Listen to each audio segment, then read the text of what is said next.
In this world of light and dark and all kinds of shades in between, architecture is just no longer about function and form.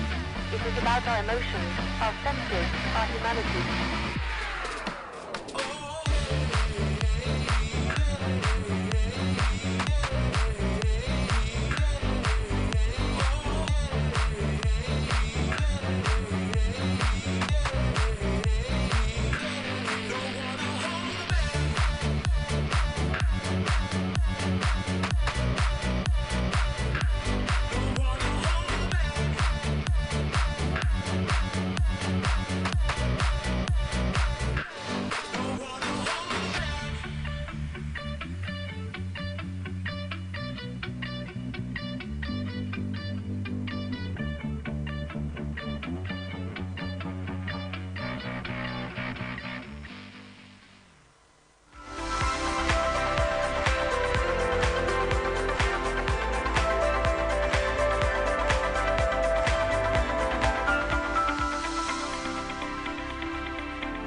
Assalamualaikum warahmatullahi wabarakatuh. Salam sejahtera, Om Swastiastu, Namo Buddhaya, dan salam kebajikan. Perkenalkan, nama saya Rehan Hamdani Halim. Senang sekali rasanya bisa mendampingi dan menemani Anda semua selama acara berlangsung. Sebelum memulai acara pada pagi hari ini, izinkan saya untuk menyapa hadirin sekalian. Selamat datang untuk seluruh undangan yang hadir hari ini secara virtual Zoom. Tak lupa juga kami ucapkan selamat datang juga untuk para tamu spesial yang telah hadir di tengah-tengah kita. Yang terhormat kepada Dekan Fakultas Teknik Sipil, Perencanaan dan Kebumian FTSPK ITS, yang terhormat Ibu Dr. Insinyur Murni Rahmawati MT. Kemudian yang kedua yaitu yang terhormat Kepala Departemen Arsitektur ITS, yaitu Ibu Dr. Dewi Septanti SPD STMT. Kemudian juga yang terhormat Ketua KTA 18 tahun 2021 Ibu Sarah Cahyadini STMT PhD. Kemudian juga yang terhormat para Dewan Juri KTA 18 2021. Kemudian juga yang terhormat kepada Kepala Departemen Arsitektur dari para finalis atau yang mewakili. Kemudian juga yang terhormat serta rekan-rekan 10 finalis KTA 18 2021 yang turut hadir pada pagi yang luar biasa ini. Dan para undangan yang berbahagia serta seluruh peserta rangkaian final KTA 18 2021 yang telah menyempatkan hadir pada kesempatan kali ini. Semoga kita semua dalam keadaan sehat walafiat. Selamat datang di acara final KTA 18 2021. Tanpa mengurangi rasa hormat, hadirin kami mohon untuk tetap di tempat dan menyaksikan dengan khidmat mendengarkan lagu Indonesia Raya.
Terima kasih.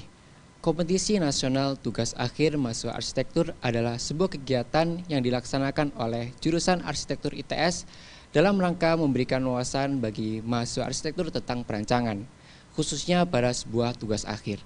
Kegiatan ini merupakan sebuah kesempatan mahasiswa untuk mempresentasikan hasil karya rancangannya kepada publik dan penikmat arsitektur. Kegiatan yang dilaksanakan sejak tahun 2004 ini telah diikuti oleh sejumlah perguruan tinggi dari beberapa provinsi dari belahan barat hingga timur Indonesia. Pada tahun 2021, jurusan Arsitektur FTSPK ITS berkomitmen untuk melanjutkan konsistensi ini dalam rangka memberikan kontribusi bagi proses belajar mahasiswa arsitektur di Indonesia. Format kegiatan ini dilakukan dengan konsep virtual yaitu online melalui Zoom webinar dengan rangkaian acara yang pertama yaitu terdapat sambutan. Kemudian yang kedua yaitu terdapat laporan pelaksanaan kegiatan. Kemudian yang ketiga yaitu terdapat pemutaran video profil karya finalis KTA 18 tahun 2021. Kemudian yang keempat yaitu terdapat kuliah tamu yang akan disampaikan oleh yang terhormat Bapak Hazazi Hamzah. Kemudian yang kelima yaitu terdapat presentasi karya para finalis KTA dan penjurian. Dan yang terakhir yang tak kalah pentingnya yaitu pengumuman pemenang final KTA 18 tahun 2021. Nah, tanpa berlama-lama lagi kita langsung masuk pada agenda pertama yaitu sambutan. Sambutan pertama akan disampaikan oleh yang terhormat Ibu Sarah Cahyadini selaku Ketua KTA 18 tahun 2021. Kepada Ibu Sarah dipersilahkan.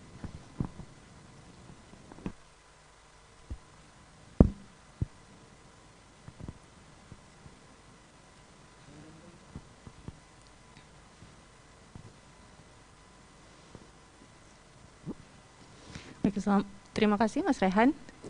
Selamat pagi Ibu Dr. Murni Rahmawati selaku Dekan Fakultas Teknik Sipil, Perencanaan dan Kebumian ITS.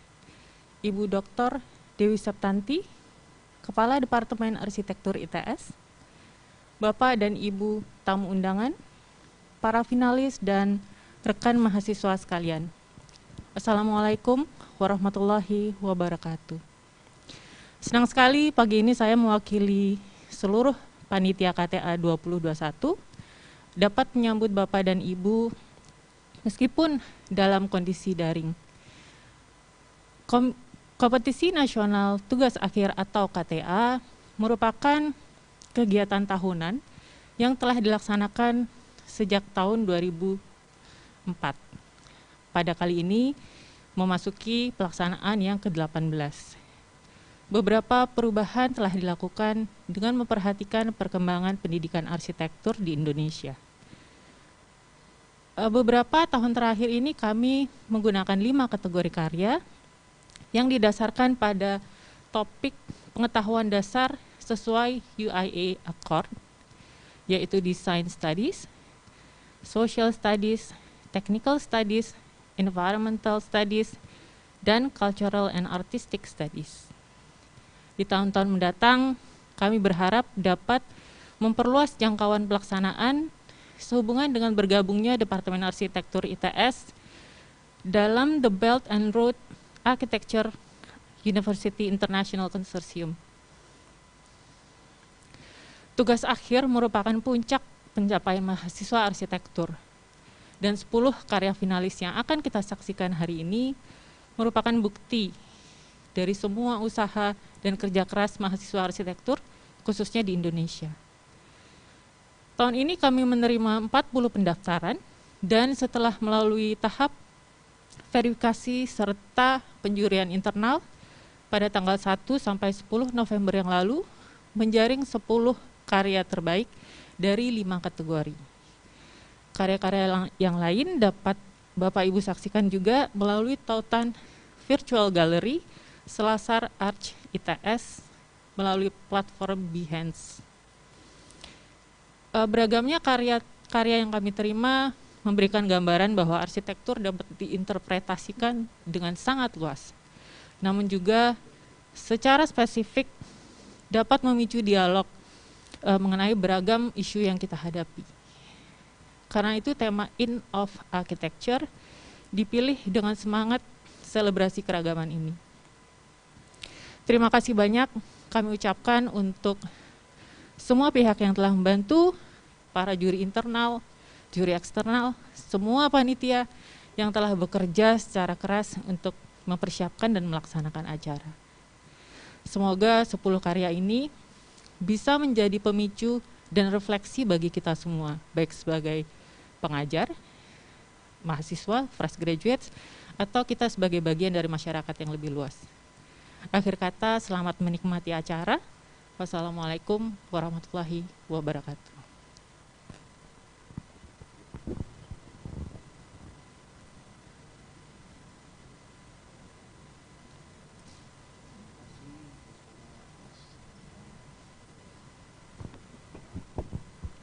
Terima kasih banyak Ibu Sarah Cahenini atas sambutan yang luar biasa. Selanjutnya kita akan ada sambutan dan sekaligus pembukaan acara KTA oleh Dekan FTSPK ITS, yaitu dari Ibu Murni Rahmawati. Kepada Ibu Murni Rahmawati dipersilahkan. Baik, terima kasih Mas.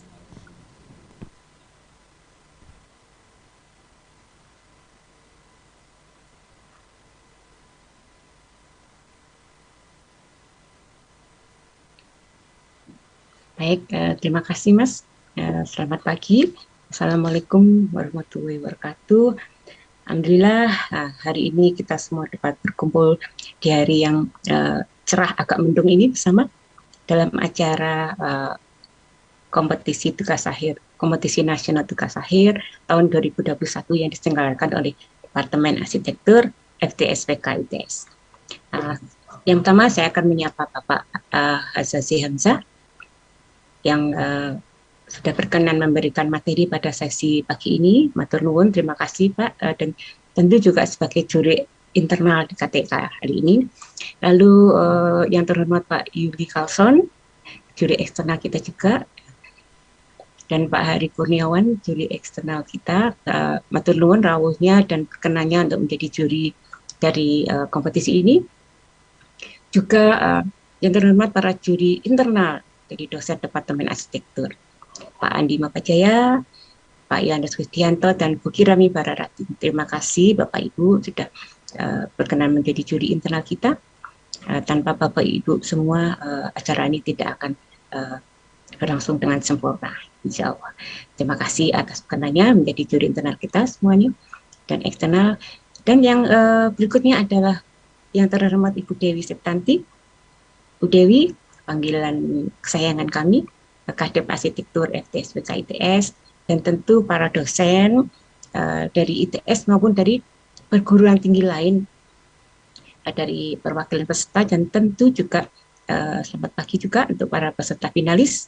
Selamat, Anda sudah menjadi finalis untuk acara KTA kita tahun ini.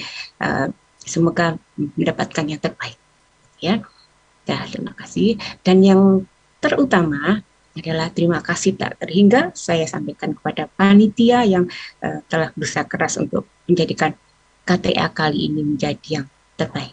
Makin tahun makin baik. Ya. Nah,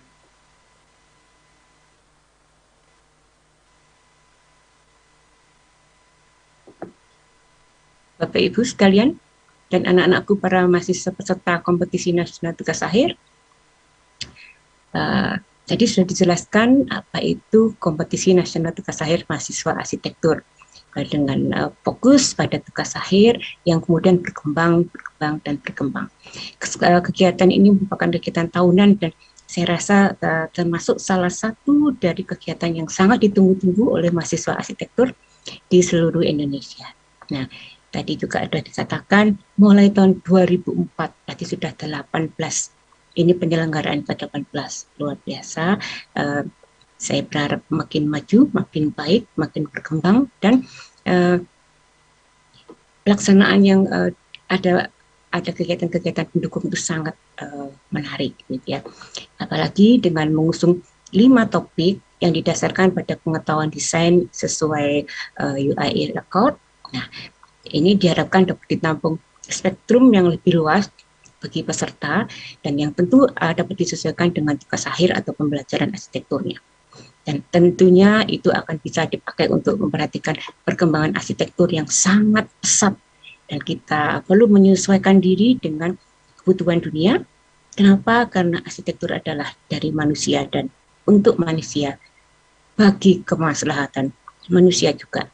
Nah, apabila tadi Ibu Sarah sudah menyatakan akan lebih meluaskan jangkauan peserta kepada seluruh anggota kompor konsorsium Breawik ya, yang beranggotakan 64 universitas dari 27 negara, maka saya rasa kegiatan KTK ini akan lebih membawa manfaat yang lebih besar, tidak hanya pada umat manusia yang ada di Indonesia, tapi juga umat manusia yang ada di seluruh dunia. Selamat, saya harap tahun depan dapat terlaksana dengan baik.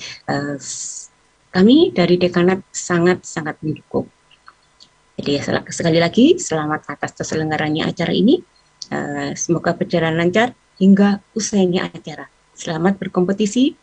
Semoga apa yang kita lakukan dapat menambah pengalaman dan wawasan, dan semoga menjadi ilmu yang bermanfaat, berguna bagi manusia, nusa, dan bangsa serta negara. Baik, tidak panjang kata, dengan mengucap Bismillahirrahmanirrahim, Kompetisi Nasional Tugas Akhir tahun 2021 saya nyatakan dibuka. Selamat untuk semuanya. Terima kasih. Wassalamualaikum warahmatullahi wabarakatuh. Selamat pagi.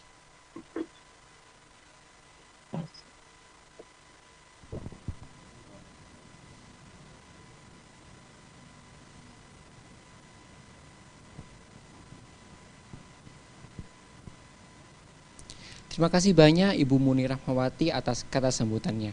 Kata sambutan tadi sekaligus membuka acara pada hari ini, yaitu acara KTA ke-18 tahun 2021. Setelah kita mendengarkan kata sambutan, selanjutnya kita akan menayangkan video dari Departemen Arsitektur ITS. Selamat menyaksikan.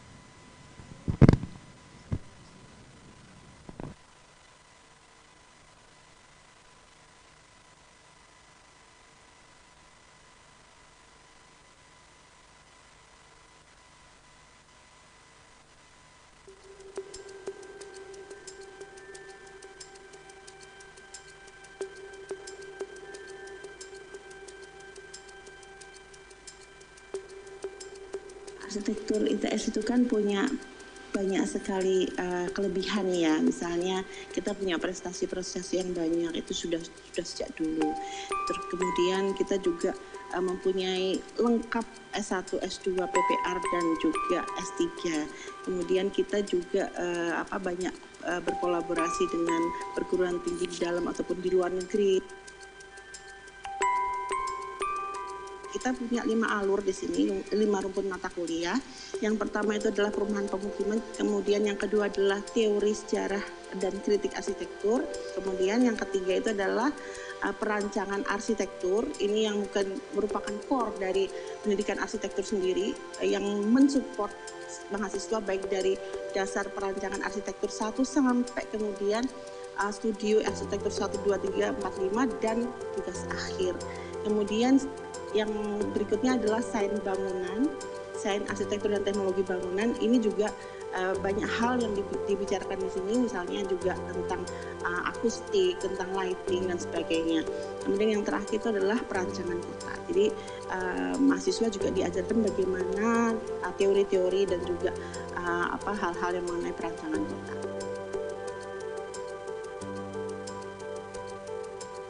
Awalnya itu tahun 1965, pada tanggal 1 September, arsitektur didirikan oleh dosen-dosen senior kita, dan waktu itu muridnya sekitar 62 orang yang diterima pertama kali masuk.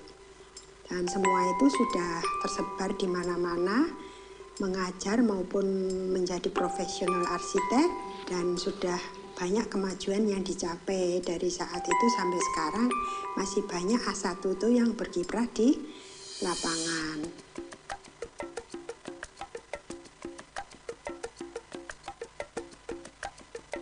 Perancangan arsitektur itu menuntut kita terlibat dalam situasi berkomunikasi dengan berbagai pihak.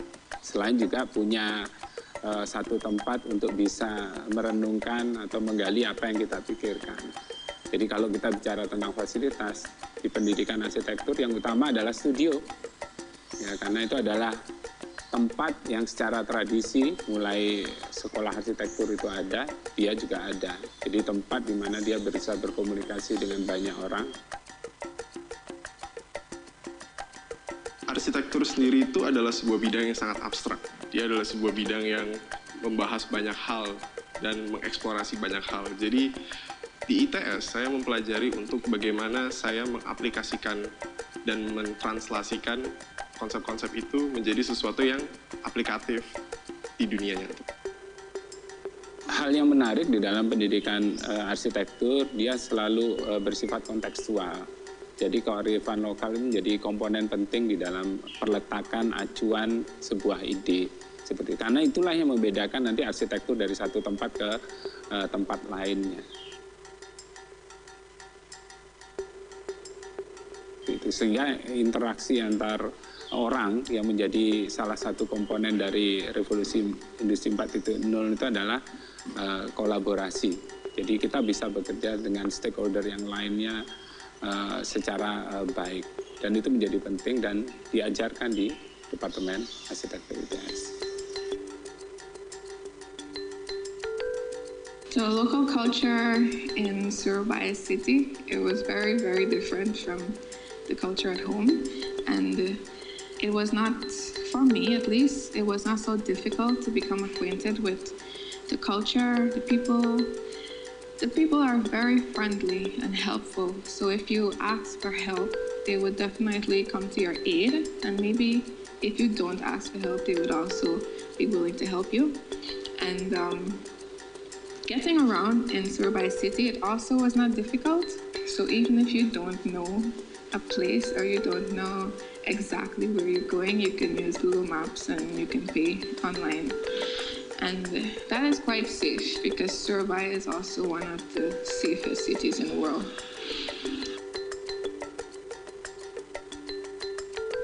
I really enjoyed coming to classes, and most of the lectures, it was mainly based on presentations, which was quite different from what I know at home. We do presentations at home, but here it was the bulk of most of the evaluation that you would have done. And that was one of the most interesting things because you get the chance to get rid of some of your stage frights or your communication with other people, and also being vulnerable so people could give you good critiques or good ideas on your work. And the general atmosphere on campus, it was very, should I say, it was very boosting toward my learning experience and surrounding yourself with your classmates and friends.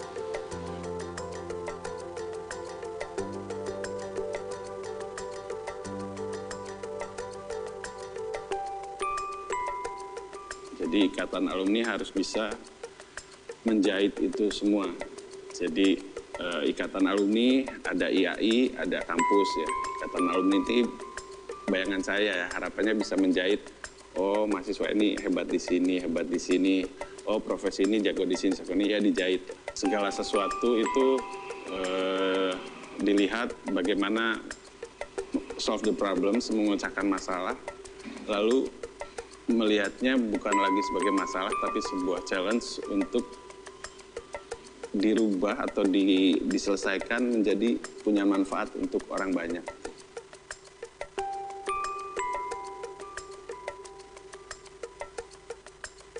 Apa sih yang kita buat dan untuk siapa yang kita buat gitu. Jadi mindsetnya sudah berpikir lagi ke arah basic. Arsitek ini mendesain untuk siapa dan untuk apa gitu. Yang dulunya kita hanya bangunan, mendesain bangunan dan concern ke dalamnya, sekarang justru dipaksa harus juga memperhatikan ruang luar.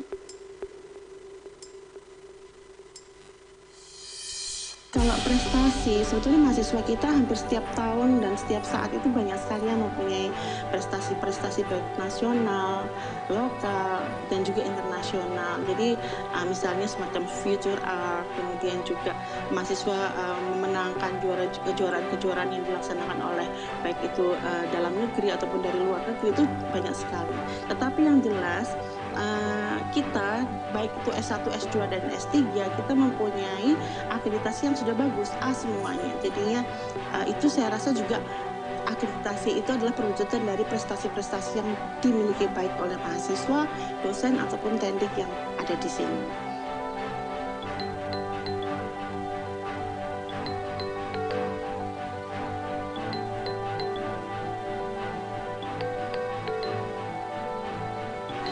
Harapan saya pada Departemen Arsitektur ITS ke depannya adalah untuk selalu menjadi yang paling depan dalam usaha untuk mengembangkan, mengeksplorasi, dan membawa teori arsitektur ke ranah-ranah yang jauh lebih menarik lagi yang tidak pernah digapai sebelumnya.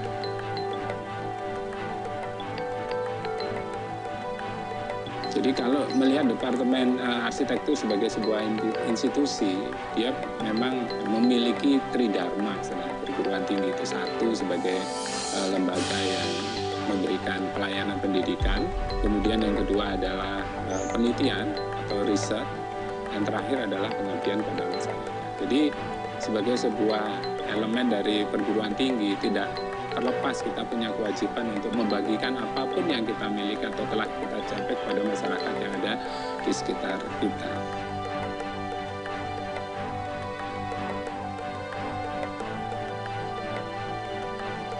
Kalau Pak Eko Prawoto bilangnya ada silent client. Silent client itu kan berarti selain kita bertugas kepada klien, kepada proyek, juga sebetulnya apa yang kita lakukan ini, kalau kita punya rasa empati, sebetulnya kita itu mengabdi kepada kebudayaan. Jadi apa yang kita buat sekarang ini akan berpengaruh terhadap kebudayaan berikutnya. Apa yang kita kerjakan sekarang ini akan berpengaruh terhadap zaman berikutnya. Gitu. Jadi ini sebetulnya ya tugas bersama lah, bukan hanya dosen tapi juga dari profesian. Mungkin jika kita bekerja sama, kita bisa tetap menjaga karena kan kaum materialnya dari profesi arsitek ya dari kampus, dari mahasiswa.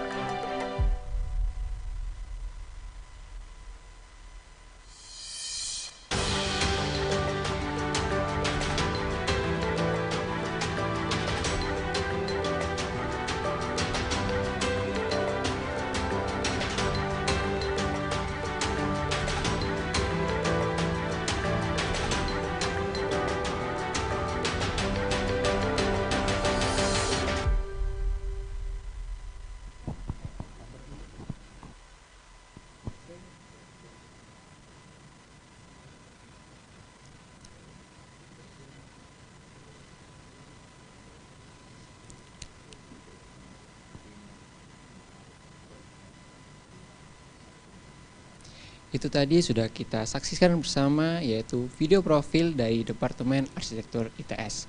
Departemen Arsitektur ITS merupakan salah satu penggiat atau penggagas dari kompetisi tugas akhir nasional se-Indonesia dari tahun 2004.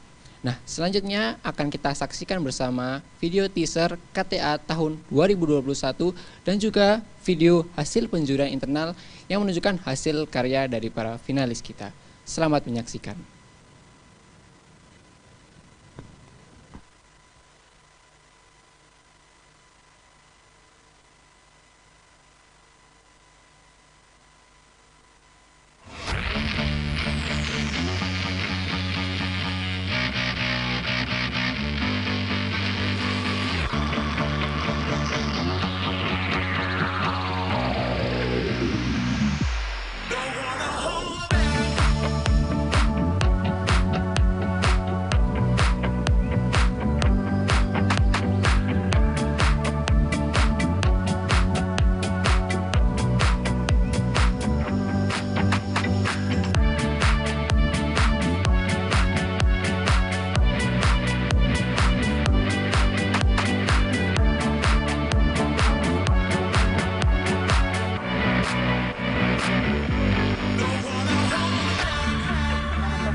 In this world of light and dark and all kinds of shades in between, architecture is just no longer about function and form. It is about our emotions, our senses, our humanity.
this world of light and dark and all kinds of shades in between, architecture is just no longer about function and form.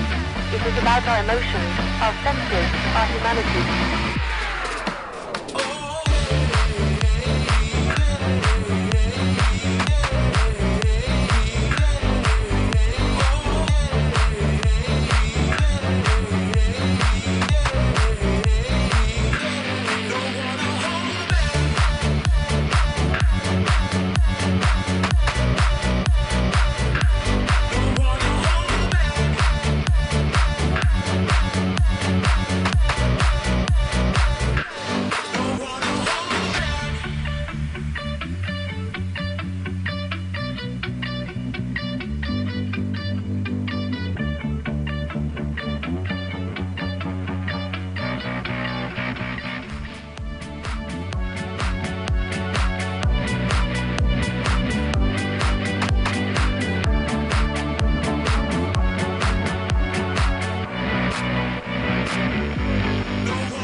In this world of light and dark and all kinds of shades in between, architecture is just no longer about function and form.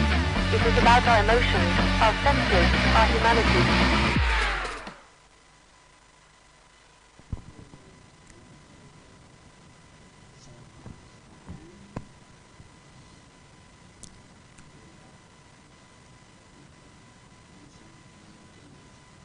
Baik, barusan kami saksikan bersama video dari teaser KTA ke-18 tahun 2021 dan juga hasil penjurian internal, di mana sebagaimana yang sudah pada video tadi dijelaskan bahwa banyak sekali karya yang masuk dan diseleksi hingga menjadi 10 finalis KTA 18 2021, di mana hal tersebut merupakan hal yang sangat panjang sampai di titik ini. Selamat kepada para finalis yang sudah lolos sampai pada tahap ini. Selanjutnya kami akan saksikan bersama video profil karya finalis KTA 18 tahun 2021, di mana pada video ini terdapat 5 kategori. Yang pertama yaitu kategori Cultural and Artistic Studies, kemudian kategori yang kedua Design Studies, kemudian kategori ketiga yaitu Environmental Studies, kemudian kategori keempat Social Studies, dan yang terakhir yaitu Technical Studies. Kita akan mengawalinya dengan melihat video dari kategori Cultural and Artistic Studies dan Design Studies. Selamat menyaksikan.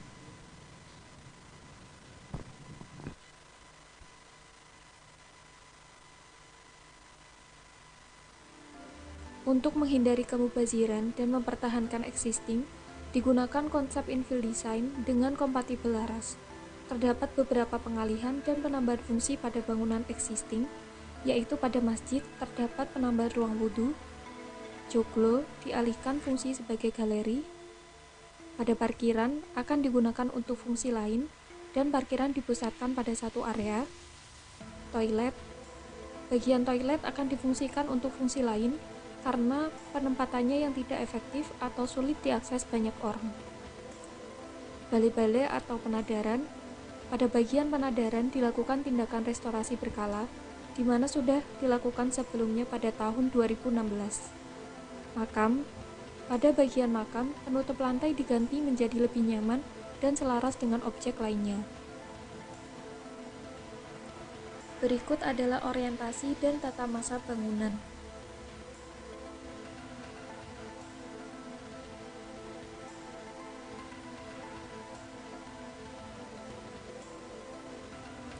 Membawakan konsep menyetempatkan semesta dengan kajian keislaman Quran Surat Al-Mulk ayat 7 yang menyebutkan bahwa segala sesuatu yang ada di muka bumi ini diciptakan secara seimbang, sehingga kesetimbangan inilah yang diambil sebagai konsep untuk mencapai tujuan agar tercipta kesakralan.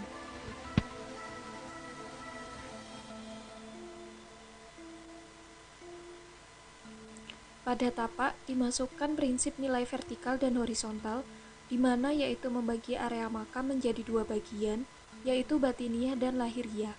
Untuk fungsi lahiriah, yaitu untuk fungsi yang berhubungan dengan fisik manusia, seperti restroom dan galeri. Sedangkan fungsi lahiriah yang bersifat ketuhanan.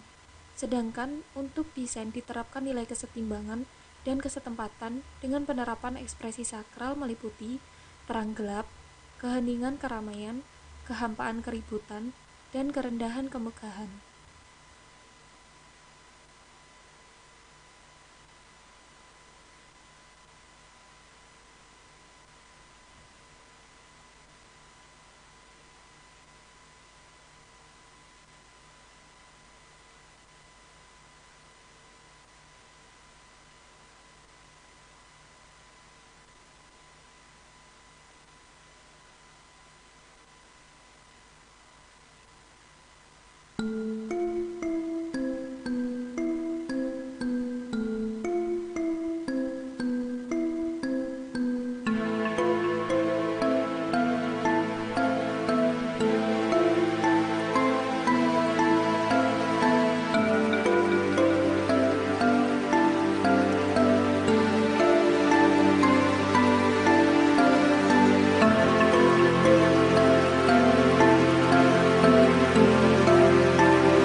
Itu tadi sudah kita saksikan bersama video profil karya finalis KTA 18 tahun 2021 dari 2 kategori, yaitu kategori pertama Cultural and Artistic Studies yang sungguh sangat menarik, yaitu mengangkat tema wisata religi dan juga pabrik jamu. Selain itu juga tak kalah menariknya dari kategori yang kedua dan juga dari 2 finalis, yaitu dari kategori Design Studies, yaitu mengangkat tema yang sangat menarik juga, yaitu pemakaman bawah tanah dan juga Muharto Self-Sufficient Settlement.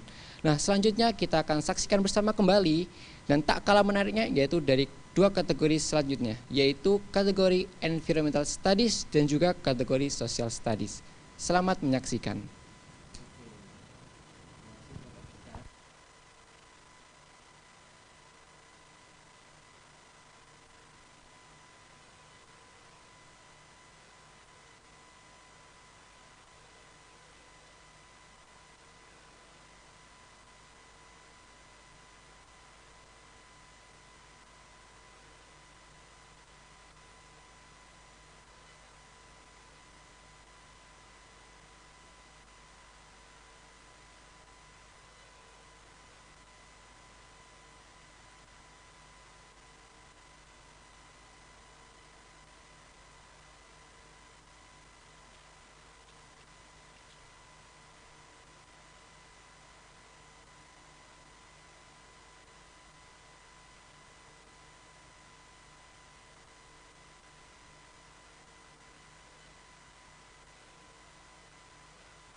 Baik, itu tadi merupakan video profil karya finalis KTA dari kategori yang ketiga, yaitu kategori Environmental Studies yang sungguh sangat menarik, yaitu dengan apartemen swasembada dan juga sustainability di Yogyakarta. Selain itu juga sudah kita saksikan bersama, yaitu kategori keempat, yaitu Social Studies dengan judul Temporary Cycling dan juga Pusat Rehabilitasi Nabza. Dan yang terakhir yaitu dari profil karya finalis KTA, yaitu dari kategori Technical Studies. Selamat menyaksikan.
Bangunan ini dilatar belakangi oleh kerusakan terumbu karang dan penetapan Buleleng sebagai lokasi restorasi terumbu karang.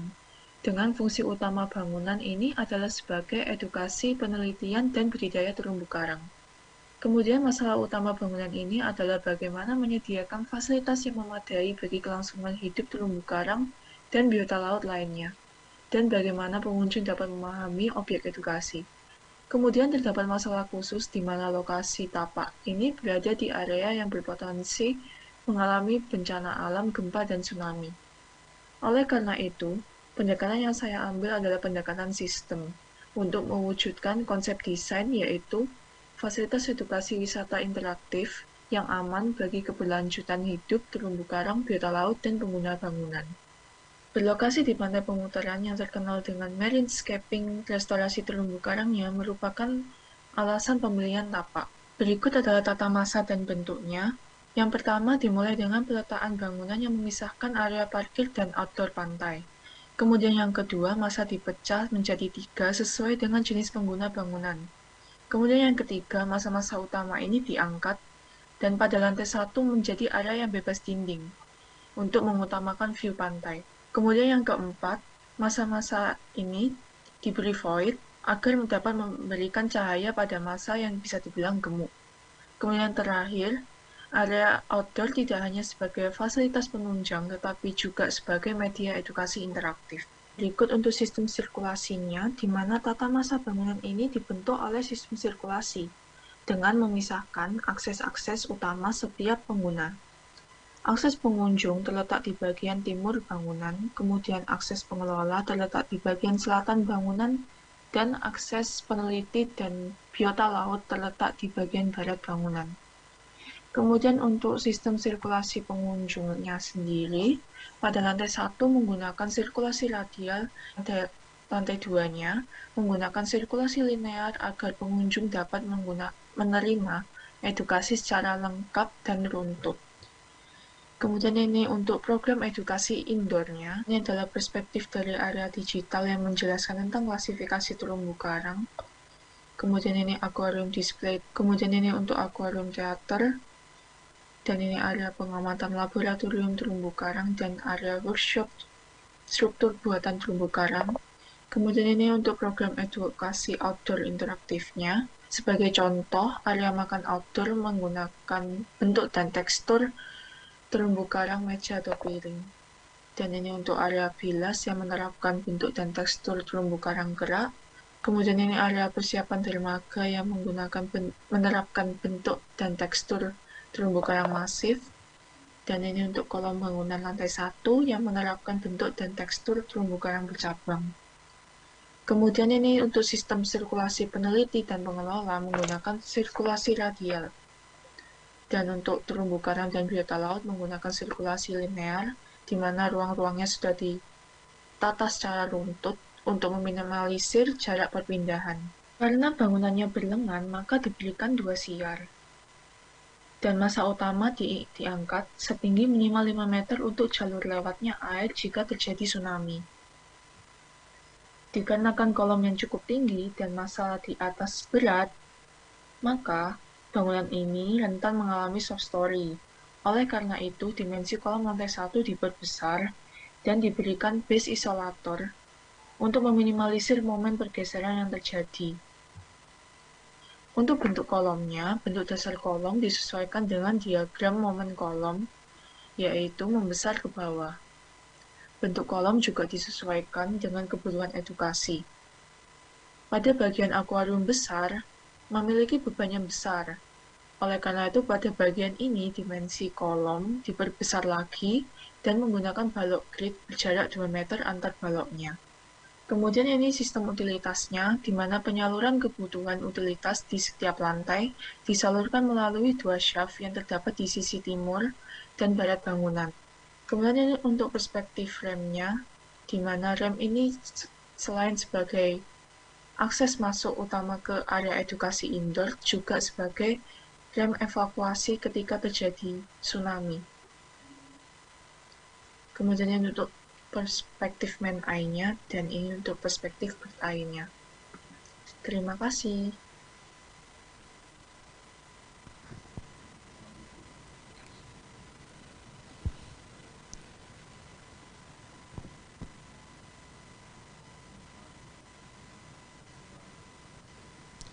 Itu tadi merupakan video profil karya kategori Technical Studies dari 2 finalis yang juga merupakan video terakhir dari video profil karya finalis KTA.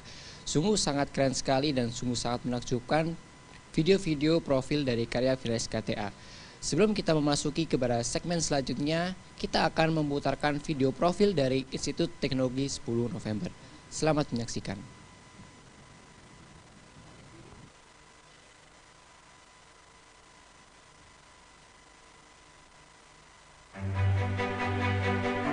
The world keeps evolving.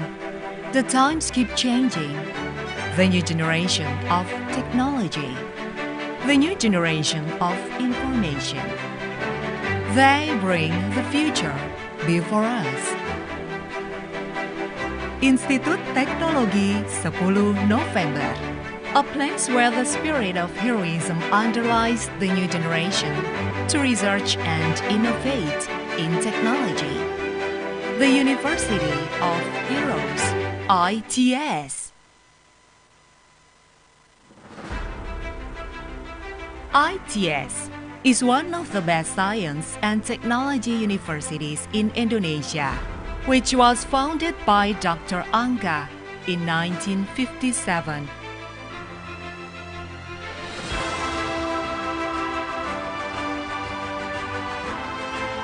In every step, ITS focuses in advancing education, research, management, and community service.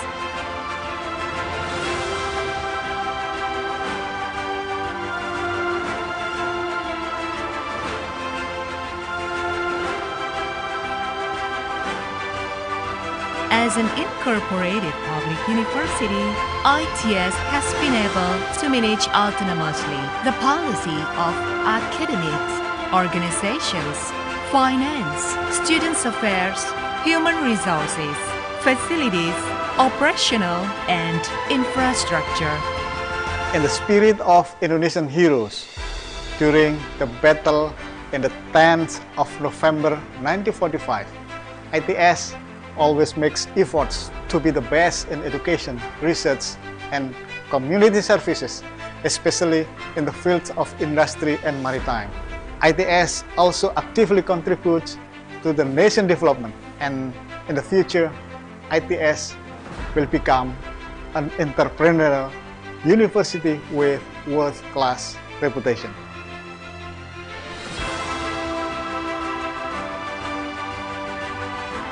ITS has many achievements.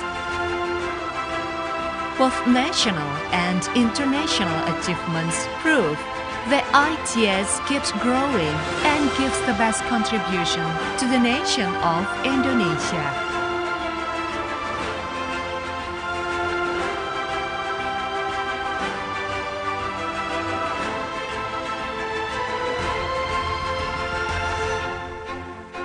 ITS is a place for new hopes to grow.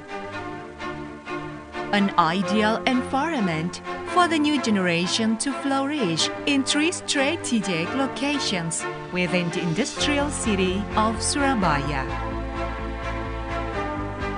As a smart eco-campus, ITS maintains harmony between technological advances and the sustainability of the surrounding ecosystem. ITS has 7 faculties with prospective scientific fields, including scientists, INSIS, vocation, creatives, MarTech, electics, Plan,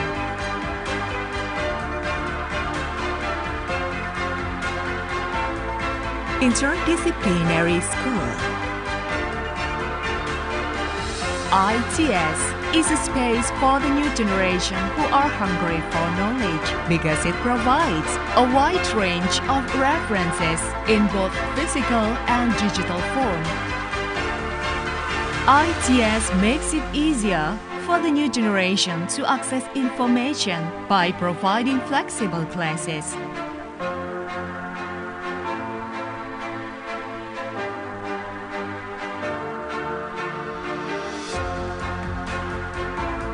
ITS keeps moving forward in facing future challenges by providing the best facilities for the new generation's activities.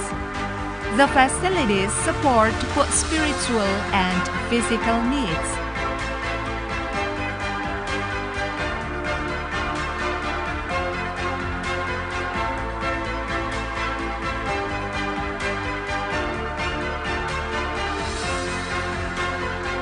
ITS also provides research facilities in the ITS Science Technopark, including ICT and robotics, automotive,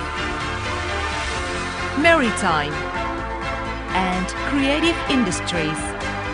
Therefore, the excellent generations from ITS will emerge and make history.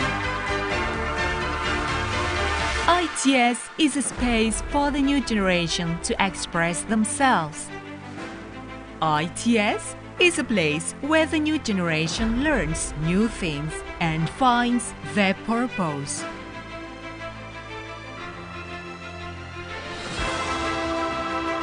ITS has become a place where the new generations that carry the future will be born.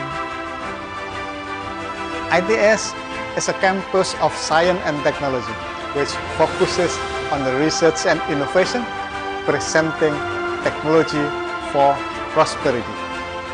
With the spirit of heroism, ITS brings the future before us.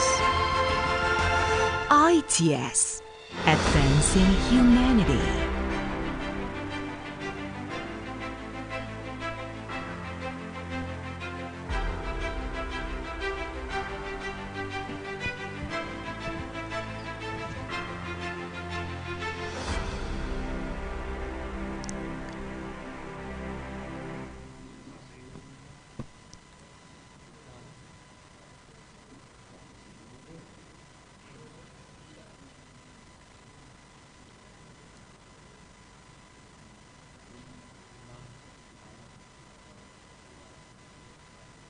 Baik, sudah kita saksikan bersama video profil dari Institut Teknologi 10 November.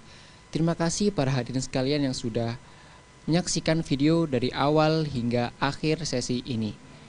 Tak lupa juga kami juga menyiapkan sebuah virtual gallery yang apabila para partisipan belum melihat karya dari finalis KTA tahun 2021 ini yang bisa diakses pada link www.behance.net/arts-its. Nah, agenda selanjutnya adalah agenda yang tak kalah pentingnya dari agenda sebelumnya, yaitu agenda kuliah tamu. Nah, para hadirin sekalian mungkin bisa disiapkan dulu catatannya karena pada kali ini kita akan mengundang seorang pemateri yang sangat spektakuler, yaitu Bapak Hamzah, yang akan dimoderatori oleh juga Bapak Devi Agatha Adianta yang kebetulan sudah hadir bersama kita pada pagi hari ini. Selamat pagi Bapak Devi, apa kabar Bapak? Pagi, alhamdulillah sehat kabarnya. Alhamdulillah. Sehat juga ya semuanya. Sudah siap Bapak untuk memoderatori pada pagi hari ini? Ya, siap nggak siap baru siap. Terima kasih Pak. Mungkin saya pamit dulu diri, saya serahkan kepada Bapak Devi Agatha, saya persilahkan. Oke, terima kasih untuk pembawa acara. Selamat pagi, Assalamualaikum warahmatullahi wabarakatuh. Good morning everyone. For the next 1 hour, we will have a guest lecture session that will be delivered by Azazi Hamzah, one of our special jury today. I would like to invite Zazi. Hello, Zazi. Yeah, hello. Assalamualaikum. Yes, I'm so glad to meet you again, Zazi. And thank you so much for participating in our event this year. And before we start the lecture, please allow me to read a short profile of Zazi to give a background to the participants. Azazi Hamzah is working as an architect in his office, Studio Karya in Malaysia. He also co-founded Non-School in 2020. Non-School is an independent entity working to cultivate diversities in the discipline of architecture. Its activities are workshops, conference, lectures, educational and research projects, exhibition, and publication. And started in 2019, he teach architecture in Taylor's University College, School of Architecture and Built Environment. And Zazie received several grants and awards, such as Think City Grant Program in 2015, and MBAM and PAM Architectural Design Competition in 2017. And I think he actively involved in exhibition activities, either as an exhibitor or as a curator. And today he will talk about building non-building, which describes the principle of how he and Studio Karya practice architecture. And okay, Zazie, you can deliver your presentation in around 45 or maybe 15 minutes. It's okay because it is quite flexible. Because after this guest lecture session, actually we will have a break session, so we can arrange this session more flexible, and then we will have maybe 15 or 10 minutes as a discussion session with the participants. Okay, Zazie, I think you can start your presentation.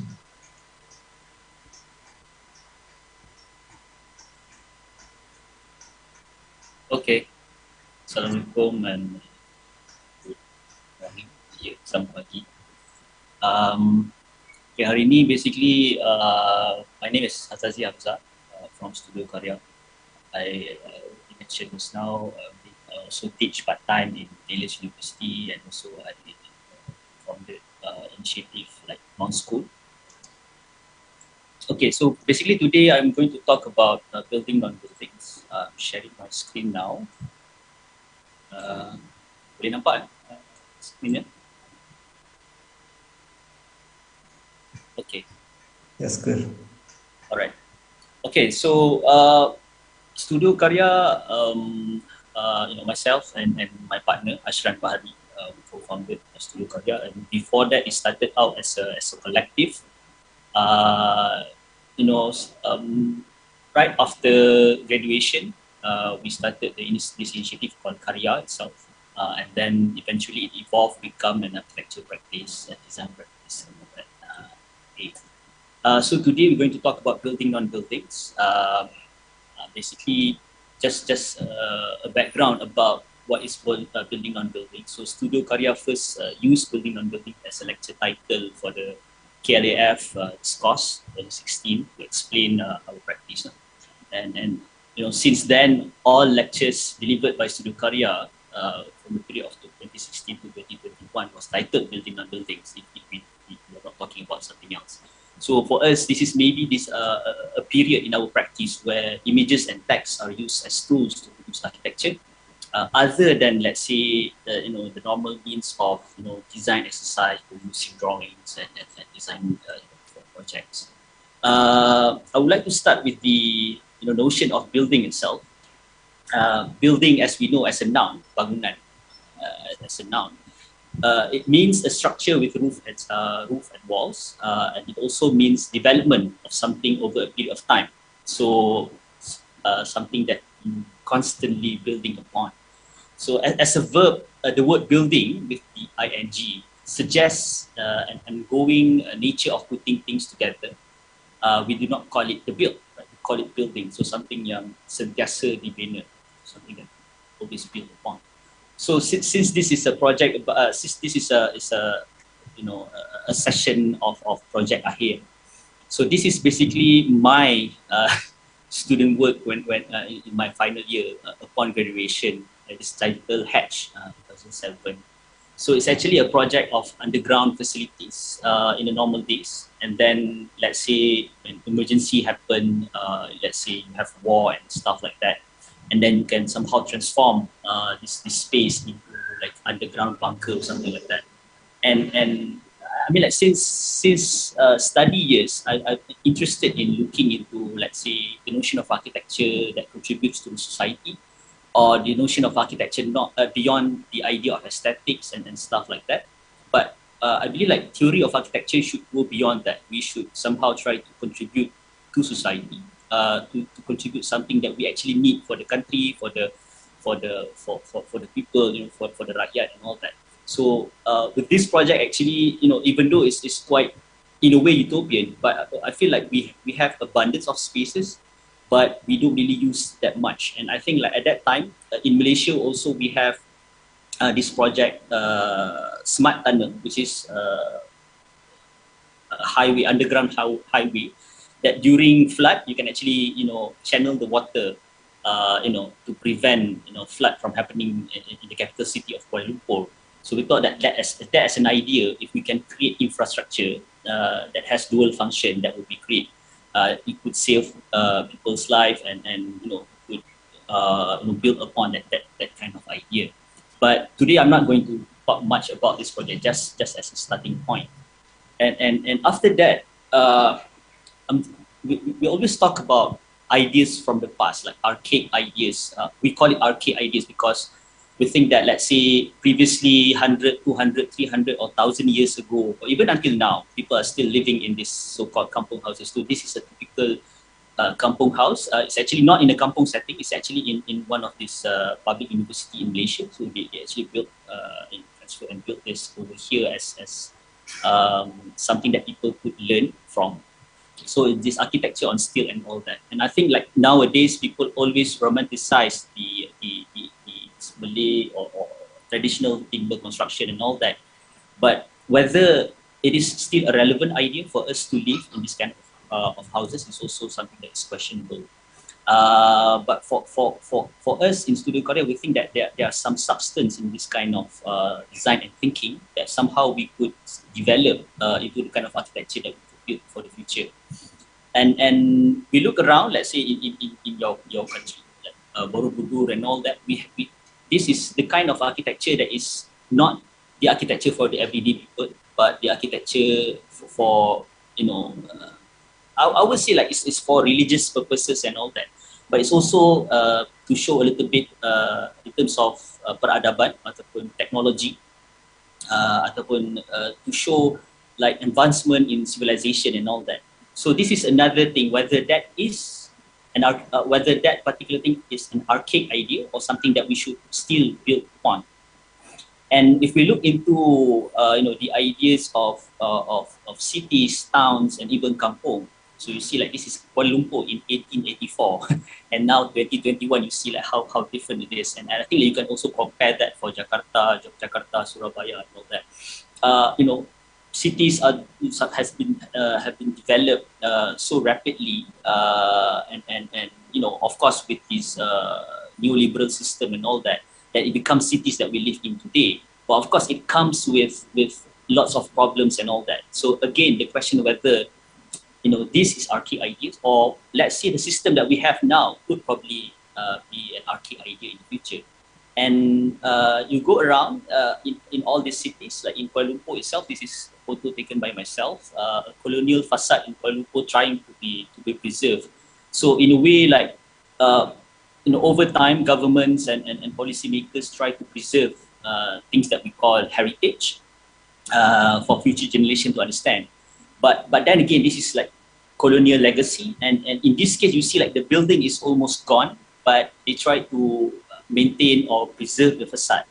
So whether that is also an archaic idea of something that we should look upon, or should we move away, or should we move forward from this kind of idea of preservation, just for the sake of preservation.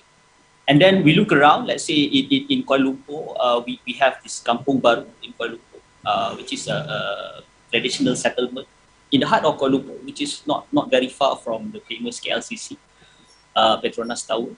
And you see like around this area is not being developed because there are some land issues with these owners of the settlement. Not because they reject development and all that, but probably like they are waiting for the land value to they could at least harvest the best value that they could get for the land itself. So this is also something that we can question whether this is also an archaic idea in terms of romanticism of this kind of kampung environment, or whether we could also say, let's say, which one could be defined as luxury now, whether people who are living very densely in those high rises, or people who live in this kampung house with, they could actually park like what, 10 cars in their house compound, and they could actually even charge people if they want to park their cars over there, because around Kampung Baru there's lots of this restaurant, you could get very nice Malay food, even nasi padang and all that. You can still get it here for quite cheap. But then again, that's the question of ideas, whether this is something that is sustainable for the future, or something that we should look into or rethink or rediscuss about this. And just in front of that particular house, we have an empty lot, which they also use as car parking space. I think they just have 4 ringgit per entry or something like that. This is next to like a gerai, like a stall that sells roti canai and all that for breakfast. And if you're talking about value of land, I think this is a very valuable land. Like if you build something over here, you have this very nice view looking towards KLCC and also the Menara KL. But then again, the question is that whether that is about value, or there are other things that we should try to bring out from this kind of environment. And then we look all over the world, and especially this is down south in Johor Bahru, just a neighboring state to Singapore. Recently, there's this huge development over here, and the developer built these massive high rises. I think like beyond, I think like it's more of a speculation project beyond the need of the people of Johor Bahru itself. And from the info that I got, basically they can buy a property in China, and then they can get free property over here.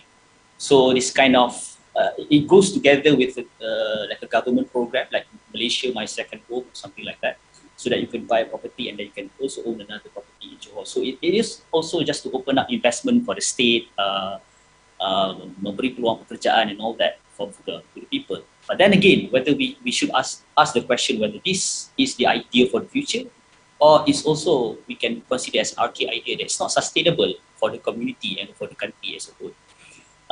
And I would like to relate to David Harvey's lecture. He mentioned based on his research and study. So between 2011 and 2013, China consumed 50% more cement than the United States had in the entire 20th century. And we should not blame China for this, because the customers of all this cement and concrete we produce basically, we are responsible for it, like the development in Indonesia, in Malaysia, in Singapore, all around the world. We've been importing cement from China. That's why China is producing that amount of cement. And then we question whether this is the kind of future development that we're talking about. How much more development should we build, or whether we are really building for the need of the people to live, to work and all that, or whether it is a form of investment, it's a form of speculation for people to make profit out of it. And also quite recently, quite famous in Malaysia, this very huge building, massive high-rise development in KL. You can see like it's almost blocking the view and all that. It's like 50 over stories of development. And it is now a game of numbers. Like if you could prove that this number could actually benefit, to give the profit, and then the project is viable. And then other things about life, quality of life and all that somehow become secondary in this case.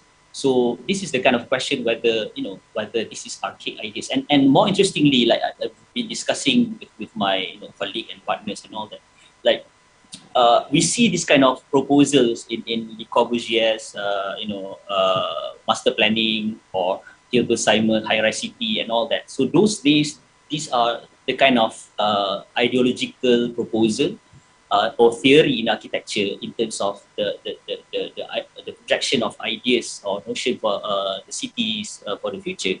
But now it's happening in front of our eyes, and it is not ideological at all. If it is ideological, it's just to serve the ideology of neoliberal economy. And that is also another question that we should ask, whether that is the future that we should, embrace, or whether there's another alternative for the future that we should live, and what architecture should do, or what people who have the architecture knowledge should do with this kind of knowledge, or whether we should propose a different kind of future for us. So, and then we talk about limiting architects to just designing buildings is uncritical. So for us, this is how we reflect in terms of how we want to practice. Of course, most of the students here, or some of the lecturers, or people who practice in architecture, there's always this dilemma whether you really love architecture, you really love designing things and all that, or whether, and on the other hand, whether you want to be critical about your practice, or whether you want to be critical about the industry itself. So, for example, we do not question the relevance of the brief of a project, or whether the idea of the project is sustainable or sensible to the communities. So this is also a very important question. Like most of the time in school, in academic research or proposal, we sometimes question this. But in reality, most of the time when you get a job, your job is to deliver the building, but not to question all this. So this is where we feel like architecture or architect themselves become a bit powerless. So for us, we should embrace new ideas. So we should strive for, let's say, alternatives to the old or established construct. But at the same time, we should also challenge them through discourses like what we are having now, or probably like in every lecture. So rather than an architect would go to school and talk about their project, like, okay, this project is nice, this project is providing this space and that space. But at the same time, we should also be critical about how the formulation of the project, or whether this is something that is sustainable for the next 100, 200 years, and so on. So for instance, one proposal for an affordable housing, let's say, or social housing project that challenges the speculation of the neoliberal economy might not be the perfect solution. So this is also another thing that we seek for absoluteness. Like when someone have like an idea of a project, we always challenge like, okay, whether you have to think about, the practicality of it, whether the project is viable or not. But most of the time, we don't really talk about, the notion of the project itself, whether that project is sustainable or not, or whether the project is being sensitive to the environment, to the surrounding communities and all that. So still, it opens up discussion on what is wrong today. So I think like it's okay for us to challenge all these ideas, come up with, let's say, alternative proposal, and try to use, let's say, the knowledge that we have to really question all of this, so that probably we can formulate something in the future. And I always reflect, let's say, the success of Western civilization that we inherit today, or we call it modernity now, starts with an idea to progress from what was the classical and the traditional. So for us now, we are basically sitting on this plate, this shifting plate. So whether we want to shift, or we just want to continue to inherit what has been inherited to us from the previous generation. So I think this is a very critical time. And of course, with the pandemic and all that, we can see like there are lots of failures in this previous system that we have. So probably like it's time for us to really look into alternatives. So we look into like some ideas about architectural practice. So these are two papers by James Mayo and also Hashim Sarkis from Harvard University and also Kansas University. So they talk about the issues of, or the dilemma of an architect or architectural practice. So as a summary, they talk about, let's say, the practice of critical reasoning, and we try to reflect it to ourselves that, let's say, like how we can actually practice this way. In a way, we ask these few questions, or these 4 questions. First is that, how not to be politically powerless, meaning something is not right, this is not the way to go, you are not saving the environment, you are making the environment even worse, you are displacing people within a community within a certain area of development, you are pushing poor people away, from the city. So how not to be politically powerless by maybe introducing projects that challenges all those ideas, and also how not to accept manipulation of labor. I think like one of the issues mentioned in the paper above, and I think like most of you like young graduates, you would definitely experience this in the future. After graduation, where should you go, and whether you have a proper place for you to work and to apply all this knowledge that you've gained throughout your experience in learning architecture in school. But we've heard like even famous officers in Japan, in Europe, this issue of not paying interns and all that. I mean, like, this is a very labor issue. It's a social and political issue, not necessarily a design issue. But it is something that goes to the root of the problem, which is this neoliberal system, the idea of speculation, the idea of manipulation or manipulating people. And of course, we have to be competitive for us to survive, but we should not manipulate people. So I think like this is a very fundamental human rights that for us, we have to really look and discuss about this. And question number 3 is basically how to rethink development, architecture, and the city. This is a very big question for us to look into and to talk about. Like the idea of development, the idea of prosperity, the idea of becoming an advanced country. Like in Malaysia, we had Petronas Twin Tower as the tallest building in the world before, and now still is the tallest twin tower in the world. And now we are building the second tallest tower in the world and that we have this abundance of space. We produce this kind of space, but whether this is a space for people to really benefit from this space, and for us to really look into this in that manner. So this is the other kind of things that I think like until quite recently we heavily discussed about this. And the final question is that how to do all the above basically and still sustain our office. I think this is also a very economical reality kind of problem or issue that we have to take into consideration. So basically you can do all this kind of ideas, kind of project, but no one really wants to hire you to do all those things unless you are doing like a research project or self-initiative project and all that. Okay. Okay, so basically for us, if we are not building buildings just per se, like building buildings, how we understand building, but rather let's say on the second notion of building, which is to put together things, to construct something. So for us, better for us to build ideologies, for instance, ideas. So ideologies comes from the word, let's say, ideas. Ideas for the future, like the notion of political system, economical system, society as a whole that we have now was constructed through certain ideas developed from by people from the past. So if you look into architecture and politics, for instance, this is an page from the book Project Japan by Tugas, interview session with Japanese architect. You can see, like, for instance, the architect Kishore Kurokawa. Of course, we know Kishore Kurokawa in one of the architects from the Metabolism movement. And then in Malaysia, he designed the KLIA airport, international airport in Sepang. So I think like the bottom picture is actually Kishore Kurokawa talking to Dr. Mahathir, previous Prime Minister, on the project. And I think like in Indonesia now is also going into this route where you build a lot of this kind of infrastructure and very important project.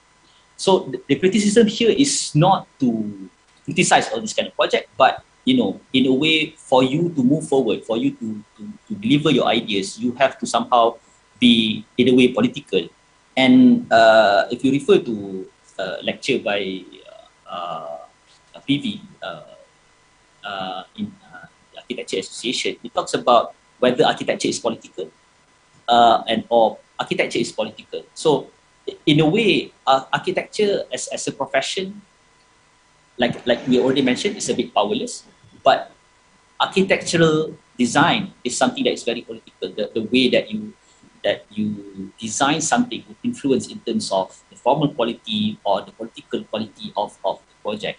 And the above is basically the image of Kishore Kurokawa with a Chinese leader from China. in the 1990s. Of course, we know that China and Japan have like a very long conflict and all that. But for the sake of development and doing projects and all that, developing ideas. So we work with this kind of environment for architects to sustain as a project. And for us, we look into the idea of project slightly differently. So basically, for today, I'm going to deliver like maybe 15 projects, but very briefly. So the first project is the Right to the Padang, with the spirit, let's say, the kind of project that is not being commissioned by anyone. So it started out by an interview by a reporter of an online magazine.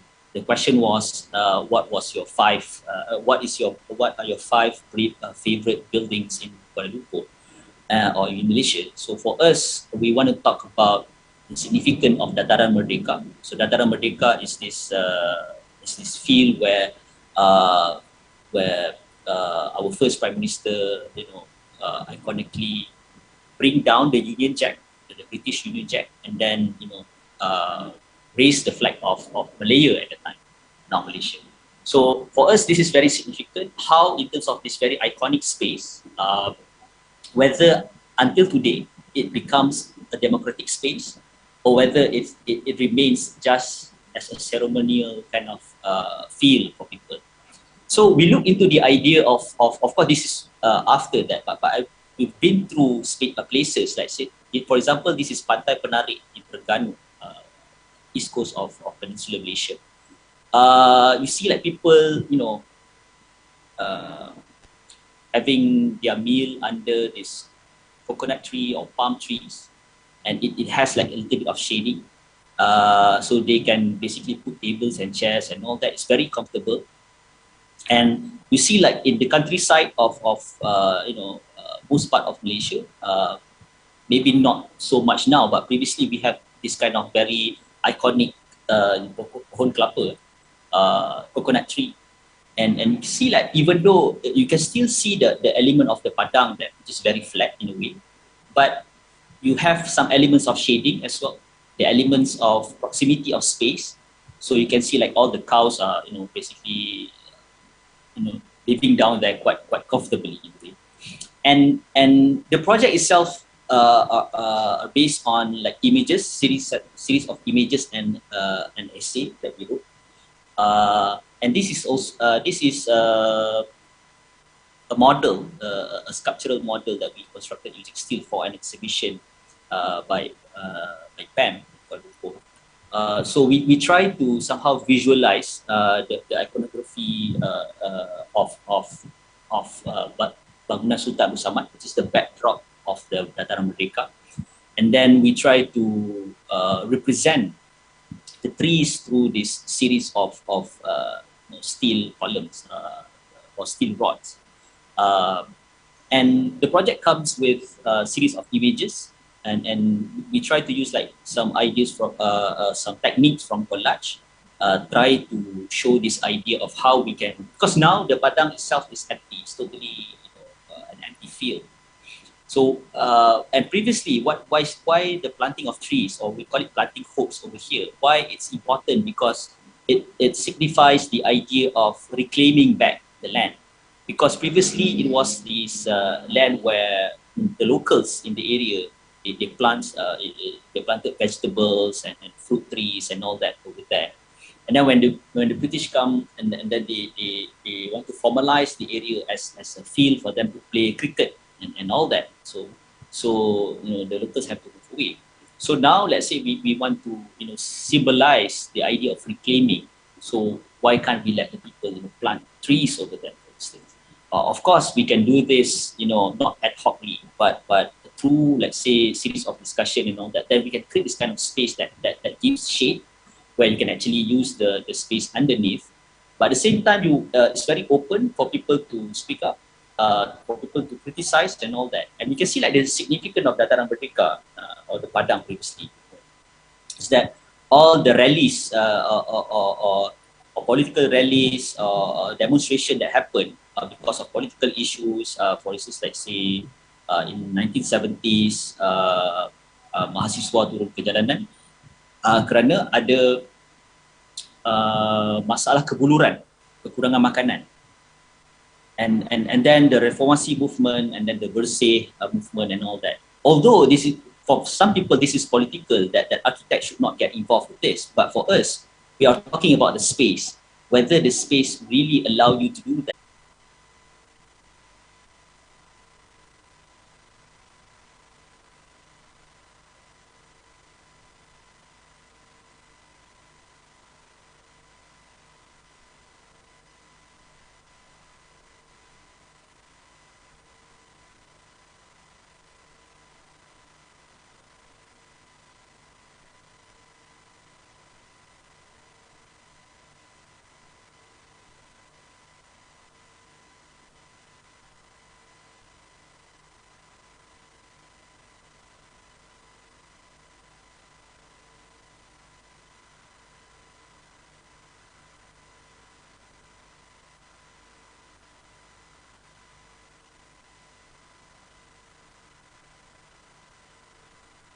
Recording in progress. Come to enjoy, let's say, the food and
the city council itself, the empty spaces, if let's say they have empty spaces in the city council building, could also house, let's say, residential area for people who need space for them to live. And then the below part is more extreme part. Let's say some of this heritage building that you cannot demolish. So why, let's say, the idea of building upon this kind of structure. Although there's a longer discussion, technical discussion, sustainable discussion about it, but as an idea, we try to show that we can increase density, for instance, if that is something that you need, without really building very, very high, like 50, 60 stories, just for the sake of providing more space. So the next project is called The Rise of the Pasar. So we are interested in the typological quality of a pasar, so this is in 2018. It started out with the idea of looking at these three same typology designed by the local council in 3 different locations. Of course, one of the bottom one is very popular. They survive, let's say, from being demolished to make way for MRT project or station, because the community is very strong in terms of trying to preserve this market. Whereas the center one, the Pasar Besar Gombak, has been recently demolished to make way for a new kind of pasar with condominiums on top. So we thought that looking at this is actually another example of an inverted pyramid government building, also in Malaysia, in Selayang. So we thought that what if, let's say, we don't need to demolish or create a new kind of typology of the building, but instead we try to reinforce, let's say, some of the structural construction or element, and then build upon, like almost like stacking on top of the existing market. And people who live here are basically people who work in the pasar, the people who are, because the pasar is also designated, let's say, like the lower floor is for all this fish and chicken and meat and all that. And one section is for vegetables and fruit. And then the upper floors are meant for food courts and also some small shops like offices or even like grocery stores and all that. So what if you can create, let's say, a community who really work over there and they live over there as well? So it's almost like a mixed development kind of thing. And they could take care of the pasar because they live there as well. So that is the idea behind it. So and we did this for an exhibition called Remarket, just as an idea. However, after we did the presentation and we know that it's going to be demolished, then later on, it's actually being demolished and to make way for the new project, new pasar with these condominiums on top. The next project is quite recent, Sidang for 2021. So this is more of a reflection on how we can use architectural images to really present a certain ideas or critique to the political situation. So this is the, in Indonesia maybe you call it DPR, Dewan Rakyat. So at that time, the issue was, COVID situation in early 2021, they can't really hold a sitting to make very important decision. They keep making excuses that, the case are rising and then, the assemblyman could not, sit down and continue the parliament session. So we make this image as a critique, let's say, like, if that's the issue, then you can always use, let's say, like a different kind of protection to really continue the session. So in a way, sometimes architecture is not the answer. Let's say you don't need to build something to block and all that. Maybe it's just a suit, or maybe, other means or other ways of preventing the worst from happening. So for us, this is more of a critical project to respond to current issues, but at the same time, it goes to the fundamental idea of the power of image, the power of ideas, and we have like another set of it, which is also using the padang, which is this is the Dataran Merdeka, of course, without the trees like what we propose. It's the empty padang, and at that time, the people are voicing their opinions because during the pandemic, people could not, gather and voice out in rallies and whatnot. So the symbolism at that time was to use black flag to show, let's say, like protest. So for us, this is something that we could to show, let's say, like disagreement. And as we know, like after that, there's a change in government, although it's within the same coalition, but we can see it really happened because of people's disagreement on things. And we see for us architects, we are not politically powerless. We can use like different means or ways or tools for us to actually voice out our opinion. Let's say a bigger spectrum. So the next part of building that we talk about is basically building typologies. I hope I'm not using too much of the time. So building typologies, of course, we started out with, let's say, looking at city typologies in Mesopotamia, for instance. Let's say, and traditionally, we can look into the typological quality of a space. So when you look into traditional houses, it's not really about the quality of the form, or architectural form, even though some people would like to talk about the craft of traditional houses. But for us, what is interesting about, especially Malay traditional houses, is that the idea of modularity, that you can have the rumah ibu and then you can have the serambi gantung and all that. And that is very modular and modern. And it's actually something that is quite sustainable if we can study that even more. So we love to look into this kind of typological ideas in the project, or could be influenced by references. So the first project is called the platform. This also we work with a local politician and assemblyman, with state assemblyman in the area. So the top part is actually, can call it a social housing, rumah murah.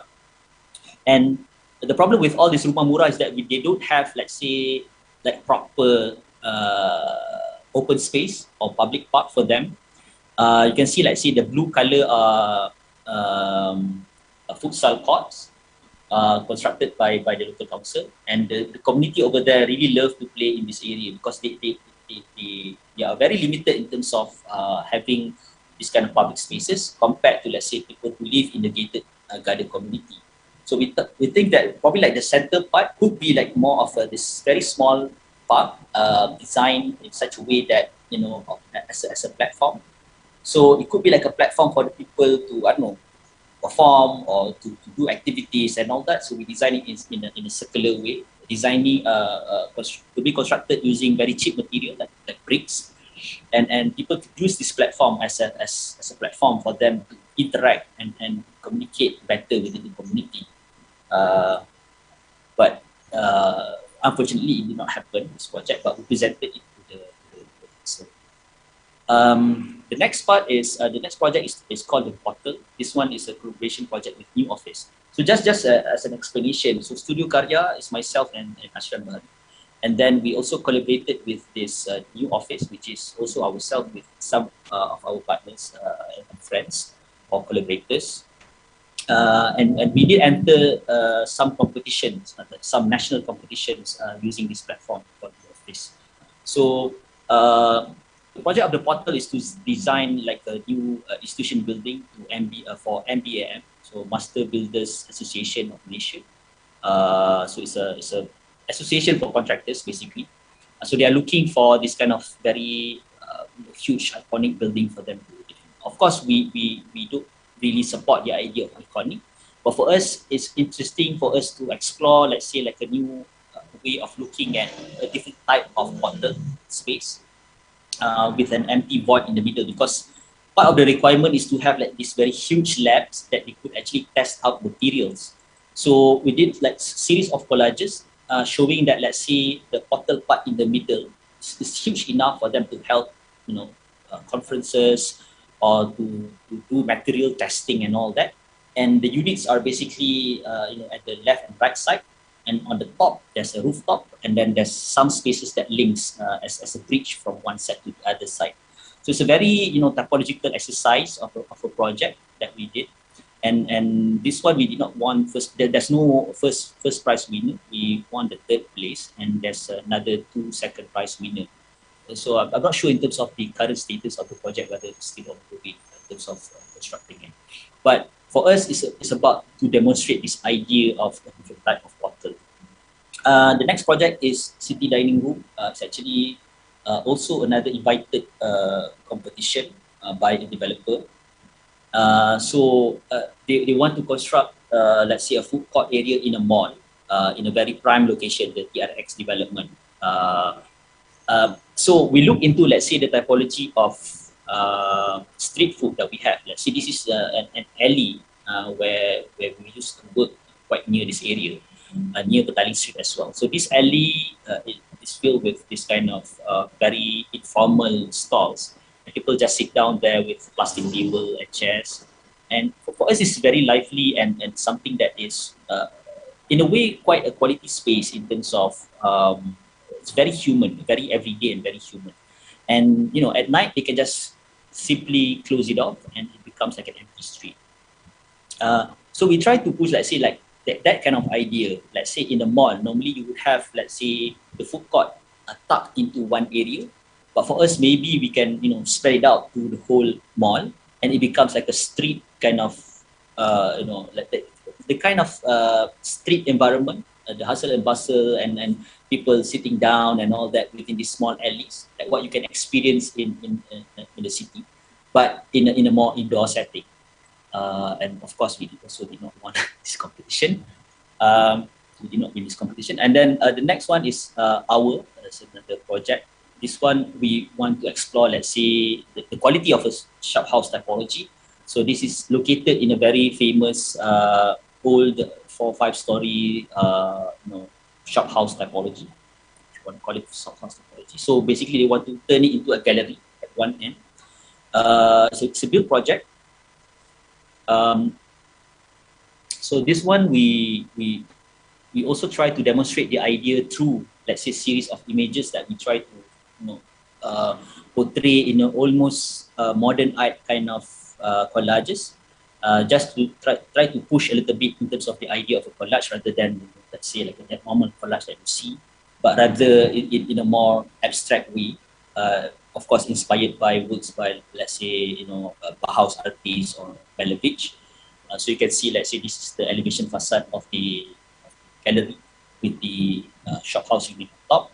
And actually the building is quite successful. They turned the whole building into like a creative hub where you have even, let's say, the magazine Suara just now. There's a bookshop inside there. There's a coffee shop, record store, design offices and whatnot. The next project, also a collaboration with New Office, called the People's Plane. It's a competition for the Founders Memorial of Singapore.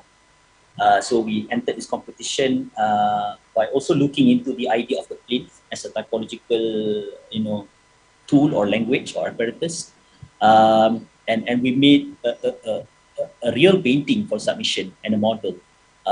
We thought that probably like moving away from the idea of a normal perspective, rendering using Beyond or whatnot, right? But rather we try to construct an image through, let's say, the mode of painting, and we paint it and we submit as part of the package together with the model. So the idea is that to have or to leave the plinth open and to construct something underground, so that as you go down, you could discover all this kind of information about the founders of Singapore. So that was the idea, because you see, Singapore itself, there's very so much of this very iconic building as their skyline. So for us, we don't need to contribute to another or with another form of iconic structure on top, or to compete or try to compete with this kind of iconic building or spectacular building that they have.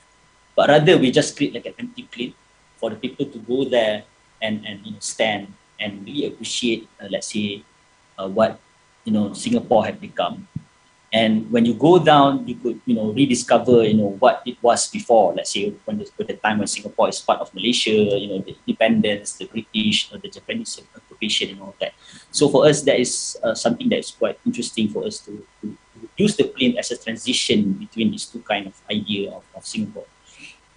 The next project is also in this typological category called New Office. A collaboration with New Office called Anjung Langit. So this is a project in Borneo, in Sarawak. So it's meant to design a high rise. Of course, we are very critical in the first place of the idea of a project because it's located in next to this neighboring very low rise area where you have, let's say, a mechanic shop or normal stall next to the site. But for us, this is more of an exercise of, let's say, if we design a very open high-rise structure, using the idea of the anjung. Of course, anjung or serambi basically this semi-outdoor area that you have attached to the indoor area. And you can have this high-rise with this anjung as the corridor where people walk. So when you enter the building, from the lift, you would go to the anjung, then only you go inside. So in a way, the anjung would act also as a sustainable device for the building, or tropical device for the building. So it shades and it tries to prevent, you know, the rain from going into, let's say, some of the offices or office or indoor spaces. So that was the idea. And within the building, we placed, let's say, like some nodes within the high rise. So rather than designing, you know, like a typical master plan with nodes, you know, horizontally, this time around we tried to design it vertically, and then we have like voids in the middle, and then you can see like from one nodes to another nodes for people to explore the building in that manner. So it's more of a typological exercise in this competition. So a little bit of this zoom in version of the model. So it's actually not a digital model, it's actually a physical model that we built, and then we do some collages. So you can see like some of these quality of the spaces. There are like some steps that goes up. There are some almost like amphitheater kind of space. There are almost like this pyramid kind of space to host different kind of function. Let's say like actually you know, sit on this amphitheater sitting, and then can have like a presentation, or you could have let's say you know, like a more enclosed area for meetings and whatnot. And the final, you know, part of the building that we would like to explore is basically building methodologies. So for us, of course, we want to try to build something ideological and typological that will make much of a difference for people. But I think if we can't or we fail to achieve that, at least we try to, let's say, build a new method of doing things. So I think that's important, because it's not about trying to design something fancy just for the sake of designing something fancy, but rather I think it's more about looking at existing methodologies and what could you improve in terms of doing things. So we look into the idea of building a book. Of course, it's a craft. Of course, you know, the first 2 years or 3 years of talking about building abilities, we always talk about craft. But in the end, we discover, let's say, craft is a little bit romanticized to become, you know, the kind of crafty thingy that we do really like. But rather, we look into the quality of the method of doing things. So it's actually beyond, you know, naive functionalism as well, like what mentioned by Aldo Rossi. So it's not just for the sake of function, but it's something that is crafted very well to really solve like some issues, like some design issues or some architectural issues, spatial issues and whatnot. And of course, we were very much inspired by Kazimir Milovic. This is a painting called Black Square. So what is interesting about this painting, of course, he could also draw like a very realistic kind of painting. But we like the idea of going back to, let's say,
let's say, in terms of the idea of the screen. Of course, the project is just simple, which is talking about the screen.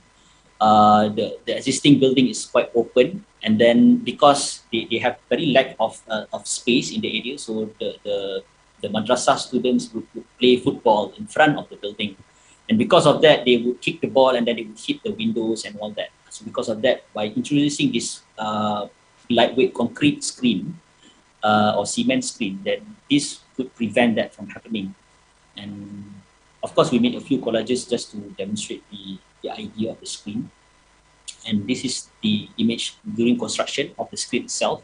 And you can see, let's say on the top left, where you have the aluminum louvers is all broken because it's being hit by the ball when they play football in front of the compound. The next project is Melawati House. I think just two more. Hopefully I'm okay with the time. Melawati House is a house project that we did. The idea is talking about wall or unwall. Of course, the project is, rather than extension, it's almost like trying to minimize how you use the space. You demolish walls that to make some spaces bigger. You create, let's say, like indicative, columns to designate like a space and stuff like that. You create opening from the ground floor and the first floor to create some elements of visibility. And for you see from the first living room to second living room, because the previous living room is too big for the owner because she's basically living alone. But at times probably like they have families coming or friends coming, so probably it's good to have like a dual space, like two kinds of living space. And if you go out further, you can see, let's say, this is above, you can see, let's say, like this opening that we have on top for skylight. But eventually we can't really open it up. So basically what you see here is an artificial light kind of thing on top to brighten up the middle part.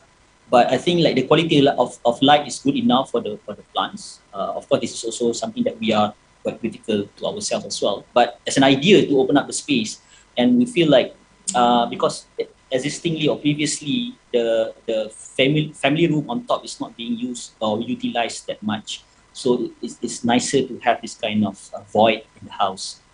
And then the external part of the house is being designed in a way that almost by creating another external room. So this shaded area could be like an area where they can hang out and chill out. And then you can see like on the wall there's a barbecue pit. Let's say they have friends and family coming in, and then this concrete bench for them to sit down, and then you have this concrete basin to clean up and whatnot. So it's almost like to create this kind of garden room as an extension of the house. And finally, I think this is the final project. It's our office, Studio Karya, located in Petaling Jaya. It's a terrace house, single-story terrace house, an N unit. And for us, I think like in this project, this project or the formation of or the way that we design and use the space, it should be like a demonstration of our understanding of what is ideology, typology, or even the methodology of doing things. So of course we like the idea of publicness, and we see that in most terrace houses, people create like very high walls to prevent people from coming in, which is also very true in terms of security. But for us, this is a very simple office. We don't really have, let's say, like valuable materials. Like I'm sitting in the office right now. So this is the backyard of the house. We constructed like very low walls and planted a few trees and put like some loose pebbles or chippings on the ground. This is the internal part of the office. Of course, now it has been added a little bit more. But the idea is that to break up, because it comes with 3 rooms and 2 toilets or washroom and a kitchen area and a small courtyard on the right. So for us to turn it into an office, we don't really need to have like very too many enclosed rooms. So for now, we only have 1 room that is enclosed. The 2 other rooms are meant to be open, and we install this ready-made concrete lintel as shelving, and also as the lintel to support the beam or the bricks on top. And this is after the additional concrete lintel. So the concrete lintels are also being used as book shelving to put our books and models and whatnot. And you can also see, let's say, that table in the middle there. It's also using the same leg structure from the grid project, which I mentioned earlier. And when you turn it, sideways, it becomes a nice height for the table. Of course, to be critical about it, we actually need, let's say, a bigger table size. If not, your leg is going to hit on the lower part of the grid structure. And that's Nazmi, Nadia, and Hafiz coming to office. Of course, we have this kind of discussion with friends to discuss about things and ideas, create just so-called projects together. This is the space I'm sitting in now. It's also open from the front side for visibility and all that. And of course, we try to maintain not to use air condition at all for the whole office, and just use, let's say, fans and depending on natural ventilation. But of course, in a very hot and sunny day, it could be a little bit sweaty in the office. But I think that's part of being tropical. So because we are very critical in terms of projects that talk about tropical architecture but use air conditioning units in the for us, that is not tropical at all. And then we have almost like a garden in front, also meant to be quite public. So we installed that lintel also as a bridge where people can cross. So in a way, it creates this kind of buffer or like a physical boundary. But at the same time, you allow people to go in, or even animals to go in into the front compound. So because during the evening, the neighbors would have children coming and playing in the alley. So it's just probably like they can use or they can step in. But I think like very rare that I can see that they actually use or step in, because I think like people tend to feel a little bit uncomfortable to go into other people's territory, even though you allow them to go in. And I think like the final few slides are talking about how we use the space. Like this is the current, or like say like setup from 2-3 weeks ago, where we, of course, to mention, Suburbia project is also sharing space. Ashra is also part of Suburbia projects with Nadia, and they publish books, local books, and they sell like regional books as well, like some books from Andaman or from India and Malaysia as well. So this is where we actually try to promote the other part of architecture, how to practice architecture in a different way, using our space rather than always constructing things, but we can construct ideas and all that.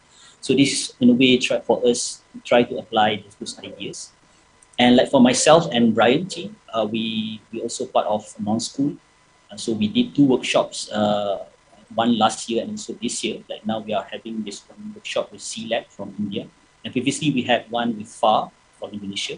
So in a way, it's a part of our practice to document all this. And eventually, if we have the budget, we can turn it into a publication so that we can share the idea and knowledge to most of the people. For us, this is the kind of architecture that we want to build. And this is the kind of non-buildings that we talk about in terms of the other translation of it, rather than some things that are physical that I showed to you earlier. So these are basically the other. So this is the mock-up of the book that going into printing and all that. And of course, finally, we are also trying to. We are also in the midst of actually publishing Building on Buildings as a book to be published by Suburbia project as well.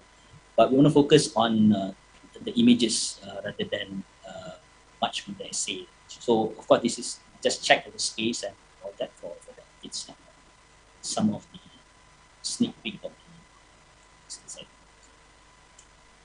And to end my presentation, I think I take longer than what I should do.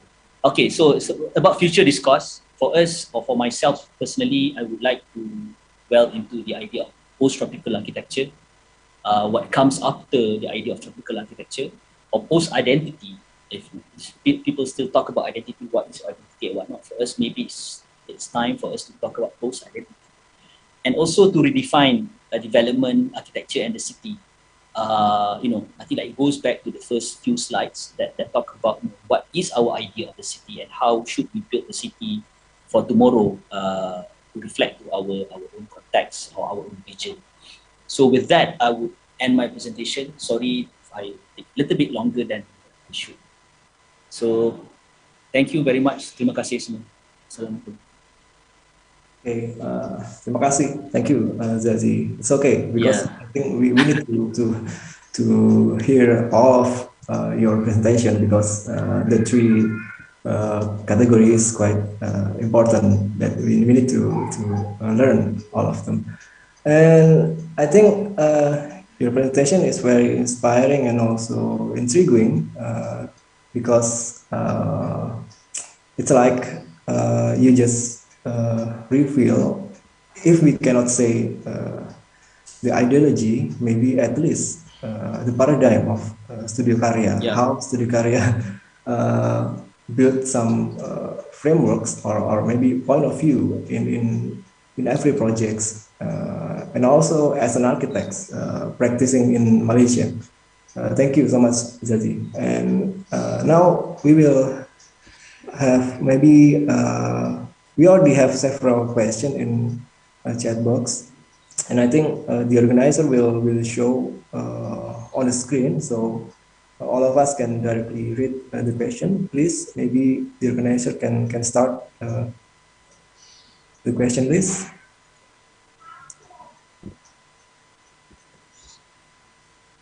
Not yet.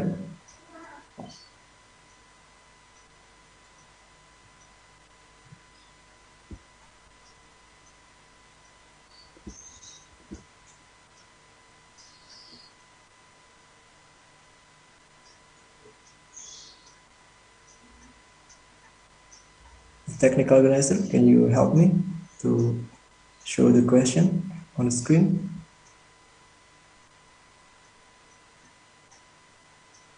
Oh, okay. Sorry. This is the first one. I go directly to the question. Okay. The question is, when we design an office building, for example, in your opinion, how to satisfy all users? Because we know, considering that each people has its own preference. Please, Zazie, you can directly answer. Yes. Yeah. Okay. Yeah, very interesting question because I think I listened to one of the talk by Kevin Makro before. Because people like it's quite popular in Malaysia to talk about community projects and all that, right? And he responded to that by saying, you should treat all projects like community project, because in a way you are designing for a community, even though you are designing for very rich people, very rich family, for instance, but they are still your client and they have like certain needs for things. Of course, you might have your own criticism. Let's say, even though you are rich, probably you should not be designing in this way, like so much wastage and all that, for instance. But there are some, spatial requirement or things that you should design for them. Let's say like the way they use the kitchen, the way they use the living room, whether they need a living room or not. I mean, like those are the kind of very architectural ideas for us to talk about. And to respond, so because of that, you have to put into detail in terms of designing for all these people, all your clients, the way that you could produce good architecture. And to respond to that, let's say office building. Of course, for us, the problem with all this office building and whatnot, even as an architect, when you design, you're not designing for the end user. You're actually designing for the client or the building management. Even let's say you're designing for a campus, right? So you go to an architect, you say that I need 5 studios or 10 studios, 20 lecture rooms and all that. Without, let's say, going to the students or going to the lecturer who are going to teach in those spaces and asking them. Of course, if you really want to do that, the process would take longer. But I think like we can have those discourse even outside of the design process. That's why, let's say, we have, we can talk about, okay, reka bentuk studio architecture. So what do you actually need in a architectural studio, whether a flexible space or whether a flexible furniture and all that. And then it's an irony or quite paradoxical in a way that we design for people, but look at our own our own place, our own space. Yeah, we live in a mess. I mean, like, we should look into our own space and probably like talk about that. So I mean, like those kind of things, even though let's say the architect would provide the space. So if let's say that's the space that we have. So internally, probably we could, talk within, let's say, if talking about office building, then let's say the building management or the company or whatnot.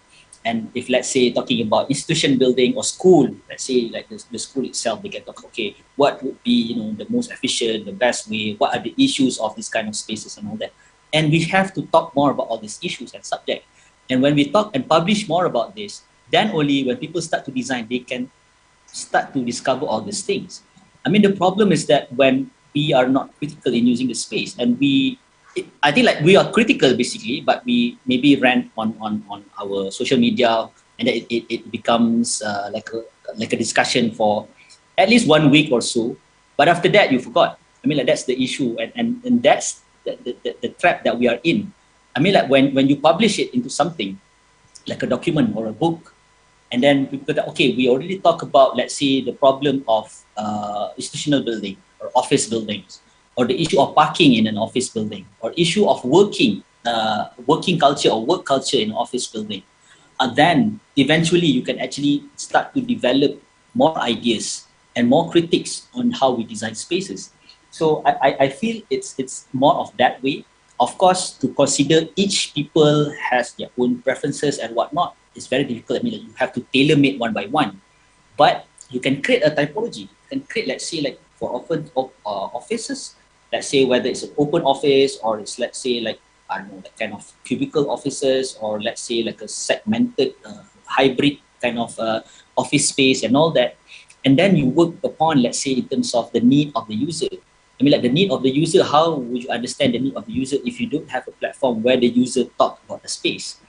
So I think this is quite crucial. I mean, like we talk about projects all the time, but we don't really go into, let's say, the specificity of the end user, how they experience the spaces. So I think if we try to do that and try to have more discourses and to document most of these things, then I think like eventually we would formulate, let's say, like some options or typologies in terms of answering all those things. I give an example, for instance, let's say the building that we designed with new office, the Anjung. For us, let's say I've experienced working in a office building with lift and course and all that. But even though it's not very high, it's like 7 stories or something like that. But I feel like the issue is that it's too enclosed. The only place where you can experience or you can actually have some fresh air is by going down to the lobby, ground floor, and then you go up. I mean, like that's why we propose that if, let's say, the whole building is designed as a anjung, as a corridor, and then if you just want to chill out, you can just go outside like a balcony, and then you can have fresh air, or if you want to smoke or whatever. But it's already like considered as outside, and then the internal space could be like a glass or screen partition thing. So I think like we already have these kind of ideas and typologies in vernacular architecture, but we fail to translate that into modern design, and we keep repeating failed typologies, I would say, or maybe typologies that are not meant for the region, or not meant to be used in our country or in our culture. So that's why we see, let's say, the failure of social housing, the failure of office building, the failure of institutional building, because we take, let's say, like a pattern from the West or from modernity and try to put it in our system or culture, and then the people can't really adapt. And this is where, let's say, we have to have more discussion, and we keep repeating this kind of typology on and on without going back to the root of the issue, or how to make it better, how to design a new typology. Like an example of, in Malaysia, we have this shop house typology. The shop house typology, I think it's quite famous when the Chinese came in, and also the British popularized the idea of a shop house typology in the formation of the city. So in the shop house typology in cities in Malaysia, so you have the main street, even though at the time the street is not filled with cars, but it's big enough for rickshaws, beca, motorcycles, and whatnot, and even some cars. And then you have like a 5-foot way where you can walk, also shaded. And then you have the units on top. So that is the kind of technology. Until now, shop houses are still designed in the same way, with just different facade. You know, the improvement that we make is just on the facade, if you want to call it improvement. But we don't try to design new technologies. So I think that is something that we should look into. Sorry for that. Okay, yes. Thank you so much, Zazi. I think that is very clear from your answer. The next question, maybe? Okay. In terms of democracy, is it possible to justify a democratic architecture if the existence of architecture itself is the thought of a group of people? It's quite interesting, the question. Yeah, in terms of democracy, is it possible to justify the democratic architecture if the existence of architecture itself is the thought of group? Okay. I think, the question talks about, like certain group of people or elites that control the kind of politics, economy, and even architecture. And I think this is where we misunderstood. I think I also used the term naive democracy, where we thought that democracy is about top-down, where, the leaders, they are the ones who make the decision, they are the ones. But you forgot, let's say, who put those people up there? Yeah. You are the ones who are putting them up there. So because of that, you are also the ones who can bring them down.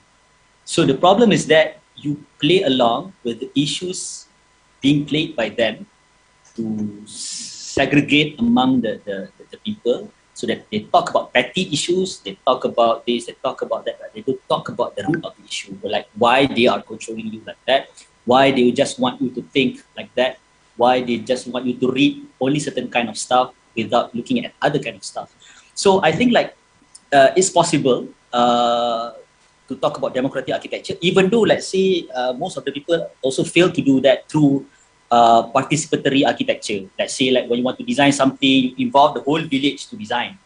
Of course, that would take you like a year or so to design something if you want everyone to have their own opinion. But I think it's about collectively trying to inform people.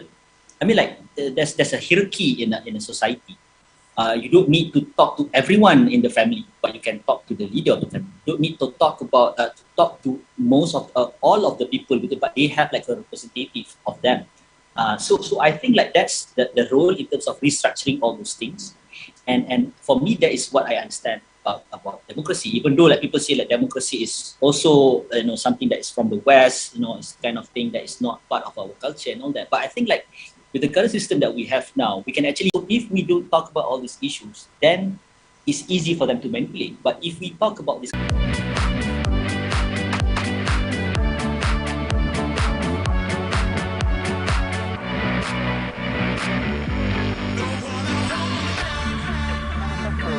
In this world of light and dark and all kinds of shades in between, architecture is just no longer about function and form. It is about our emotions, our senses, our humanity.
In this world of light and dark and all kinds of shades in between, architecture is just no longer about function and form. It is about our emotions, our senses, our humanity.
In this world of light and dark and all kinds of shades in between, architecture is just no longer about function and form. It is about our emotions, our senses, our humanity.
In this world of light and dark and all kinds of shades in between, architecture is just no longer about function and form. It is about our emotions, our senses, our humanity.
In this world of light and dark and all kinds of shades in between, architecture is just no longer about function and form.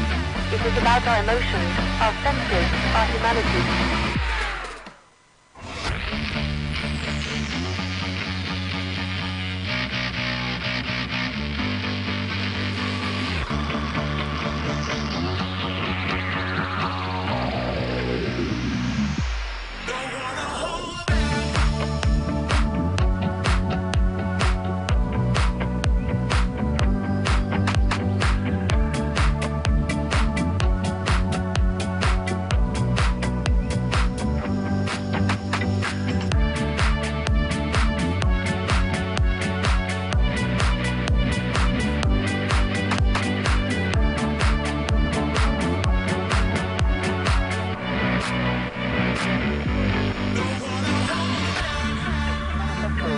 In this world of light and dark and all kinds of shades in between, architecture is just no longer about function and form.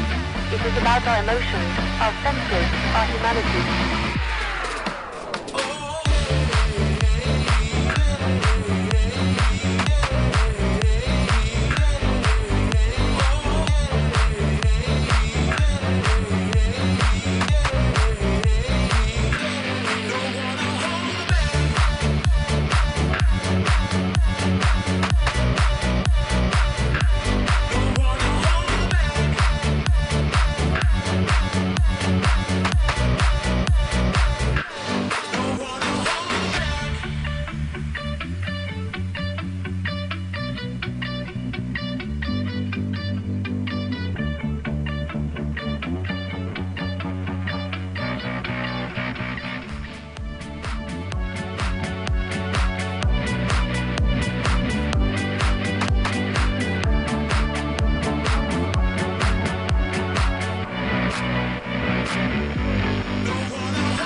In this world of light and dark and all kinds of shades in between, architecture is just no longer about function and form.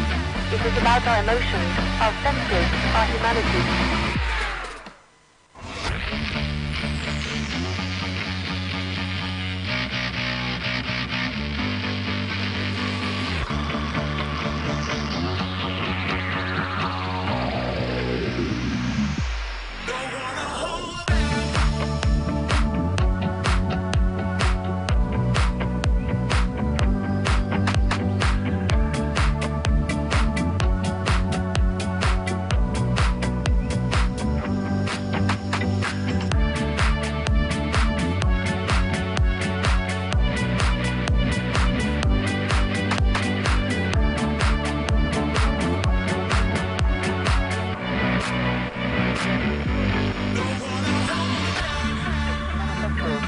In this world of light and dark and all kinds of shades in between, architecture is just no longer about function and form.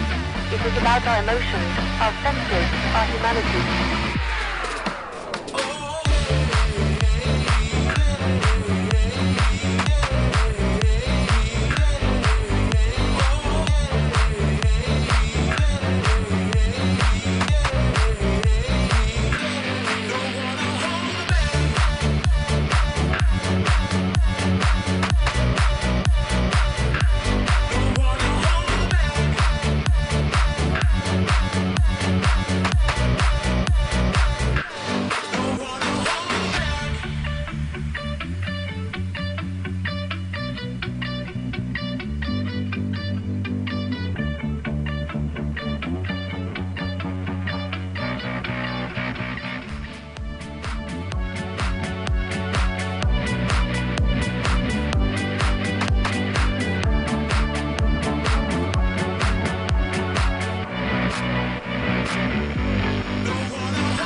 In this world of light and dark and all kinds of shades in between, architecture is just no longer about function and form.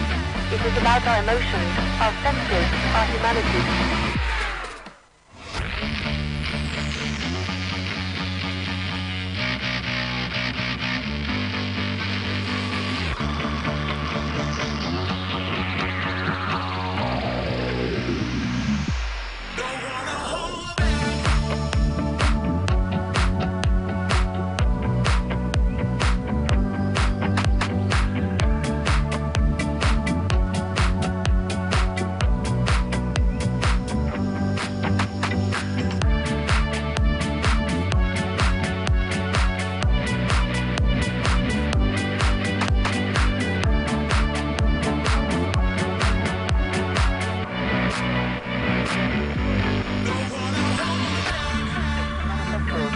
In this world of light and dark and all kinds of shades in between, architecture is just no longer about function and form.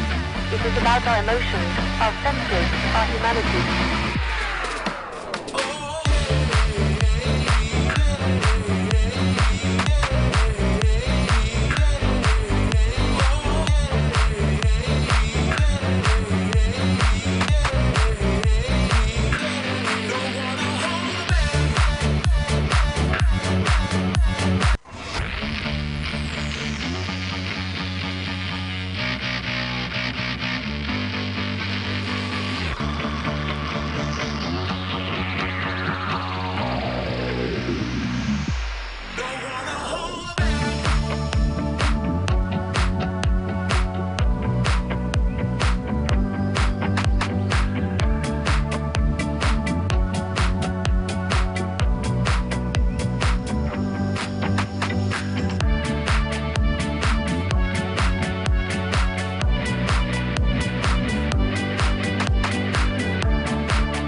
In this world of light and dark and all kinds of shades in between, architecture is just no longer about function and form. It is about our emotions, our senses, our humanity.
In this world of light and dark and all kinds of shades in between, architecture is just no longer about function and form. It is about our emotions, our senses, our humanity.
In this world of light and dark and all kinds of shades in between, architecture is just no longer about function and form. It is about our emotions, our senses, our humanity.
In this world of light and dark and all kinds of shades in between, architecture is just no longer about function and form.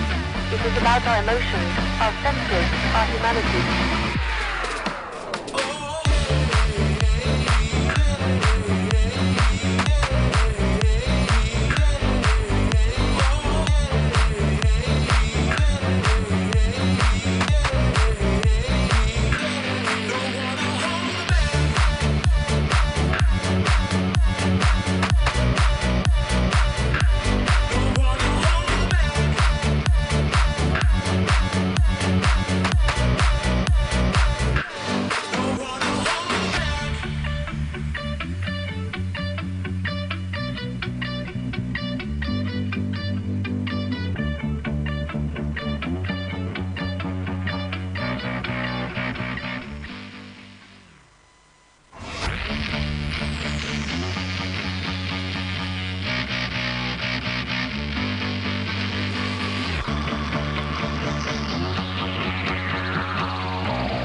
In this world of light and dark and all kinds of shades in between, architecture is just no longer about function and form.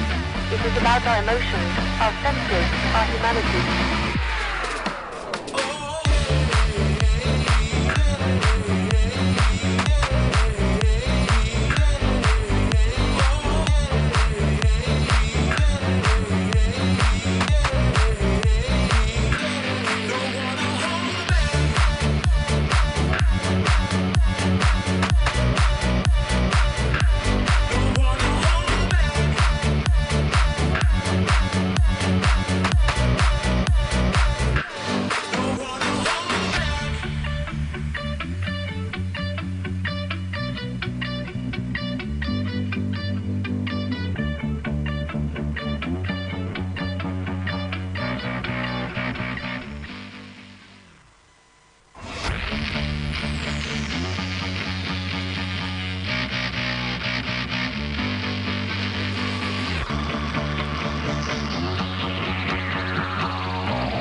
In this world of light and dark and all kinds of shades in between, architecture is just no longer about function and form.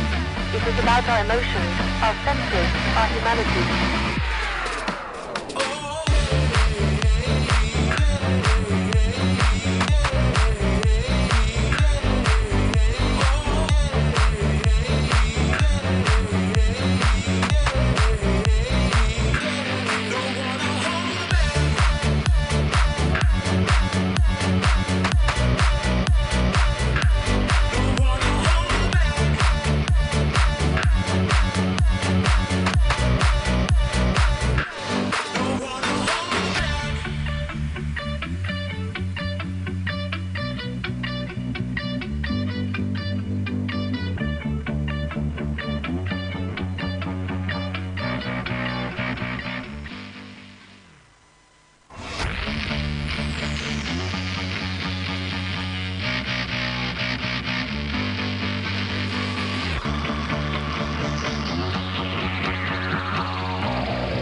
In this world of light and dark and all kinds of shades in between, architecture is just no longer about function and form.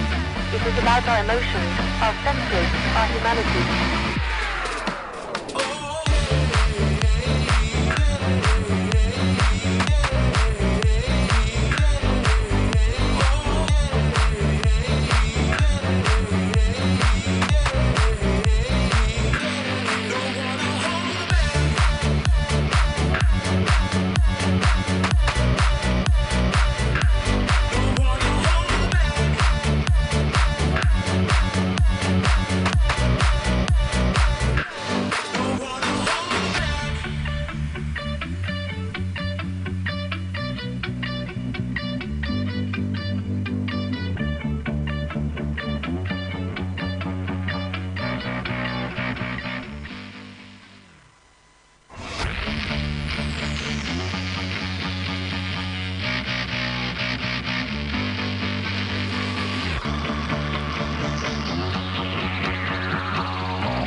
In this world of light and dark and all kinds of shades in between, architecture is just no longer about function and form.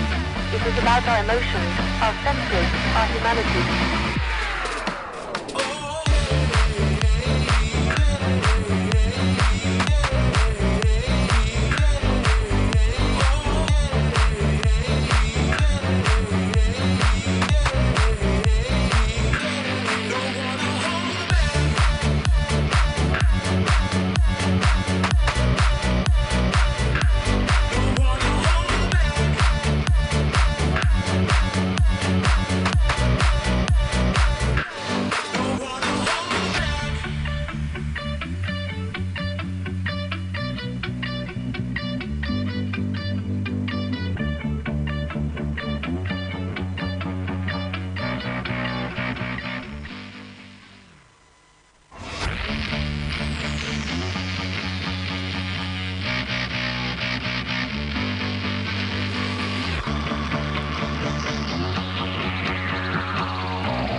In this world of light and dark and all kinds of shades in between, architecture is just no longer about function and form. It is about our emotions, our senses, our humanity.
In this world of light and dark and all kinds of shades in between, architecture is just no longer about function and form.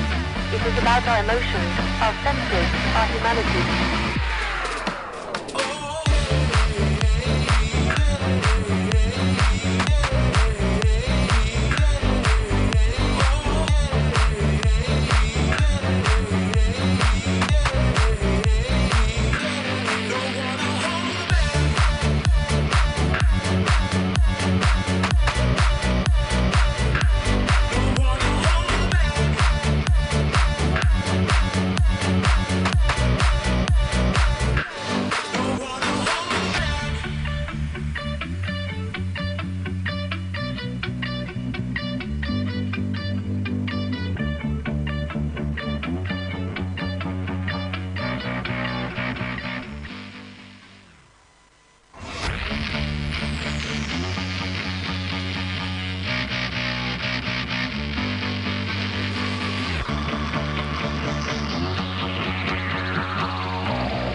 In this world of light and dark and all kinds of shades in between, architecture is just no longer about function and form.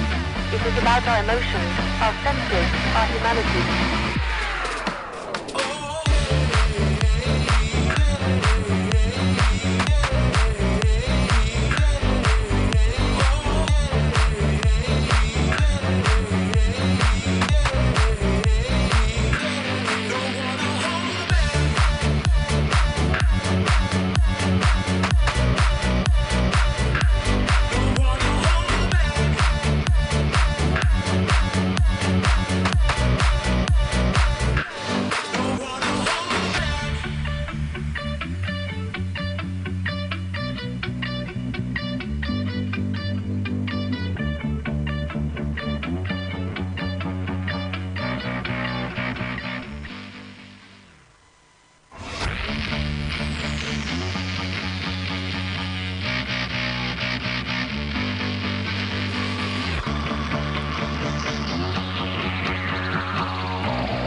In this world of light and dark and all kinds of shades in between, architecture is just no longer about function and form. It is about our emotions, our senses, our humanity.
this world of light and dark and all kinds of shades in between, architecture is just no longer about function and form.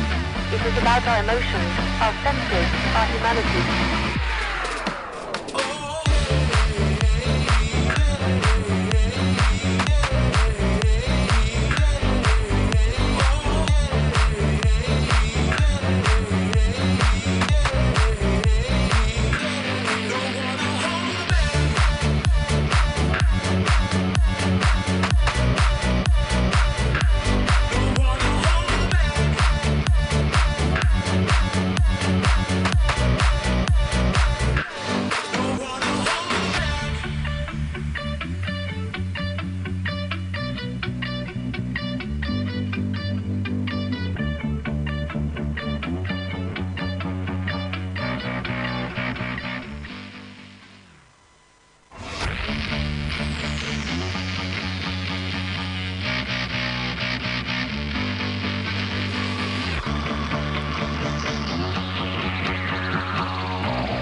In this world of light and dark and all kinds of shades in between, architecture is just no longer about function and form.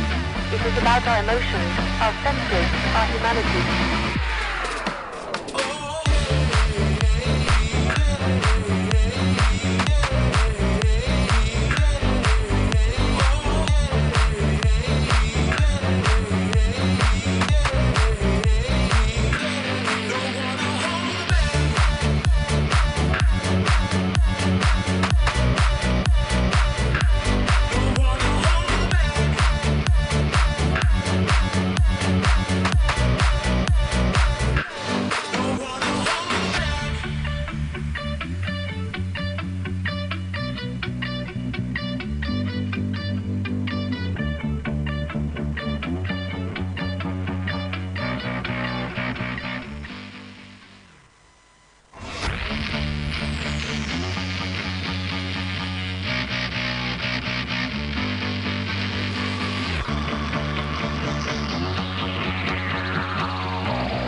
In this world of light and dark and all kinds of shades in between, architecture is just no longer about function and form.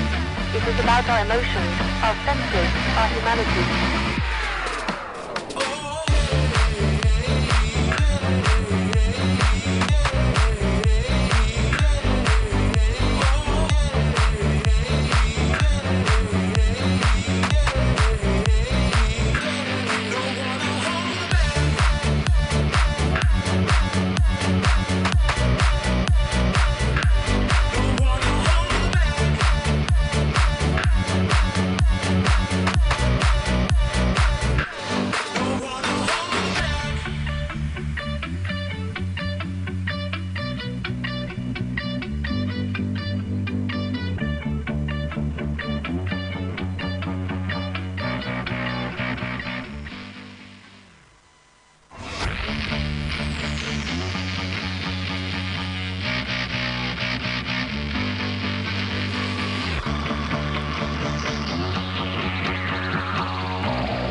In this world of light and dark and all kinds of shades in between, architecture is just no longer about function and form. It is about our emotions, our senses, our humanity.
In this world of light and dark and all kinds of shades in between, architecture is just no longer about function and form.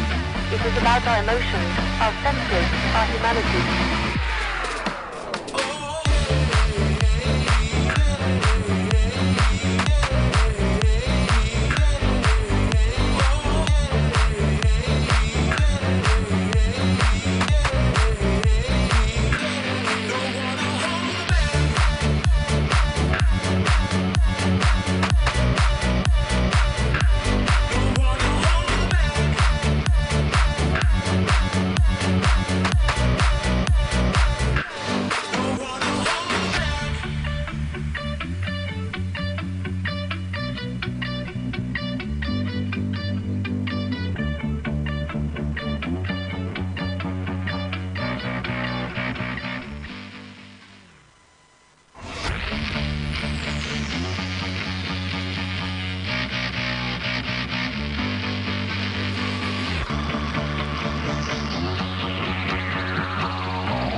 In this world of light and dark and all kinds of shades in between, architecture is just no longer about function and form.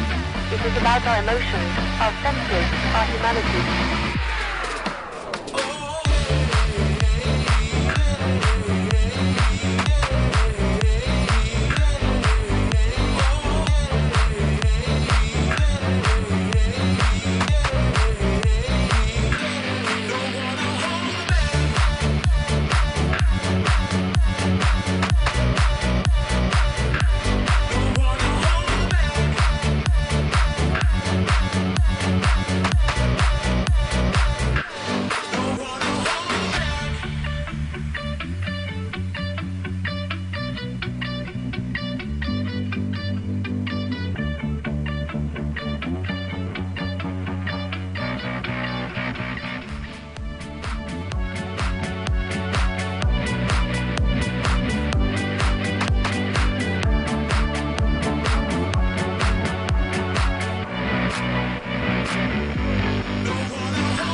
In this world of light and dark and all kinds of shades in between, architecture is just no longer about function and form. It is about our emotions, our senses, our humanity.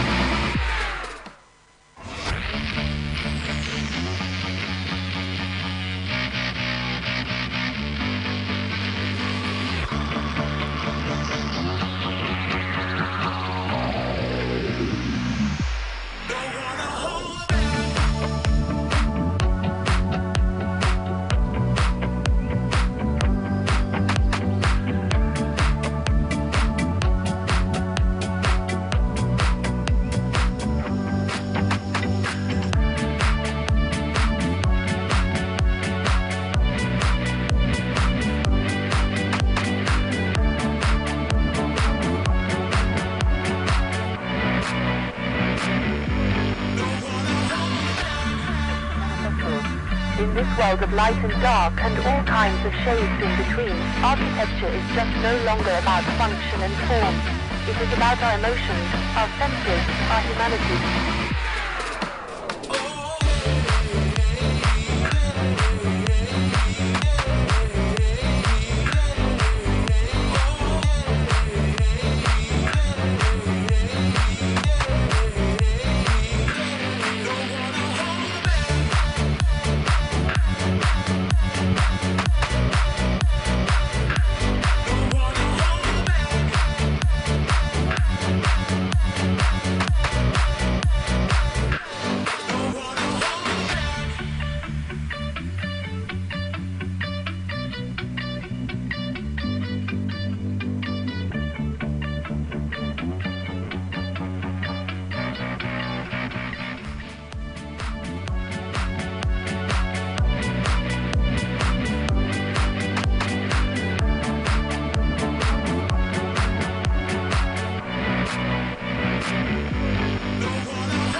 In this world of light and dark and all kinds of shades in between, architecture is just no longer about function and form.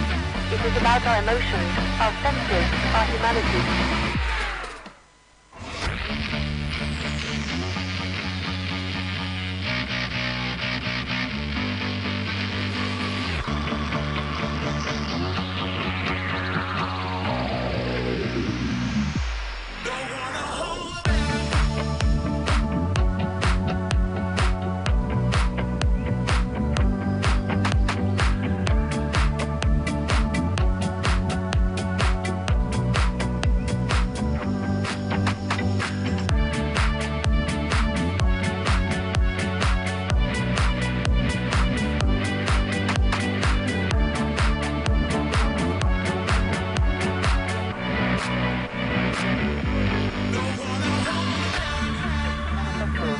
In this world of light and dark and all kinds of shades in between, architecture is just no longer about function and form.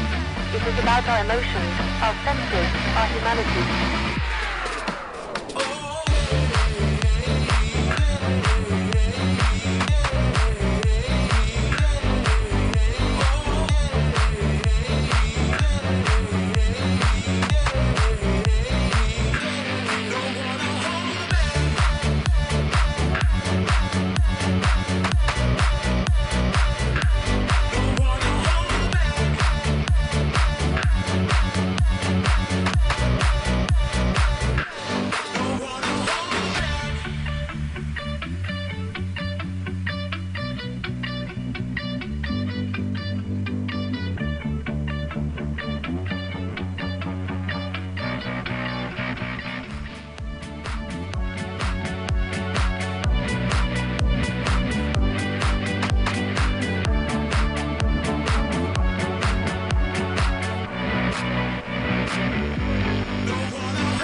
In this world of light and dark and all kinds of shades in between, architecture is just no longer about function and form.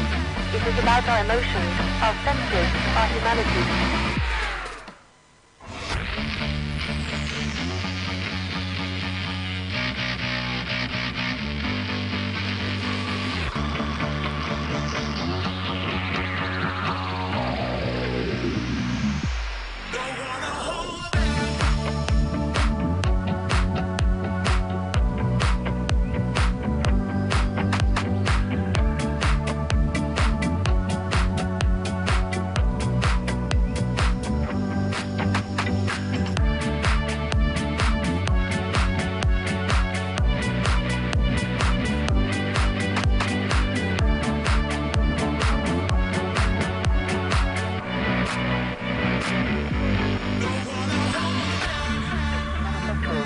In this world of light and dark and all kinds of shades in between, architecture is just no longer about function and form. It is about our emotions, our senses, our humanity.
In this world of light and dark and all kinds of shades in between, architecture is just no longer about function and form.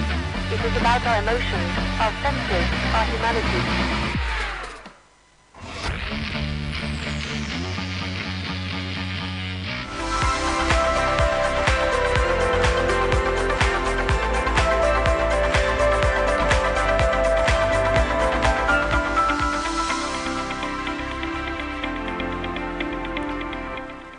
Selamat siang, selamat datang dan selamat bergabung kembali kepada para hadirin sekalian dan tentunya para finalis KTA 18 tahun 2021. Nah, pada sesi kali ini sesi yang tak kalah menarik dan penting dari sesi-sesi sebelumnya, yaitu pada kali ini sesinya yaitu presentasi 10 finalis KTA 18 tahun 2021. Sebelum masuk ke presentasi, kami akan memperkenalkan para dewan juri. Yang pertama yaitu terdapat dewan juri dari eksternal dan juga dewan juri dari internal. Dari dewan juri eksternal terdapat yang terhormat Bapak Hazazi Hamzah B. Arts dengan CV sebagai berikut.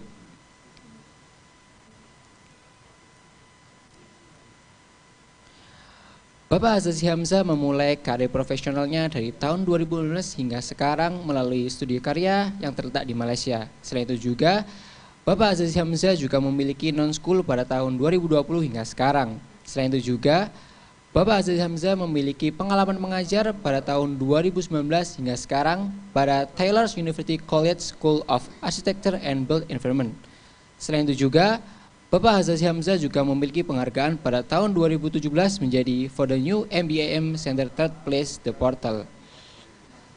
Selain Bapak Hazazi Hamzah, kami juga mengundang Bapak Yuli Carlson Sagala IAI AA sebagai Dewan Juri Eksternal yang kedua. Sebagaimana CV sebagai berikut. Bapak Yuli Carlson Sagala memulai karir profesionalnya dari tahun 2009 hingga sekarang menjadi Principal Architect of KSAD. Selain itu juga, Bapak Yuli Carlson Sagala menjadi Founder of Demaya atau biasa disebut Desainer Muda Surabaya. Selain itu juga, Bapak Yuli Carlson Sagala memiliki penghargaan pada tahun 2018 menjadi winner of Open Call Curator Competition for KTA 2018. Selain itu juga kami terdapat Bapak Hari Kurniawan ST MSc PhD dari Dewan Juri Eksternal kami. Bapak Hari Kurniawan menjadi seorang dosen di Departemen Arsitektur UGM. Selain itu juga, Bapak Hari Kurniawan memiliki penghargaan sebagai Commendation Award from Ikatan Arsitek Indonesia tahun 2011 untuk Architectural Rating with title Kota Masa Depan. Selain dari juri eksternal, kami juga memiliki juri internal dari kampus ITS, yaitu yang terhormat yang pertama Insinyur Andi Mapajaya MT, kemudian yang kedua yang terhormat Bapak Johannes Krisdianto STMT, dan yang terhormat yang terakhir yaitu Ibu Kirami Bararatin STMT.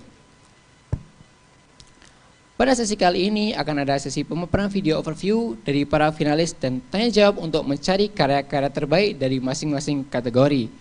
Paparan video atau presentasi dari setiap finalis sudah diberikan pada para juri sebelumnya.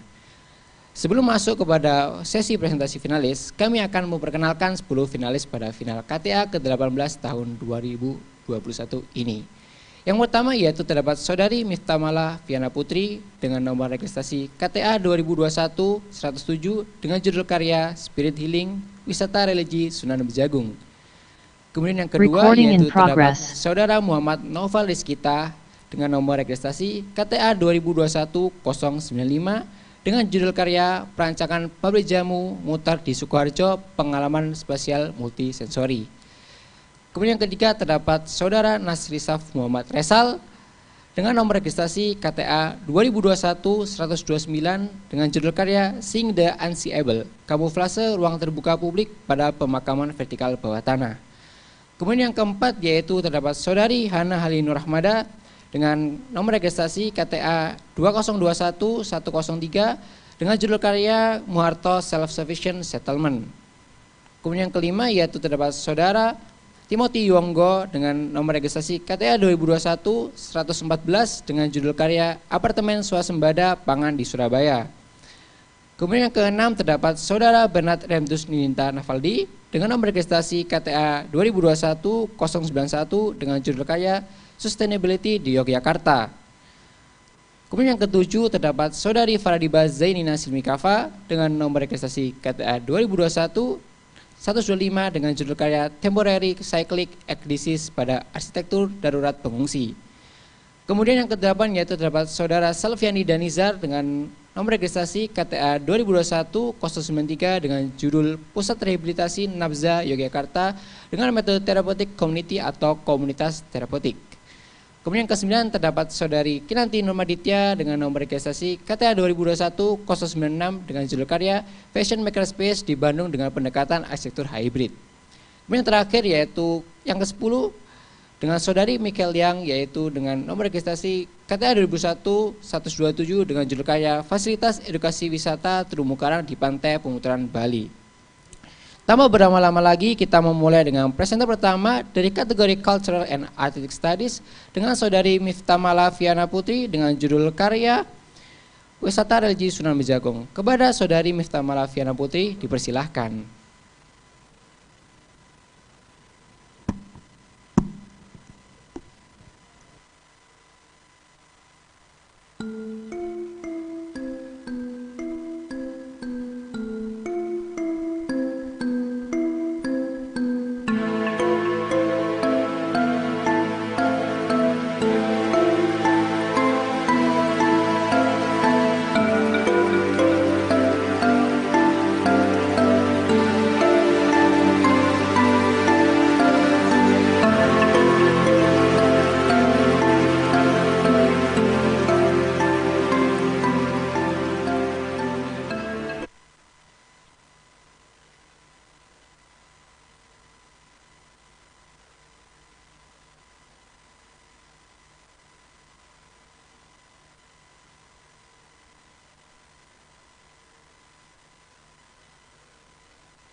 Selamat siang, Saudari Miftah.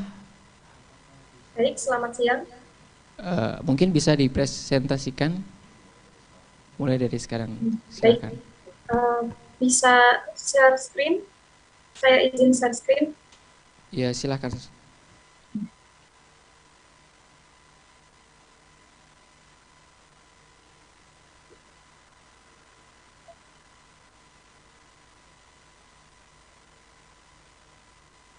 Baik, selamat siang Bapak Ibu Bapak-Bapak Dewan Juri. Berikut adalah hasil presentasi saya dengan judul Spirit Healing Wisata Religi Sunan Bijagong.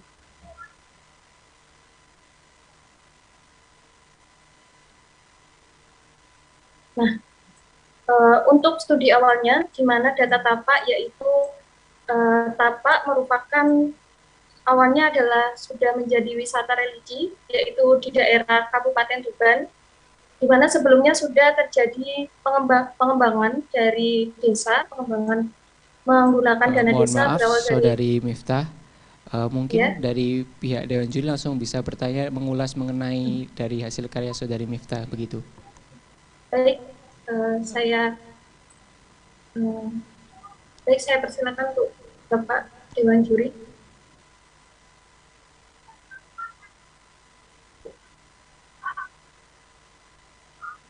Ya, siapa dulu ini Pak Carlson dan Pak Zazi, Pak Aziz? Bisa saya mulai ya? Saya yang mulai dulu nggak apa-apa ya? Baik, Pak. Boleh, teruskan. Ya, baik.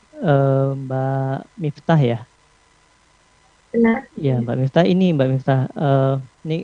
komen mungkin juga ada pertanyaan ya. Jadi saya coba melihat poster maupun video yang sudah diberikan panitia.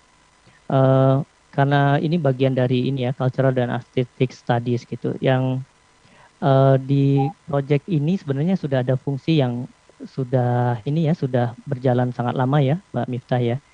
Hanya di dua dokumen itu, di dua dokumen poster maupun sayembara, saya tidak bisa membaca seberapa besar aktivitas ini berlangsung gitu ya. Jadi buat saya atau buat orang yang tidak tahu dengan aktivitas yang ada di sana, kita tidak bisa membayangkan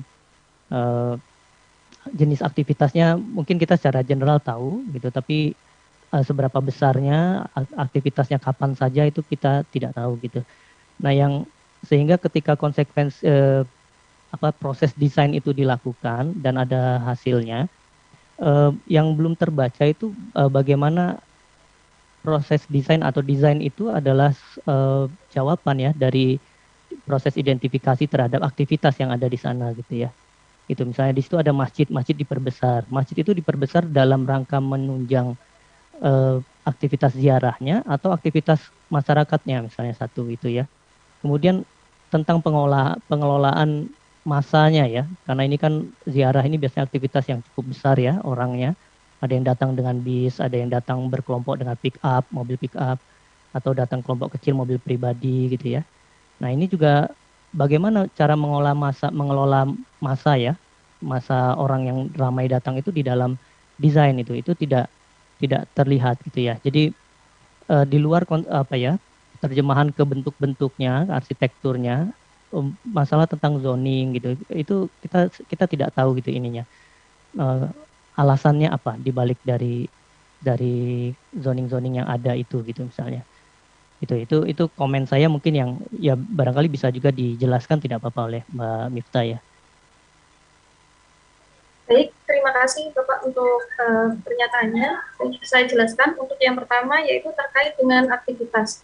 Nah sebelumnya ini saya tampilkan data tapak di mana awalnya hanya ada bangunan seperti ini, jadi peziarah masuk kemudian datang ke masjid biasanya untuk berwudu, baru nanti masuk di area penadaran. Jadi ini merupakan cagar budaya, kemudian baru melakukan ziarah di paling akhir.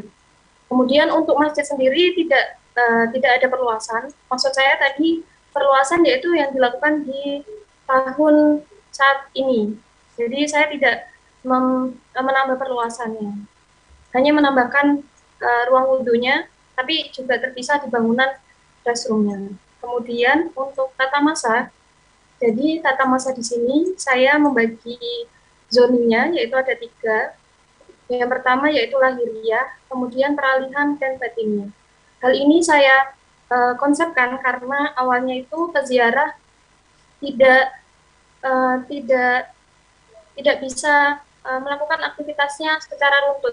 Misalkan mereka bingung mau wudhu di mana dulu, apakah di penadaran ini apakah ada, mereka itu masih bingung. Sehingga saya bagi, yang pertama itu lahiriah. Di lahiriah ini di mana peziarah itu melakukan penyucian diri dulu, yaitu wudhu tadi. Entah itu istirahat,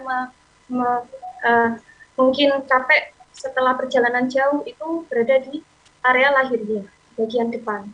Kemudian terdapat zona peralihan, yaitu galeri dan selasar. Setelah mereka lelah, kemudian berwudu atau ke toilet seperti itu di restroom dan juga di tempat makan, mereka bisa untuk masuk ke galeri di selasar di bagian tengah, yaitu zona peralihan. Kemudian baru ketika mereka siap untuk melakukan ziarah, mereka masuk ke zona batiniah, yaitu ada makam.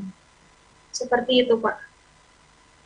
Iya, kalau dari kegiatan yang ada saat ini, kapasitasnya besar ya Mbak ya? Jumlah orang pengunjung gitu yang datang itu besar? Iya, cukup besar. Mungkin sebulan itu setelah saya wawancarai sekitar 500 atau 1.000 orang. 500.000 orang. Itu bagaimana di ininya ya? Misalnya tadi ada restroom ya, di kapasitas yang masuk ke dalam itu misalnya ziarah, itu kapasitasnya juga terbatas ya? Ya, itu terbatas. Kontrolnya bagaimana ya? Apakah dipikirkan ya? Apakah ada semacam gate atau ruang yang sampai segini sekian orang, 1.000 orang masuk, setelah itu 500 orang masuk, setelah itu 310 orang terakhir di tempat ziarah misalnya ya? Itu diterjemahkan tidak ya di dalam zonasi maupun desainnya ya? Ya, seperti terima kasih Pak untuk tadi. Peziarah, menurut saya peziarah itu bisa di area peralihan dulu karena di sini ada galeri, di mana galeri ini berisi informasi terkait sejarahnya Sunan Bejagung. Kemudian juga ada tempat istirahat di zona peralihan juga. Jadi di sini pun juga ada semacam pagar. Memang sebelumnya sudah ada pagar dari bata yang sudah ada di sana sudah lama gitu Pak. Jadi sudah ada sejak abad 19-an seperti itu. Ya. Oke, mungkin terakhir terkait dengan ada fungsi masjid. Kalau masjid ini dipakai oleh warga ya, Mbak Miftah ya? Iya, jadi untuk warga dan juga bisnis. Untuk warga juga ya. Itu sirkulasinya sama ya? Masuk dari jalan besarnya itu sama? Oh, iya. Dari luar? Iya, saya bukakan. Jadi untuk pas ziarah itu masuk di bagian depan. Kemudian untuk warga di sebelah kiri, karena di sini juga berdekatan dengan rumah warga. Seperti itu, Pak. Oke, baik. Ya, terima kasih Mbak Miftah. Terima kasih.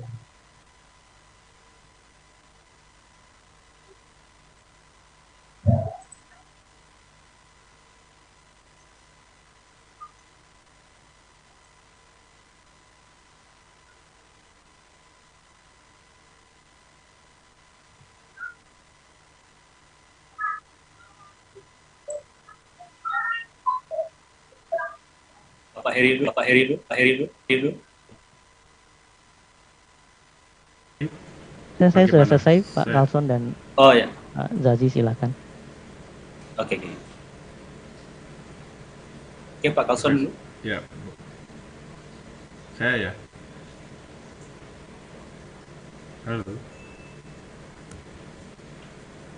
Halo. Ya, silakan. Apakah terdengar? Baik Pak, terdengar. Ya, terima kasih Mbak Mbak Miftah ya. Di Surabaya itu ada namanya sama juga, sepertinya konteksnya sama ya, kompleks wisata religi Nasional. Itu di hari-hari tertentu kekurangan parkir di hari-hari ziarah tertentu ya, seingat saya mungkin Kamis, Jumat atau Sabtu gitu.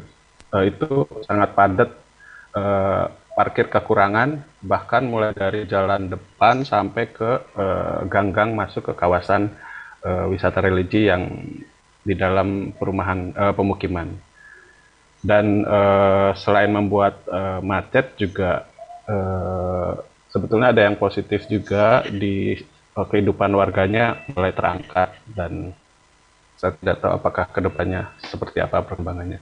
Nah, yang mau saya tanyakan, apakah Mbak Miftah mempertimbangkan hal itu juga, bahwa wisata religi ini akan sedikit banyak akan mempengaruhi lalu lintas mulai dari jalan depan sampai ke gang-gang ataupun jalan masuk ke perumahan.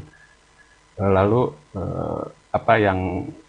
apakah sudah diantisipasi ya? Sepertinya yang di sini tidak diceritakan tentang itu. Terima kasih. Baik Pak, terima kasih untuk pertanyaannya. Untuk terkait dengan sirkulasi atau parkiran dan pengaruh dari banyaknya transportasi, saya hanya menambahkan parkiran baru karena awalnya di data tapak ini parkiran hanya di bagian depan. Jadi saya tambahkan di sebelah ini, di sebelah utara, kebetulan juga merupakan lahan kosong. Jadi sebelah sini. Kemudian ini untuk tapaknya itu masuk dari jalan besar, kemudian masih masuk. Sehingga kalau saya sendiri tadi, solusinya hanya menambahkan parkir. Oke. Oke, dari saya cukup itu. Terima kasih. Oke, giliran saya. Oke, ditahan. Oke, boleh zoom dekat the whole master plan dan nampak pemukiman di dekat plan, site plan. Oke, saya punya soalan basically kaitan dengan locality dan contextual lah. So di keliling kompleks wisata ni, adakah aktiviti seperti aktiviti komersial dibenarkan di keliling, sebab berdasarkan gambar yang ada tu, saya tak nampak in terms of transition, sebab selalu kalau tempat wisata ni kebanyakannya akan ada banyak aktiviti komersial ataupun perjualan, kalau adalah kebanyakannya, selalunya adalah daripada warga setempat lah. Jadi adakah dimasukkan dalam consideration tentang area untuk komersial? Baik, terima kasih Pak untuk pertanyaannya, yaitu terkait dengan komersialnya. Jadi memang data tapaknya itu masih belum ada orang yang berjualan, masih belum banyak.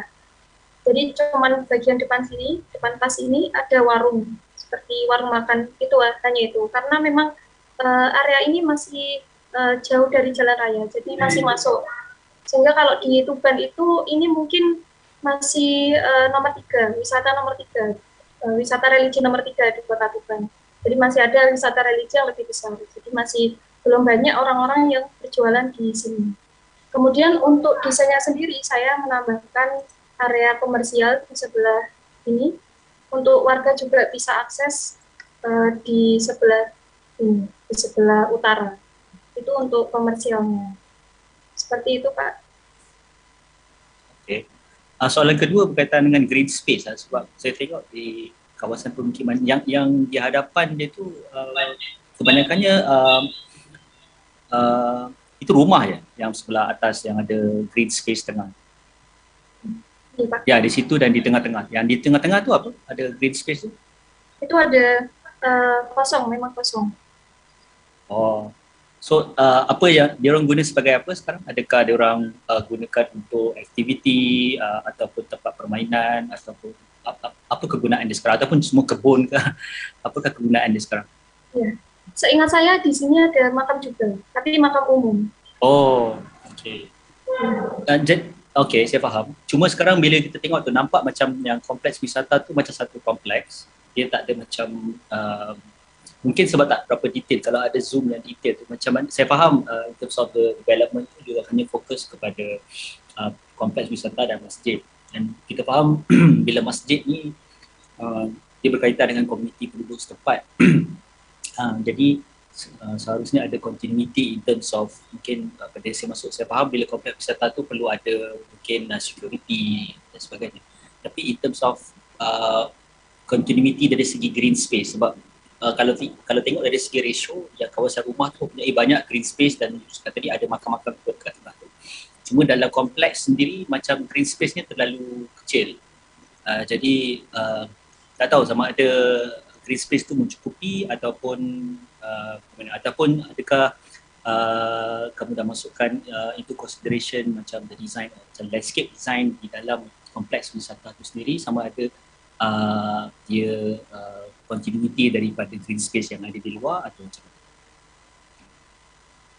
Ya, kalau untuk terkait dengan keberlanjutan dengan sekitarnya, mungkin hanya tadi di bagian yang saya bisa gambar di sebelah sini itu ada ruang peralihan antara kompleks dan juga warga, perumahan warga seperti itu.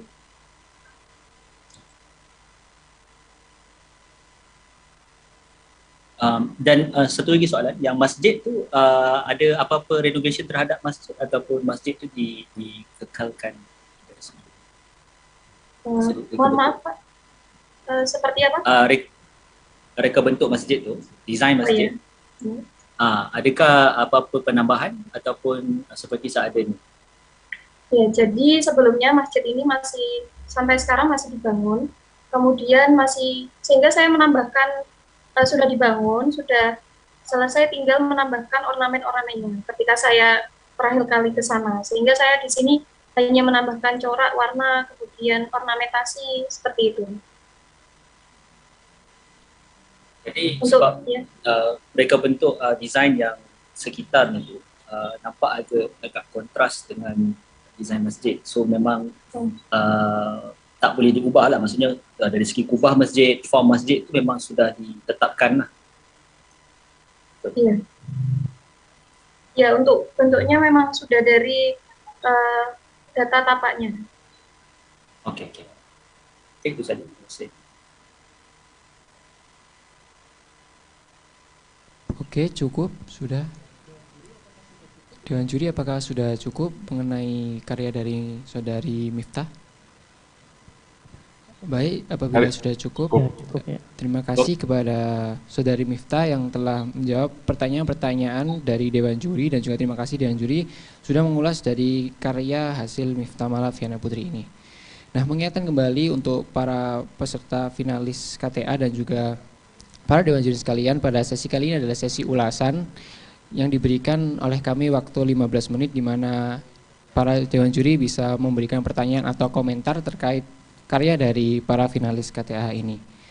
Oke, lanjut kepada presenter kedua, yaitu dari kategori yang sama, dari kategori Cultural and Artistic Studies, kepada Saudara Muhammad Noval Rizkita dipersilakan untuk memberikan karyanya.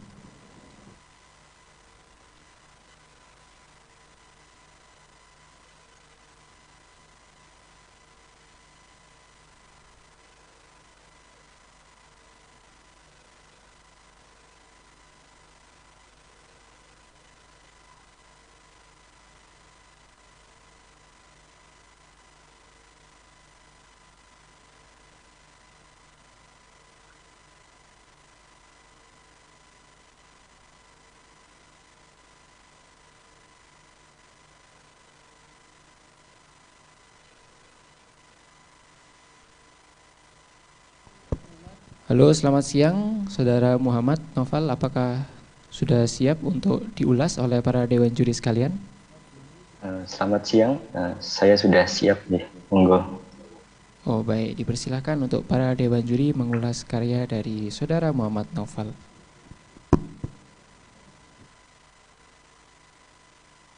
Ya, boleh dari saya dulu aja ya. Baik Pak. Selamat siang, terima kasih.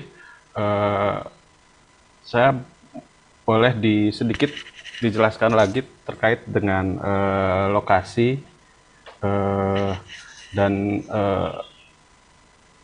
kenapa idenya membuat pabrik jamu di lokasi tersebut. Sementara itu dulu, terima kasih. Oke. Terima kasih dari juri atas pertanyaannya.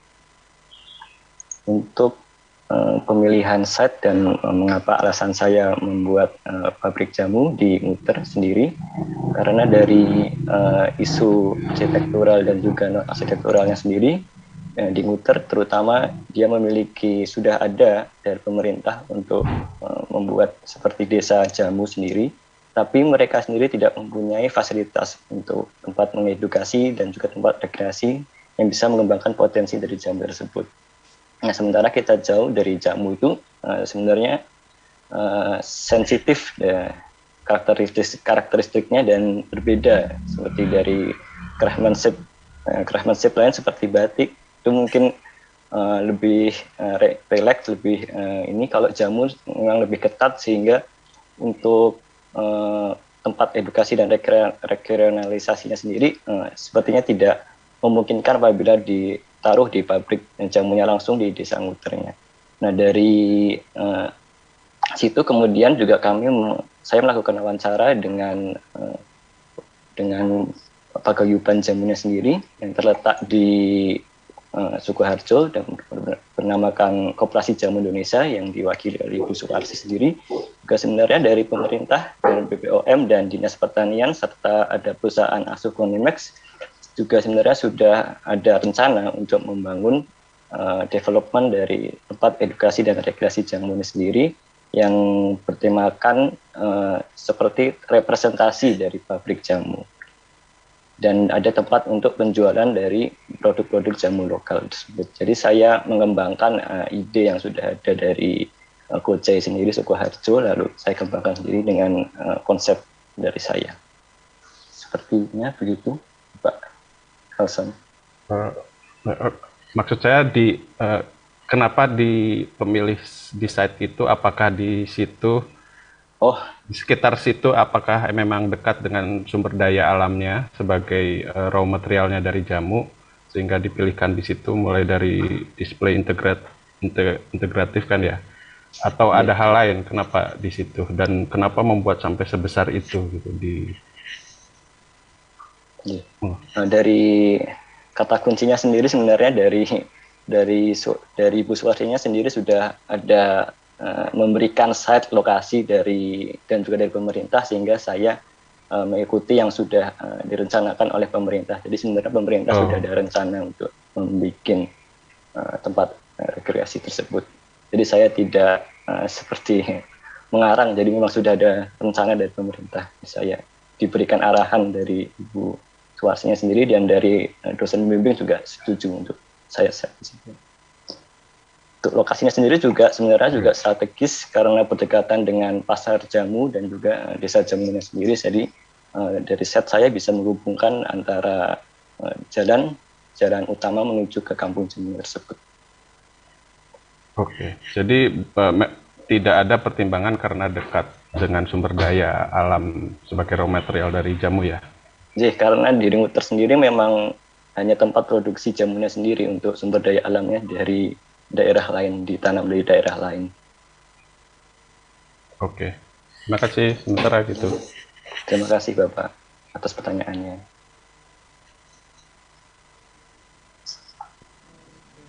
Selanjutnya mungkin dari Dewan Juri yang lain, mungkin Bapak Azazi atau Bapak Heri yang ingin menambahkan ulasan mengenai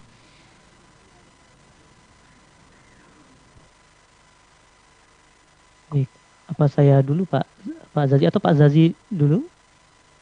Boleh. Oke,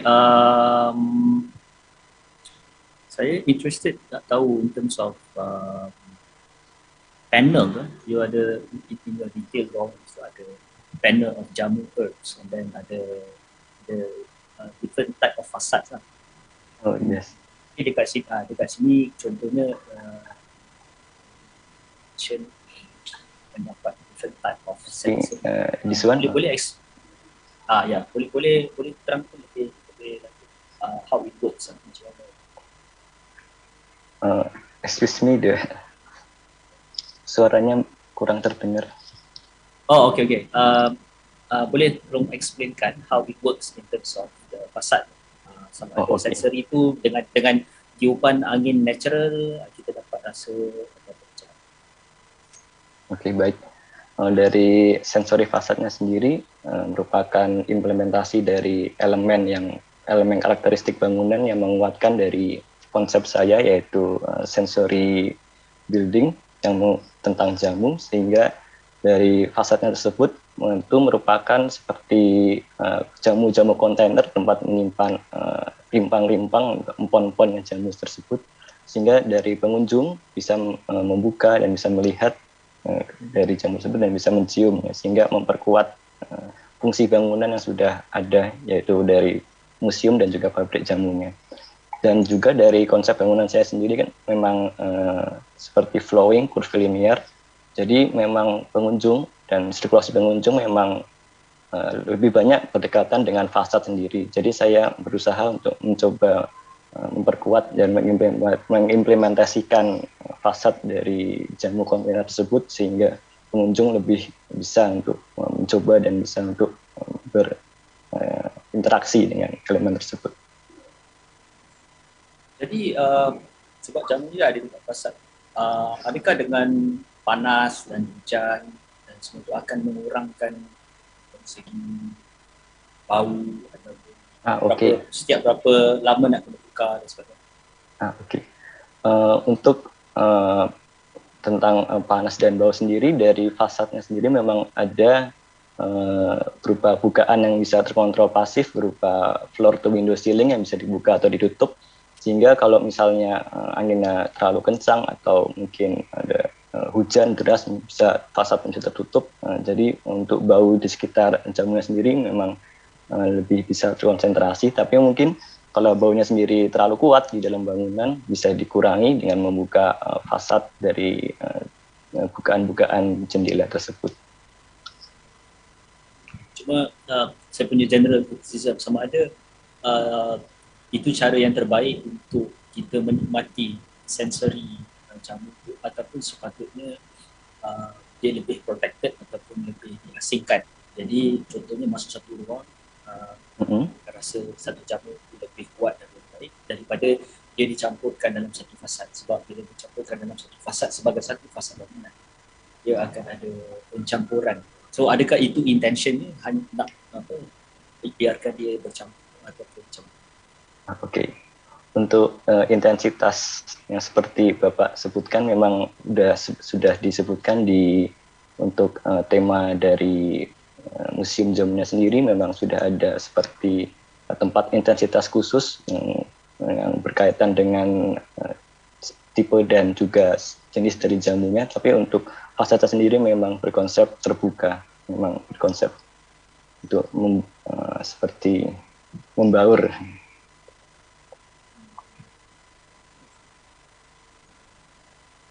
Ya, itu saja. Iya. Terima kasih.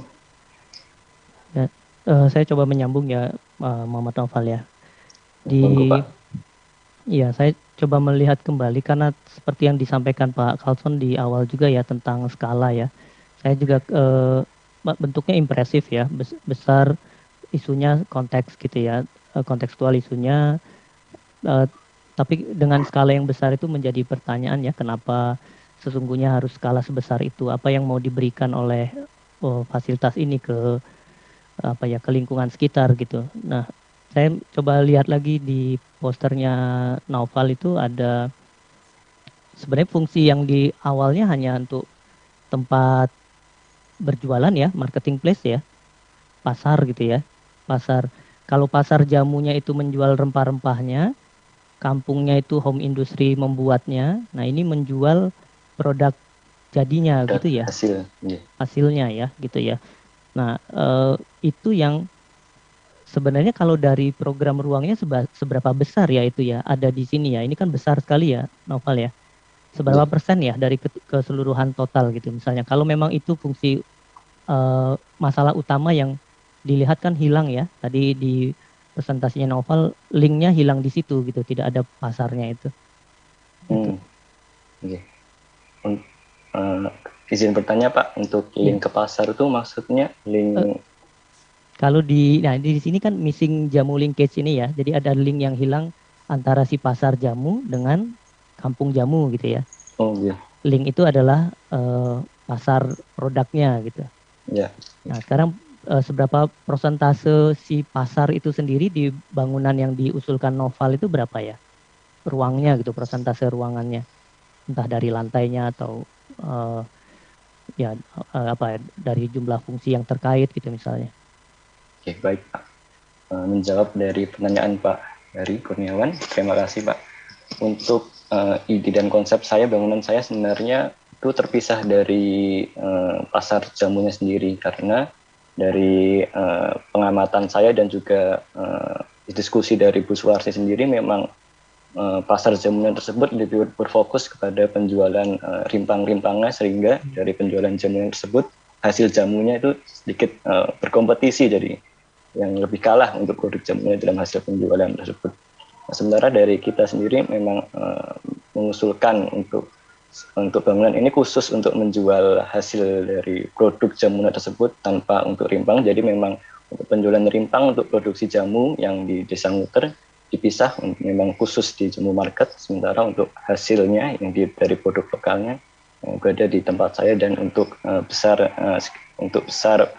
luas dari bangunan penjualan jamunya berkisar sekitar kurang lebih sekitar 2.500 meter persegi Pak, yang di bangunan amenitis ini. Total ya? Total. Itu semua termasuk untuk jual servis. Untuk jual jamu jadinya ya, produk jamu yang jadi ya, saset ya, bentuknya saset gitu ya? Bisa minuman, bisa saset, bisa dari produk spa juga ada. Oke. Itu seberapa besar ya? Berapa persen dari yang 3.000 itu? Dari total bangunannya, karena memang fungsinya berkaitan, jadi kira-kira hampir separuhnya Pak. Separuhnya ya. Jadi separuhnya fokusnya ke pabrik jamu dan museum, dan separuhnya ke tempat penjualan amenitis. Karena memang penting juga untuk sebagai kelangsungan ekonomi. Ya itu yang kalau dari rumusan masalahnya Noval tidak terlalu terlihat ya gitu ya menurut saya. Terkait dengan skala juga gitu, yang saya sebenarnya kalau studi Noval sampai ada studi tentang rasa kan ya, Tapi jamu itu kan juga ini ya sebenarnya intim ya, personal gitu ya. Orang beli jamu itu juga bisa, saya tahu warung, kalau dulu pakai mobil begitu ya, yang saya pernah itu waktu kecil tuh jamu ya, ini dikasih campur telur gitu ya, kadang dicampur dengan jamu yang lain gitu. Nah itu personal gitu. Nah apakah dengan skala yang sebesar ini personal itu ya, apa personal hubungan yang personal antara pengunjung ya, pembeli jamu dengan penjual jamunya atau dengan jamunya sendiri itu masih bisa terjaga ya Noval ya. Ini kan grand ya, space-nya ruangnya besar sekali ini. Baik Pak, atas pertanyaannya. Untuk tempat seperti testingnya ya, itu sebenarnya dari bangunan saya sendiri sudah ada konsep khusus, tapi bukan berhubungan dengan penjual jamunya sendiri, berupa seperti tempat untuk untuk testingnya sendiri, rasa dan jamunya. Mungkin saya bisa share screen sebentar. Ya, ini udah kelihatan ini saya screen-nya, Noval. Sebentar, mohon maaf Pak.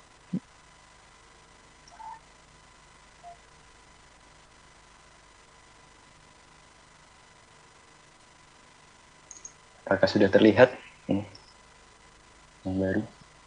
Jadi memang dari tujuan dari akhir dari museum jamu tersebut, selain mengimplementasikan tentang tes dan sense lainnya, saya juga berusaha untuk dari rasa sendiri mengimplementasikan teknologi untuk lebih jauh dan bisa mungkin mencoba atmosfer yang baru dari mencoba jamu dari VR dan AR, tapi mungkin tidak seperti yang Pak Heri jelaskan, tidak berhubungan dengan penjual jamu sendiri.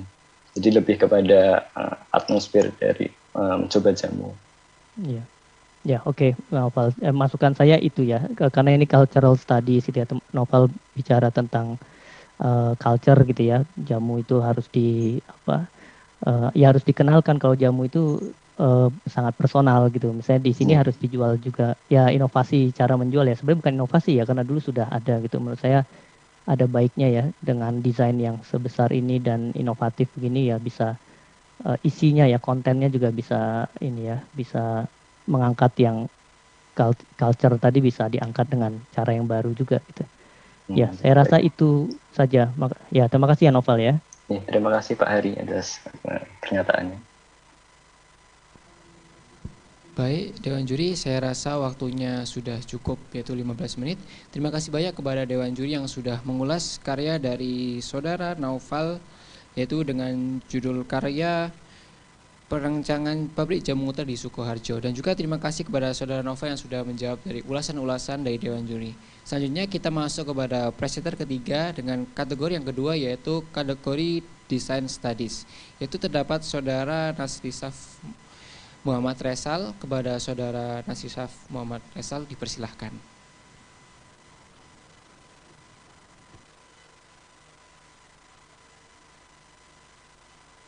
Selamat siang Dewan Juri, Assalamualaikum warahmatullahi wabarakatuh.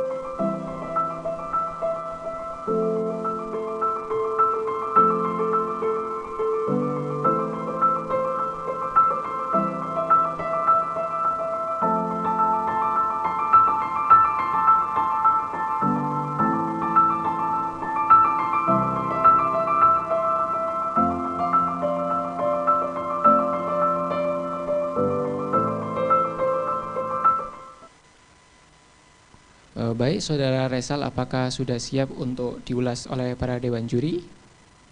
Baik, sudah siap.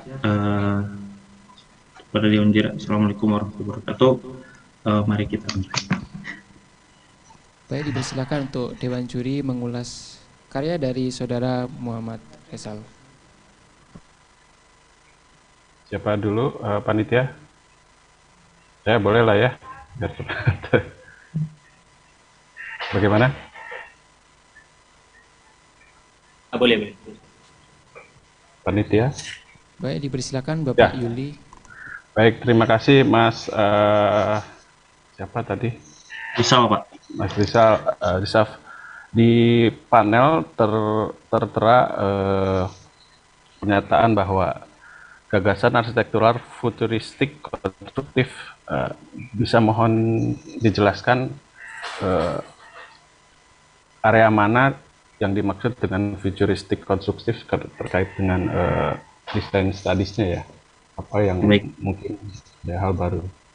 Ya, baiklah. Jadi yang dimaksud dengan futuristik konstruktif ini adalah sebuah gagasan yang secara teknikal mungkin bisa diselesaikan di masa sekarang, namun pada saat implementasinya di masyarakat mungkin ini akan ada sedikit shifting budaya, metode baru dalam melakukan ziarah dan penguburan jenazah, sehingga hal ini saya sebut sebagai sebuah gagasan futuristik konstruktif gitu, di mana pada gagasan ini tuh saya melakukan sebuah pendekatan yang saya ambil berupa research through art and design. Jadi di mana kegiatan mendesain itu saya lakukan sebagai riset untuk kemudian desain ini dapat berguna untuk membangun pengetahuan mengenai sebuah desain itu sendiri, seperti itu, Pak.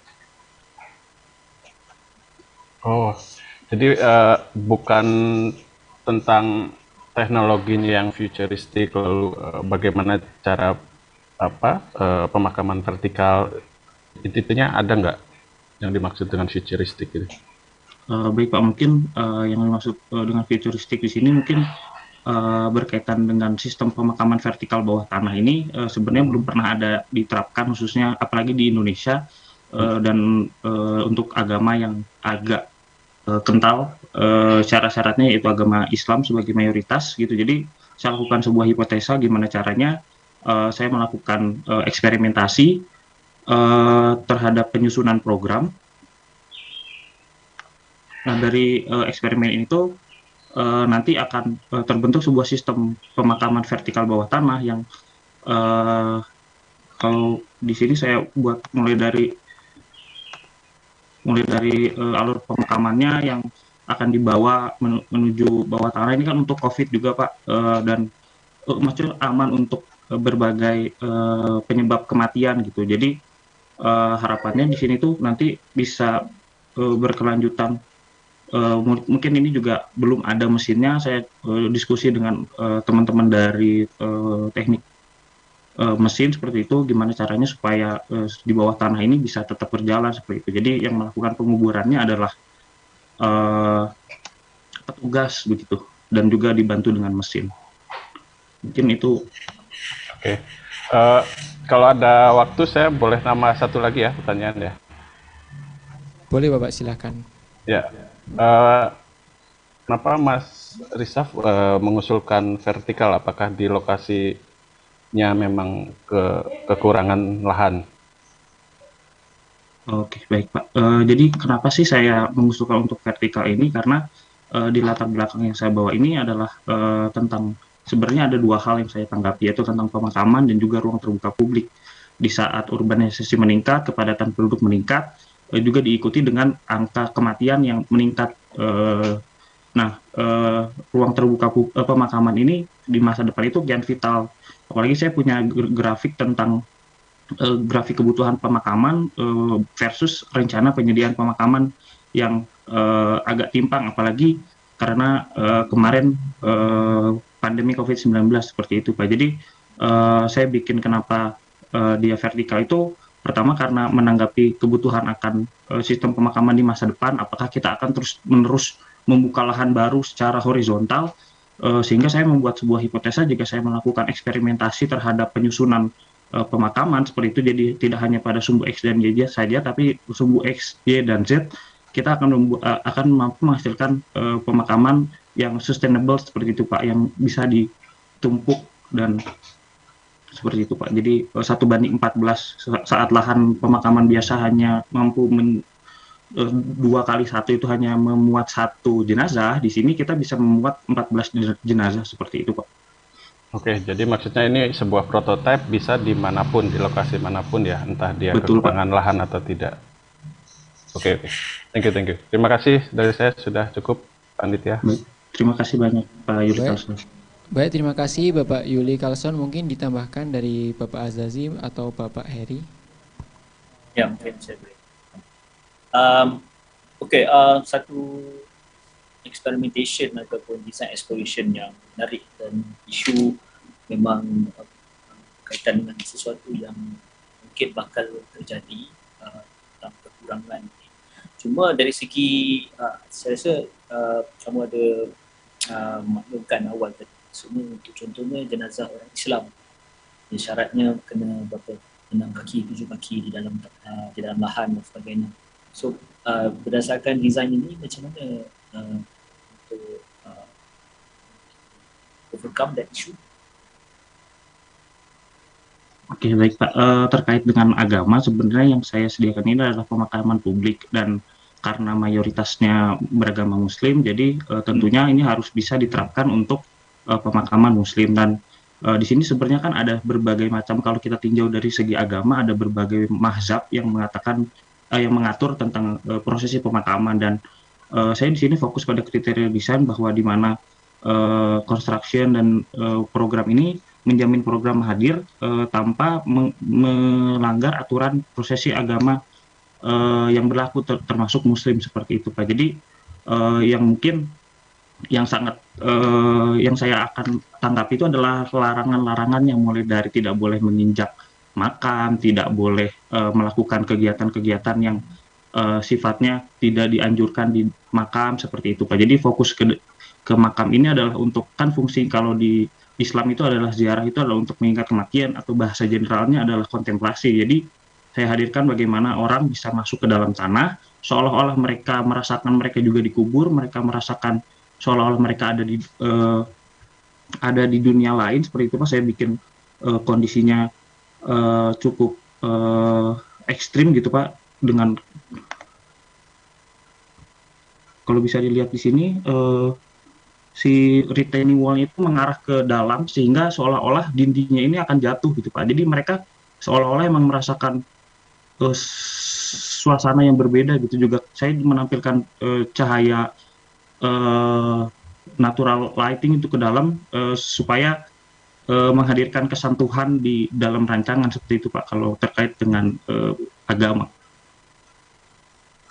Oke, cuma kalau nak tambah soalan pertama, soalan kedua basically macam mana dengan expansion? So dalam size yang ada, katakanlah sekarang kita ada 7 tingkat, 7 lantai, dan besarnya segini contohnya.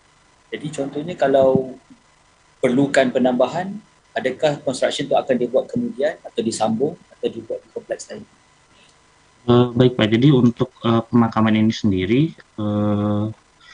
dia kan ada menggunakan sistem liang lahatnya itu dibor secara horizontal, dan ketika butuh makam baru ini kita jadi pakai teknologi, bukan teknologi, kita menggunakan tanah yang kita rekayasa supaya dia lebih subur, sehingga jenazah nantinya bisa akan lebih cepat terurai, dan misalnya di liang lahat yang sama, di keluarga yang sama itu nanti bisa ditumpuk seperti itu Pak. Jadi makamnya ini tidak perlu bisa menambah baru, tapi juga tanpa menambah baru kita bisa menghadirkan pemakaman yang sustainable, yang tahan, bisa dipergunakan berkepanjangan seperti itu Pak. Jadi cycle itu berapa lama? Contohnya satu mayat yang sama dah masuk dalam tu. Cycle-nya berapa lama tempat yang sama boleh digunakan? 5-10 tahun Pak, berdasarkan mungkin literatur yang saya baca seperti itu Pak. Okey, mungkin saya tambah last kali yang terakhir. Sebab isu ni ada dua. Satu, isu dari segi penguburan jenazah, something yang very spiritual, dan macam rasa keinsafan ketika kuburan, baca doa. Yang kedua adalah isu ruang umum, ruang publik. Jadi selalunya kalau kita pergi ke ruang publik, pasti ada anak-anak kecil yang nak main permainan ataupun nak berlari-lari dan sebagainya.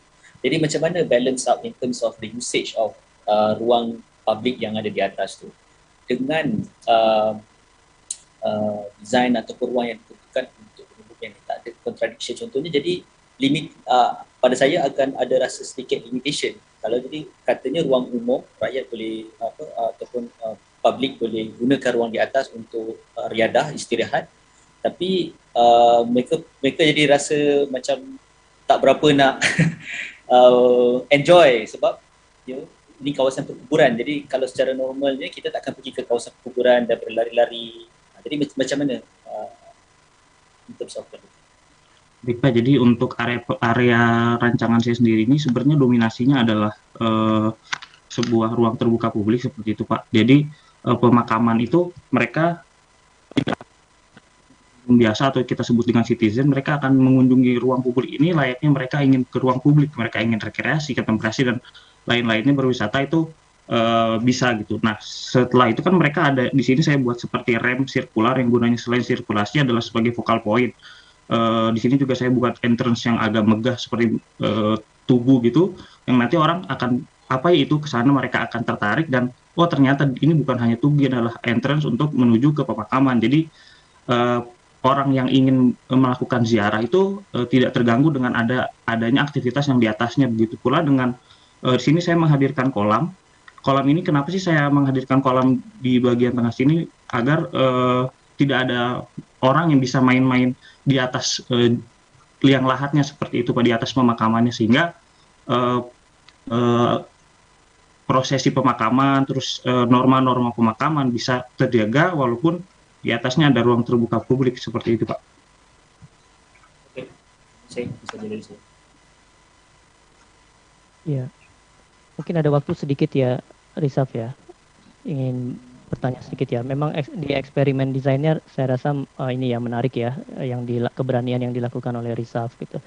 Memang benturan dengan kultur mungkin akan banyak ya Rizaf ya, dengan budaya juga ya, ke budaya ya tadi kalau dengan religi juga mungkin ada ya. Berziarah itu orang ya tahu ya Rizaf ya, misalnya sebelum lebaran orang sebelum puasa orang membersihkan kubur itu hilang ya. Kemudian lebaran orang datang membersihkan juga itu hilang gitu. Nah, itu banyak budaya yang hilang, budaya mengingat kematian itu hilang juga karena orang ada di atas itu nggak akan lihat pemakaman gitu. Jadi emang cultural studies-nya jadi cultural issues-nya agak banyak yang hilang gitu. Namun mungkin kalau dari misalnya design studies ya ini kalau misalnya orang yang Nasrani lebih cenderung menguburkan itu pakai peti ya misalnya, itu bagaimana? Kemudian orang yang Buddha ya, Hindu Buddha mungkin itu akan kremasi itu ya, itu bagaimana ya ininya di sini ya diwadahi ya? Atau ini dipisah-pisah, yang ini khusus misalnya yang Muslim saja gitu, misalnya yang dibuat oleh apa Rizaf ini ya, yang lain ya nanti bentuknya lain lagi gitu. Baik Pak, jadi di sini saya siapkan berbagai kemungkinan, jadi supaya pemakamannya bisa general, bisa juga spesifik gitu. Saya pakaikan sistem tabung yang mungkin sempat saya play di video. Nah sistem tabung ini nanti kalau untuk Nasrani mungkin contoh pertamanya itu si tabung ini tidak bisa untuk tidak dikeluarkan, jadi dia tidak bersatu dengan tanah, tapi dia akan tetap di dalam tabung itu. Nah sedangkan untuk yang penyimpan abu juga bisa dilakukan di tabung tersebut Pak, dan untuk nanti kan dia akan ditumpuk, dan nanti mungkin kalau dari segi kulturalnya memang yang lama akan ada yang tidak diwadahi lagi, tapi untuk yang kedepannya itu akan ada budaya baru dalam pemakaman seperti itu Pak. Jadi mungkin nanti akan dengan pertimbangan kemajuan teknologi, prosesi pemakaman yang asalnya konvensional ini akan shifting menuju sebuah metode yang baru. Kalau di desain saya memang betul pernyataan Bapak seperti itu. Iya, itu yang secara ajaran juga menguburkan ya, sunnahnya menguburkan jadi hilang gitu. Itu ini sesuatu yang surreal ya, yang mungkin kondisinya konteks dengan sekarang ya, kita nggak pernah bayangin melihat pemakaman itu dari Zoom gitu ya, ngelihat orang proses pemakaman dari Zoom. Ya ini membayangkan masuk di sini tuh ya itu kondisinya surreal, itu sesuatu yang mirip-mirip Aldo Rossi itu ya, ke pemakamannya Aldo Rossi itu ya gitu. Betul Pak. Saya nggak membayangin suasananya kayak apa. Tapi kalau Muslim, saya nggak tahu ininya ya, saya tidak detail ngelihat orientasinya. Kalau Muslim kan harus menghadap barat nih makamnya. Betul, itu Pak. gimana ini ya orientasinya? Semuanya sudah saya orientasikan gimana caranya yang Muslim bisa menghadap barat Pak. Jadi kan ini site-nya kalau dari site plan kita lihat bentar Pak, saya coba cari. Ini kan menghadap utaranya di atas Pak, dan si tabungnya itu ada seperti ini Pak. Okay. Arahnya jadi nanti bisa menghadap barat seperti itu Pak. Baik. meletakkan tanah di kepala bagaimana caranya ya dengan kaki ya? Kalau dimasukkan dengan alat itu? Enggak, belum bisa ya, belum terpikir. Pakai screw conveyor Pak. Jadi si kain kafannya dibuka, kemudian tanah dimasukkan kembali, tanah yang sudah direkayasa dimasukkan ke sana Pak. Mungkin emang prosesnya jadi bukan dengan tangan tapi dengan mesin. Jadi yang itu hilang Pak. Oke, iya ini nggak tahu, mudah-mudahan sih tidak sampai ke ini ya, ke masa ini. Ya terima kasih ya Risaf ya. Ya terima kasih juga Bapak Dewan Juri.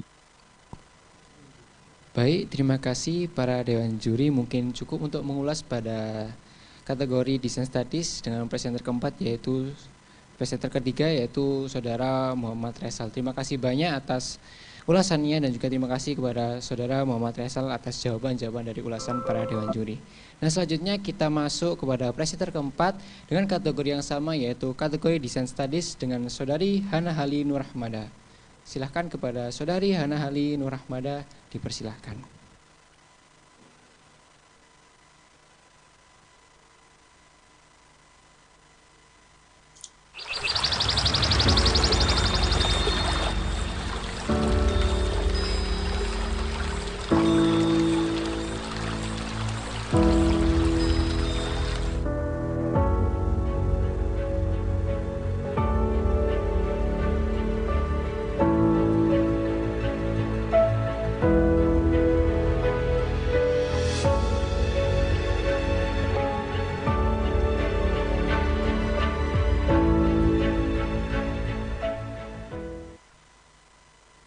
Ya, Assalamualaikum warahmatullahi wabarakatuh. Dipersilahkan. Ya, Assalamualaikum warahmatullahi wabarakatuh. Suara saya sudah terdengar? Sudah. Ya.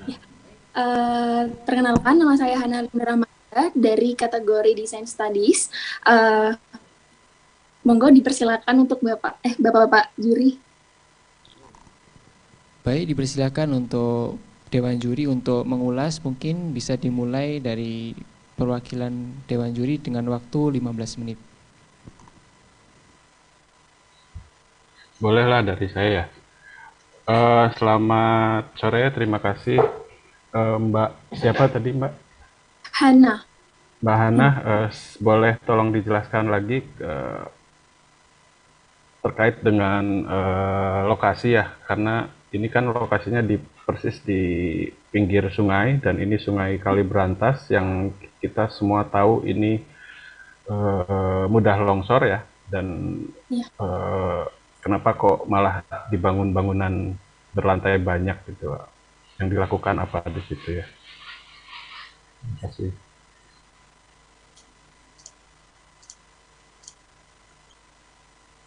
Baik, sebelumnya saya tampilkan terlebih dahulu. Sudah terlihat atau belum? Sudah.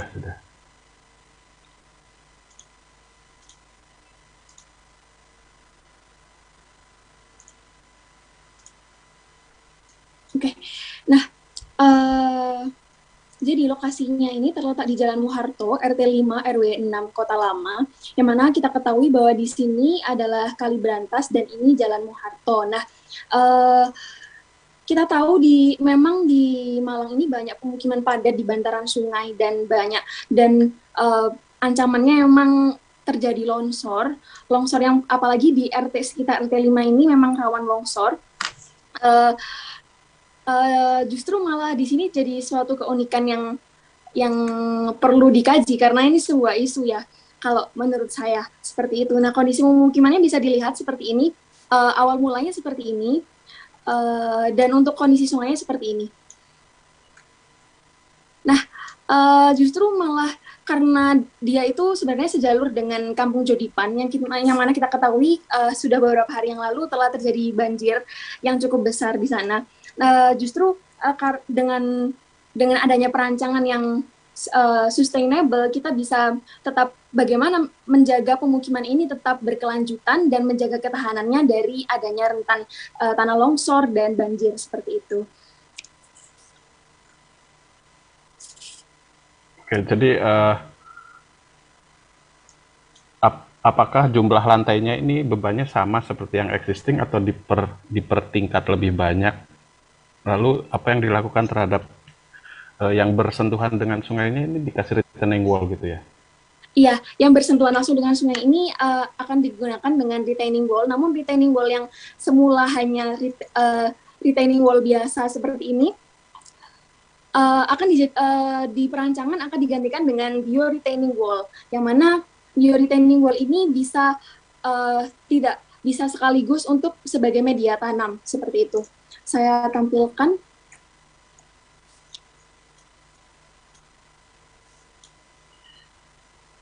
Nah, seperti ini.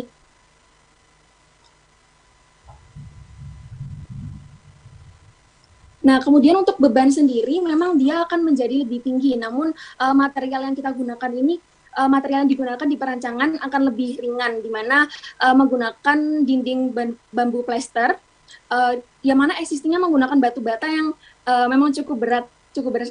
Sedangkan di sini untuk bagian bawahnya strukturnya menggunakan beton untuk memperkuat jika ketika ada banjir, banjirnya hanya ada di daerah bawah, tidak sampai ke daerah pemukiman, sehingga ketahanan pemukiman untuk tetap berkelanjutan kegiatannya bisa tetap berlangsung walaupun ada banjir, seperti itu. Baiklah, oke. Pertanyaan kedua, kalau masih ada ya sedikit aja, boleh lihat ke side plan-nya dari atas. Dipersilakan, Mbak, monggo.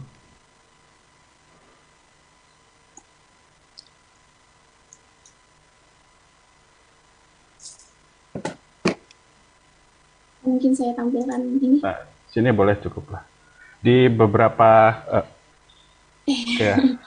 Ya, ini. Di beberapa, aduh, berubah ya. Set plan aja, Mbak. Nah, oke.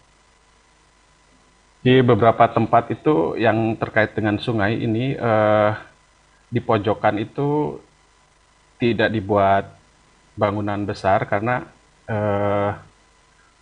pojokan itu adalah waktunya air bergesekan dengan pinggiran sungai itu lebih banyak. Jadi kenapa di pojokan itu banyak sering tergerus, dan pojokan itu lebar sungai biasanya lebih lebar daripada yang lurus gitu aja.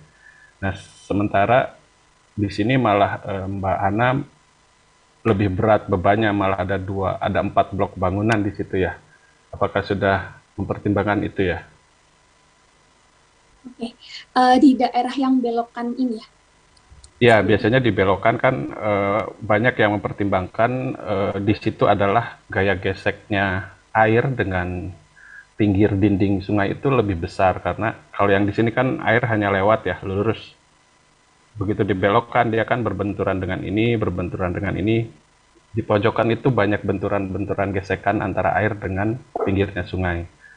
Nah, tapi Mbak Hana malah membuat blok bangunan 4 blok di situ lebih besar dan sepertinya paling tinggi ya. Apa pertimbangannya? Jadi untuk daerah yang belokan ini kita terapkan landscape ripariannya itu riparian alami, tidak menggunakan retaining wall karena memang daerah yang di sini merupakan daerah yang lebih rendah dibandingkan yang atasnya, sehingga memang tampak bangunannya tampak lebih tinggi karena memang daerahnya lebih di bawah. Sebenarnya ketinggiannya tetap sama dengan bangunan yang ada di sekitar dengan zona-zona di sebelahnya. Mengapa di sini di perancangan ini, desain ini diterapkan, makanya diterapkan dengan riparian alami, tidak dengan riparian buatan, karena emang bagaimana disatukannya antara sungai dengan lanskapnya yang menyatu sehingga ekosistem antara daratan dan perairannya bisa menyatu seperti itu. Oke. Ya, terima kasih dari saya, cukup panitia. Baik, dari Dewan Juri lain mungkin ada tambahan. Oke, kalau pada saya satu soalan adalah kenapa pilih method retaining wall, walaupun mention bio retaining wall, tapi retaining wall kalau lihat dari segi perspektif tu dia nampak macam terlalu masif kepada rumput area.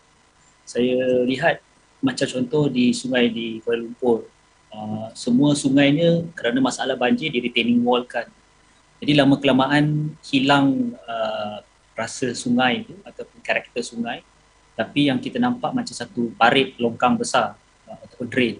So kalau apa pendapat you tentang ini, ataupun ada alternatif lain masa design proses, contohnya ada lihat kepada alternatif untuk architecture on steel, maksudnya architecture yang pakai steel, yang menggunakan mungkin material konkrit masuk menggunakan steel ataupun kayu, ataupun architecture on floating architecture, maksudnya yang lahan yang bangunan yang di atas air didesain dengan cara floating, seperti contoh bangunan-bangunan di Venice ataupun di Amsterdam dan sebagainya.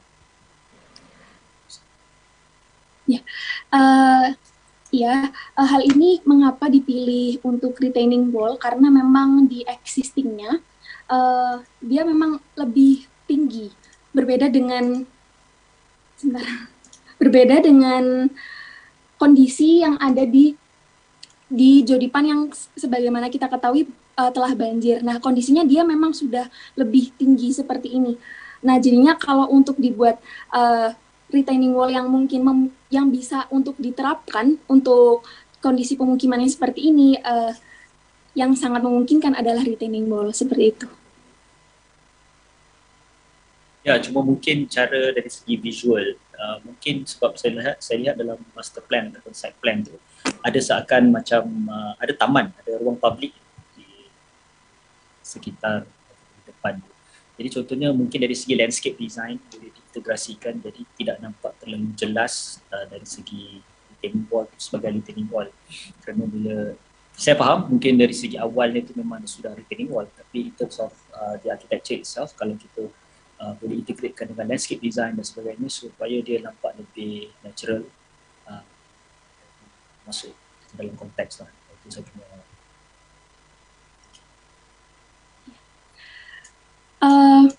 Jadi untuk yang retaining wall yang bentuknya masif itu ada di daerah yang sebelah sini, dan memang existingnya sudah ada. Kemudian yang daerah yang sebelah sini tuh memang daerahnya sangat rendah dan berbatasan langsung tanpa retaining wall, sehingga di sini oleh karena itu diterapkan dengan riparian yang menyambungkan antara ekosistem di daratan dengan sungai. Jenis ripariannya adalah riparian alami. Oleh karena itu terdapat tiga jenis. Untuk daerah yang sebelah sini ripariannya alami karena menyatu langsung dengan sungai, sedangkan yang daerah sini itu riparian buatan, yaitu dalam bentuk bio-retaining wall seperti itu. Sedangkan untuk yang di daerah atasnya ini adalah diberikan sempadan sungai berupa RTH yang dimanfaatkan untuk riparian semi alaminya seperti itu. Oke, terima kasih. Ya, terima kasih Hana. Hana, sedikit ya pertanyaan saya. Hana kan menstudi existing ya, Hana ya?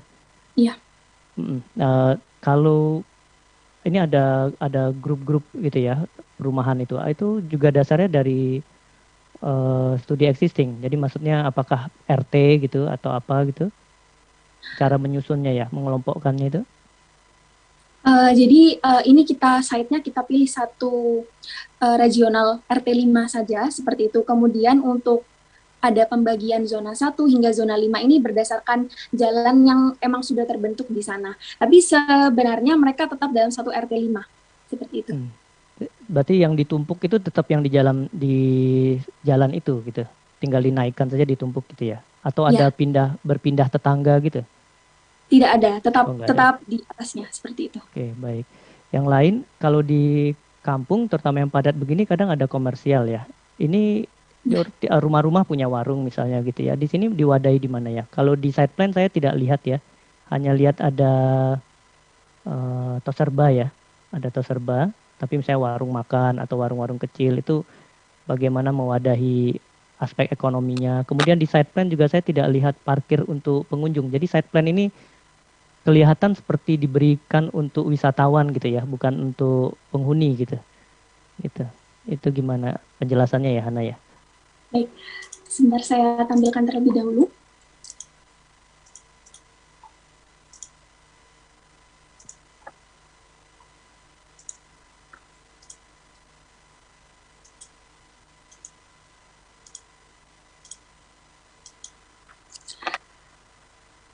Berikut untuk site plan-nya. Jadi untuk ini situasi ya, site plan, oke. Ini untuk layoutnya. Untuk para warga yang memiliki seperti warung makan atau warung jualan pecel dan lain sebagainya, ini kita fasilitasi di daerah sebelah sini. Ini merupakan food court seperti itu. Nah, kemudian untuk area parkir sendiri, jadi kita menzoningkannya area parkir pengunjung di sebelah sini, sedangkan area parkir untuk para penghuni di sebelah sini, seperti itu. Iya, kalau ada yang diblok di dekat angka 1 itu gimana itu ininya ya? Kebanyakan sekarang kasusnya kalau di rumah susun itu yang di Jogja ada ya, yang dari rumah di pinggir sungai kemudian dipindah ke rumah susun. Karena jauh, kalau parkirnya jauh maka mereka akan ngisi ruang-ruang kosong yang ada itu ya, jadi parkiran gitu. Kalau ini kan jauh ya, 5 ini penghuni ada di 5, padahal dia rumahnya di 1 gitu ya, di atasnya angka 1 gitu. Itu ininya gimana ya, pertimbangannya ya Hana ya? Baik, untuk pertimbangannya sendiri, untuk parkir pengunjung di sebelah sini, parkir penghuni di sebelah sini itu akan digabungkan dengan jembatan yang menghubungkan antara zona-zona tersebut, seperti itu Pak. Kemudian untuk memang karena kondisi kampung itu selalu identik dengan tidak sebuah kesistematisan, sehingga memang keadaan seperti itu memang akan selalu muncul. Keadaan seperti itu memang selalu muncul. Jadi memang mengapa di sini disediakan banyak seperti ruang kosong karena untuk memberikan fasilitas tersebut. Jadi untuk agar kendaraan tersebut tetap bisa dapat parkir seperti misalnya di musola, sehingga di sini juga ada parkir sepeda dan motor, yang mana motor pengunjung juga bisa parkir di sebelah sini untuk dapat mengakses musola dengan lebih mudah, seperti itu Pak. Ya, nah, itu karakter yang sudah dikenali oleh Hana sebenarnya, tapi itu harusnya diselesaikan secara arsitektur ya Hana ya. Kalau dibiarkan nanti ini ya, ada penguasaan lahan yang dilakukan oleh beberapa orang saja gitu misalnya ya, yang itu menjadi konflik nanti itu. Ya, saya rasa itu ya. Itu saja Hana, terima kasih. Terima kasih banyak Bapak-Bapak juri. Baik, terima kasih para Dewan Juri yang sudah mengulas karya dari Saudari Hana Hali dengan kategori Design Studies. Mungkin selanjutnya kita akan lanjut kepada presenter kelima dengan kategori yang ketiga, yaitu Environmental Studies dengan Saudara Timothy Yuonggo. Kepada Saudara Timothy dipersilahkan.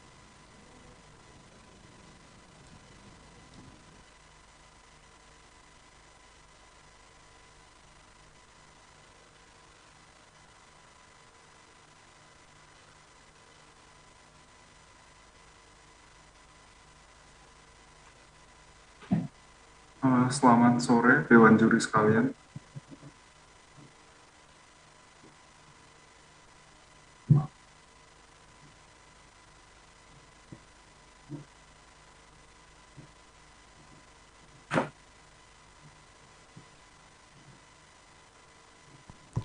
Baik, Saudara Timothy, apakah sudah siap untuk memulai ulasan dari para Dewan Juri sekalian?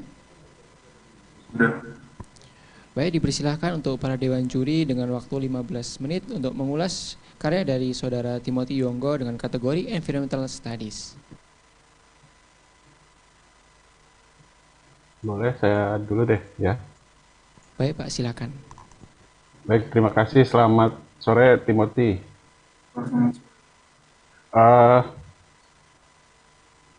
Kalau di swasembada pangan horizontal, seperti kita tahu, swasembada pangan yang istilahnya baik ya, yang itu mendatangkan biota-biota lain gitu. Ada kupu-kupu, ada burung, dan mungkin ada biota makhluk hidup lain dari bawah tanah yang bisa membuat tanaman lebih subur gitu ya. Nah, apakah itu di ide yang sekarang ini menjadi hilang, atau masih ada kemungkinan bahwa swasembada pangan vertikal ini seperti layaknya horizontal, spektrum bahwa biota-biota lain akan hidup gitu, akan datang, apakah masih memungkinkan atau bagaimana ya pertimbangannya? Saya jawab ya pertanyaan. Terima kasih atas pertanyaannya. Jadi untuk di bangunan ini ada 3 jenis bahan pangan yang saya tanam. Yang pertama bahan pangan pokok, sayuran dan buah-buahan. Jadi untuk sayuran diletakkan di indoor supaya tidak terkena hama. Namun untuk buah-buahan yang kebanyakan polennya itu disebarkan oleh binatang masih bisa dilakukan. Jadi masih ada mungkin serangga yang bisa menyebarkan bibitnya juga. Mungkin saya perlihatkan di masih area tanamannya. Karena letaknya ada di outdoor.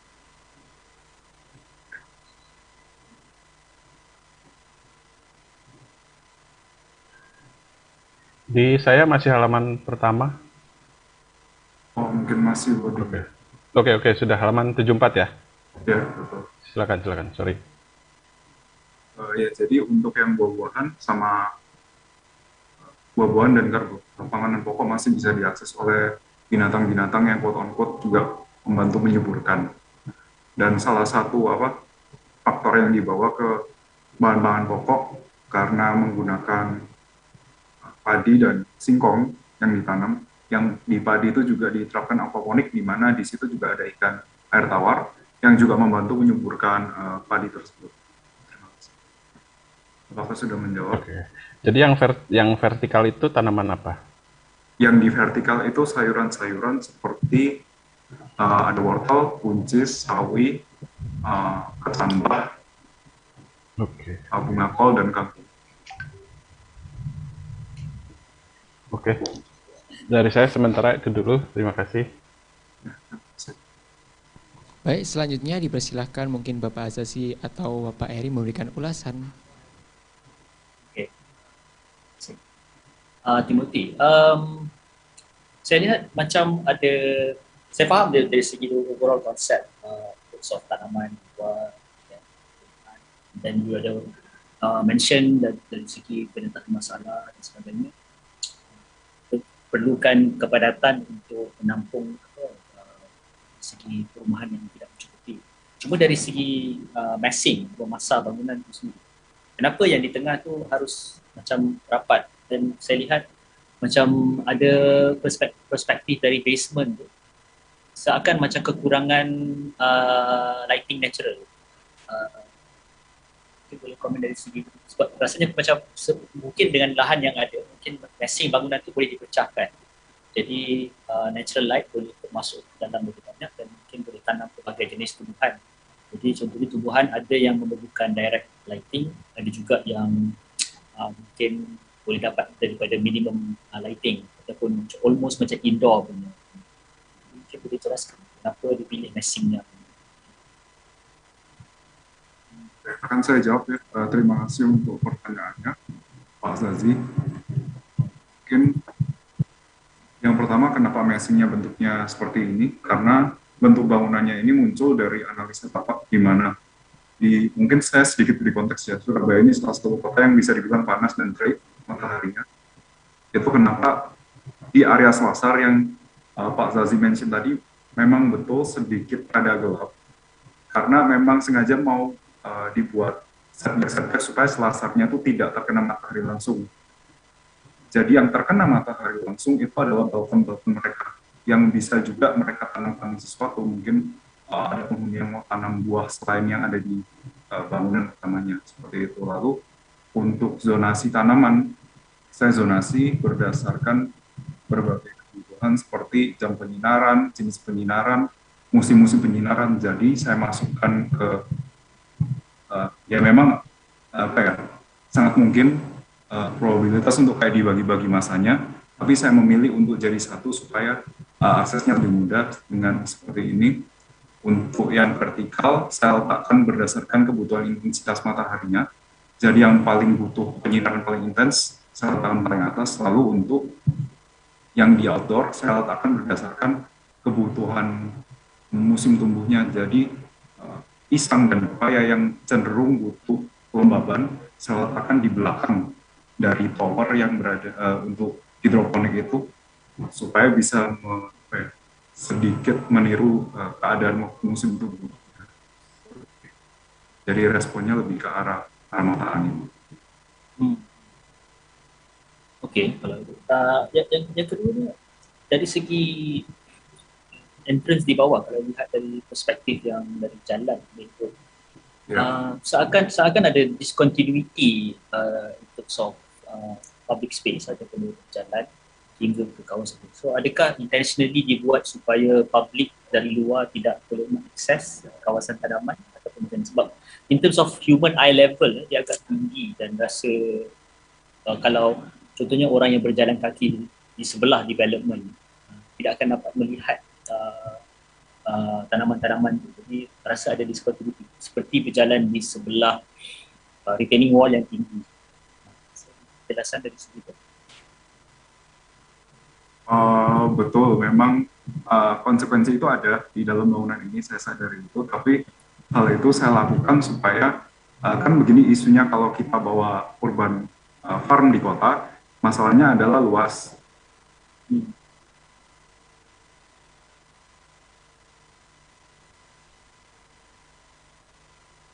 Jadi saya letak seperti di bawah ini, yang saya tunjukkan di potongan ini, seperti supermarket, lalu juga ada di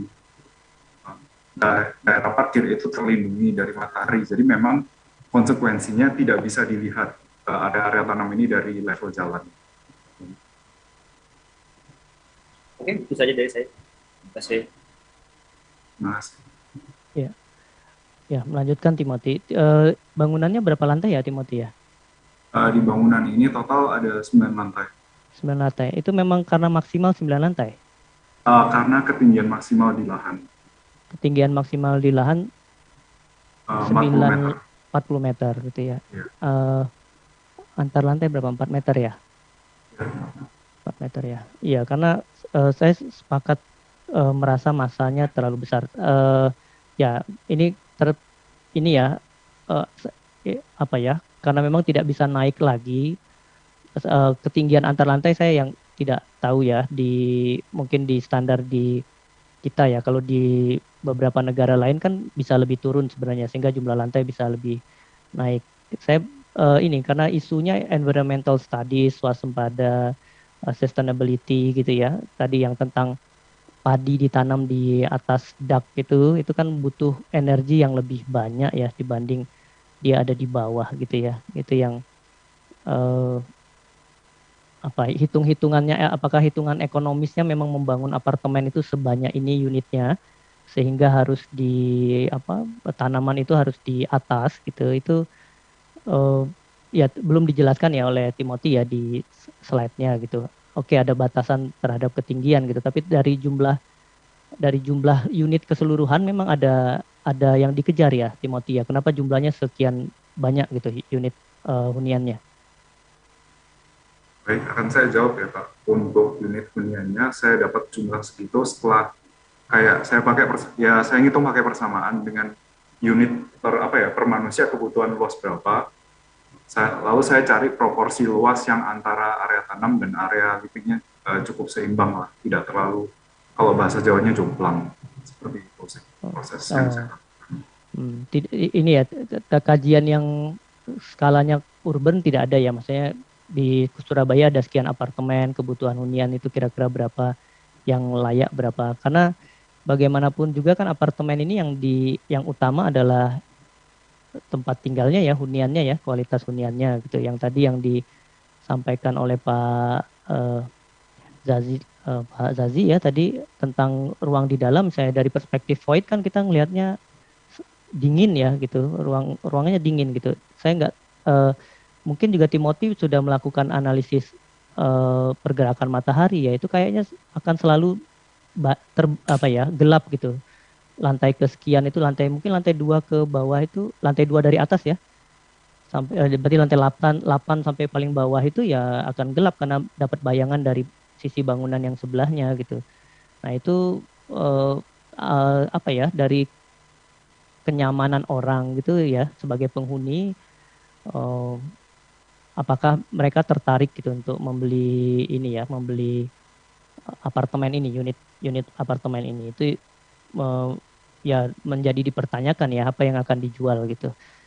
Sedangkan kalau swasembada ini saya tidak tahu apakah memang ini mereka sistemnya akan disuplai memang dari pengelola apartemen semua dapat jatah gitu karena ini bagian dari layanan dia apartemen gitu. Kalau tidak ya akan menjadi biaya tambahan ya yang membuat mereka mungkin berpikir yang lain untuk mencari apartemen yang lain. Karena kalau dari luar kan ekspresinya tadi seperti yang disampaikan Pak Kalson dan Pak Zazi, masanya besar sekali gitu dan agak masif ya, agak seperti apa ya, kayak benteng gitu kalau saya ngelihat sebenarnya ya, gede banget gitu sepanjang itu masa itu. Yang pertanyaannya bisa tidak dipecah-pecah.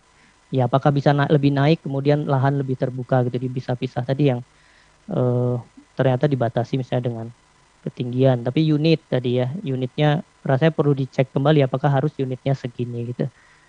Gitu. Kalau misalnya supermarket itu untuk siapa? Untuk orang umum atau untuk yang tinggal di sini? Untuk mungkin saya jawab concern yang dari itu ya, jumlah unit yang dikomparasi juga di Surabaya idealnya berapa.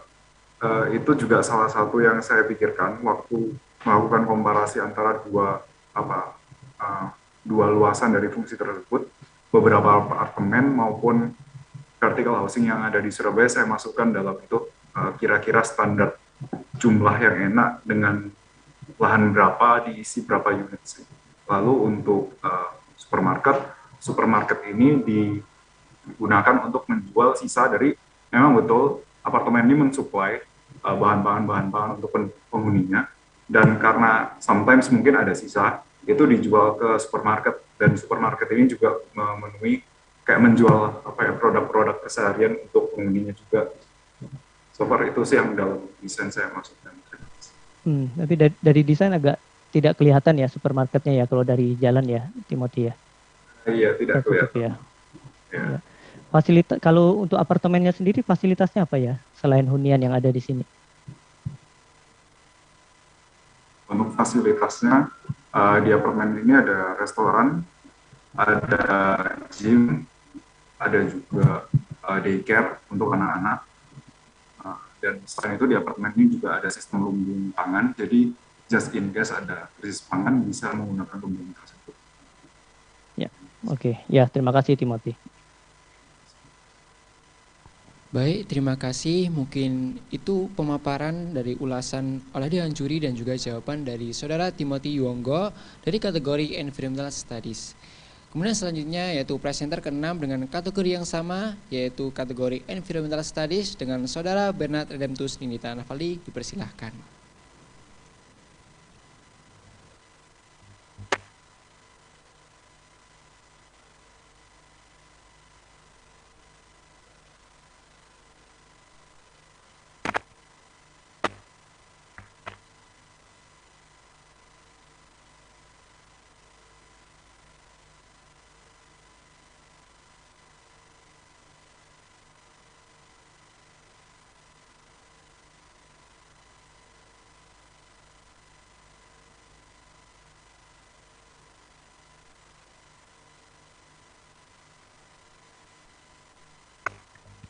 Selamat siang Dewan Juri, terima kasih atas hadiran pada siang hari ini. Pada Dewan Juri silahkan untuk review karya saya. Baik, dipersilahkan untuk Dewan Juri mengulas karya dari Saudara Bernard Redemptus. Dipersilahkan.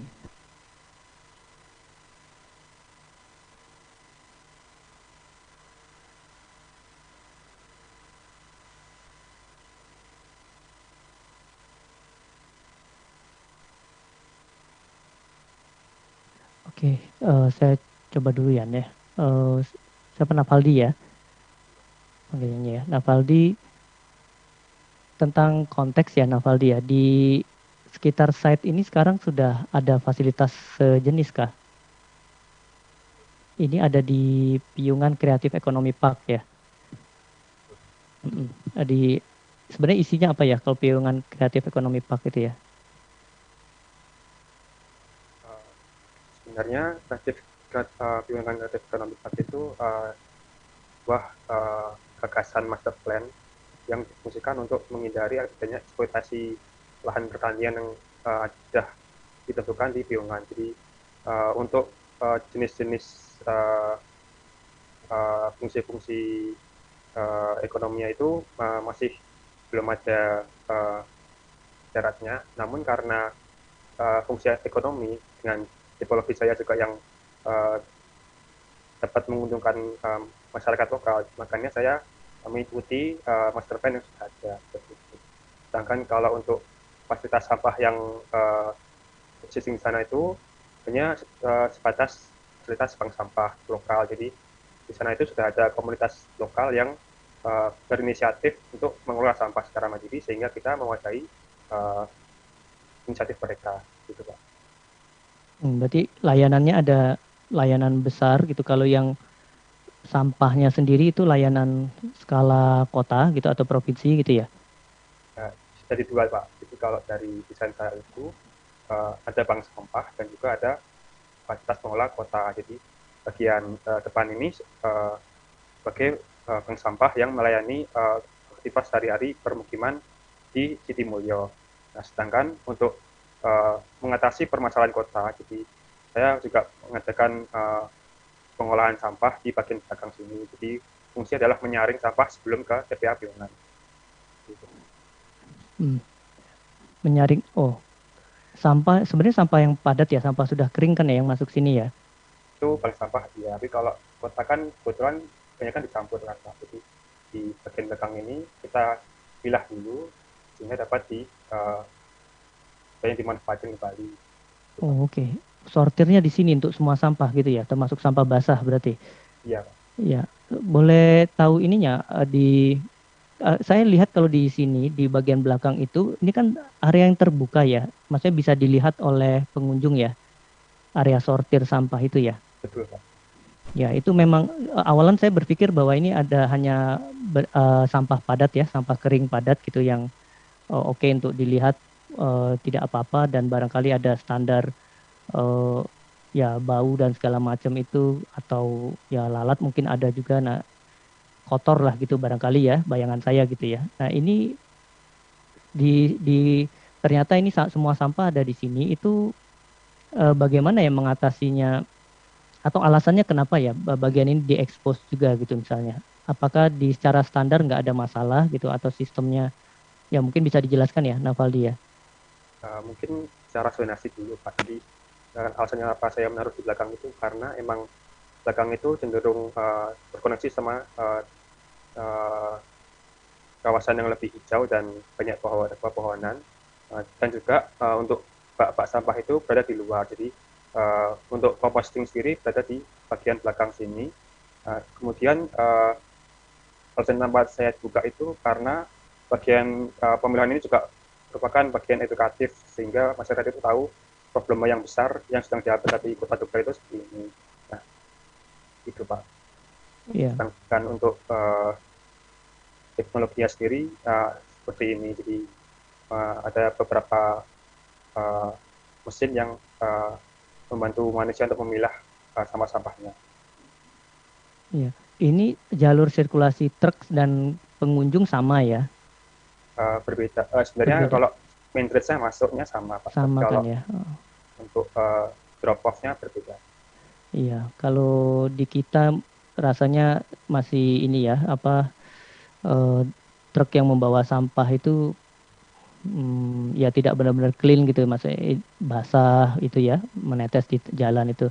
Kenapa tidak dibedakan begitu ya, area yang servis dan area itu? Ada beberapa hal ya terkait bagian depan ini ya, itu satu. Yang kedua, kok rasanya jauh sekali dengan bank sampah kan ada di dalam ya, kok jauh sekali dengan kampung gitu misalnya, tidak di pinggir jalan, tidak dekat lah gitu.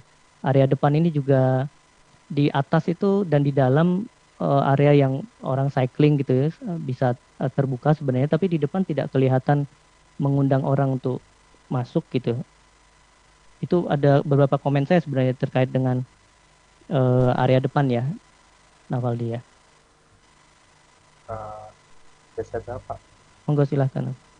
Sebenarnya kenapa bank sampah yang berada di depan itu karena agar lebih terekspos keluar, dan juga kenapa jalur sepedanya sedikit tidak terlihat itu karena disambungkan ke area drive-thru sampah. Jadi bank sampah itu dibuat memang jauh sedikit jauh dari permukiman itu karena sebagai media untuk mengajak warga itu berolahraga dan beraktivitas refreshing seperti itu Pak. Jadi menggiatkan kembali aktivitas bersepeda.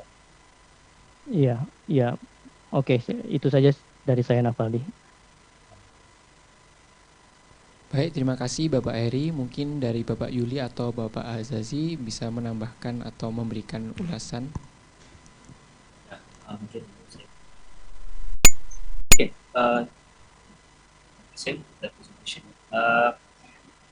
saya ada concern yang sama juga tadi sebenarnya. Sebab bandingkan dengan tadi projek yang dari Kompetisi itu programnya seharusnya bagi orang nampak dari publik sepatutnya. Tapi yang ini sepatutnya tak bagi publik nampak sebab dia itu sesuatu yang mungkin ada mengeluarkan bau ataupun mengeluarkan sini sampah tu agak betul. Cuma adakah benda tu hanya satu pameran ataupun something for show ataupun memang untuk mengedukasi para pengunjung yang datang untuk belajar dari segi proses-proses recycling dan sebagainya. Sebab cara dalam perspektif tu nampak seperti memang sengaja dipamerkan untuk tontonan ataupun dipelajari. Tapi sejauh mana dari segi screening, adakah ada kelas ataupun ruang di dalam di hawa dingin ataupun natural ventilation? Kalau natural ventilation, bagaimana dengan bau dan sebagainya? Sebab ini contohnya dua konten dalam satu building. Quite similar dengan projek by BIG di Copenhagen kan? Yang di atasnya tu ada tempat ski dan di bawah tu adalah incinerator atau recycling. Jadi function yang di atas tu memang totally separated from the function dalam bangunan tu. Jadi dalam kes ni macam mana? Seakannya seperti dalam courtyard ni nampak macam sengaja diintegratekan together. Dan mungkin boleh respon kepada yang turut. Terima kasih atas pertanyaannya. Memang tujuan saya itu adalah mengedukasi masyarakatnya karena problem permasalahan sampah itu bukan dari segi teknologi tapi dari kesadaran manusianya. Makanya fasilitas ini itu tidak hanya untuk menyelesaikan secara teknis tapi juga non teknis seperti kayak empati manusia itu dalam kebiasaan memilah sampah. Kemudian untuk pengatasan bau sendiri saya menggunakan vegetasi air filter plant di courtyard maupun di bagian atas di rooftop juga terdapat di fasad di building sini terdapat air filter sehingga bau itu setidaknya dapat teratasi seperti itu. Okey, soalan yang kedua itu berkaitan dengan kalau lihat dari segi perspektif ni di rooftop tu kekurangan pohon ataupun shade. Jadi di negara-negara tropis seperti Indonesia atau Malaysia atau Singapura selalunya agak panas kalau berada di rooftop tanpa ada sebarang shading. Saya faham mungkin dari segi aktivitinya lebih kepada cycling dan ruang awam untuk public kan. Cuma dari segi effectiveness kalau terlalu panas mungkin orang hanya guna pada sore. Mungkin di siang hari pukul 2, pukul 3 mungkin takkan ada orang menggunakan kerana terlalu panas. Dan satu lagi final comment, kalau lihat dari segi site plan, peletakan parkir di kawasan depan tu terlalu besar, jadi dia macam memotong dari segi public realm yang datang ke bangunan.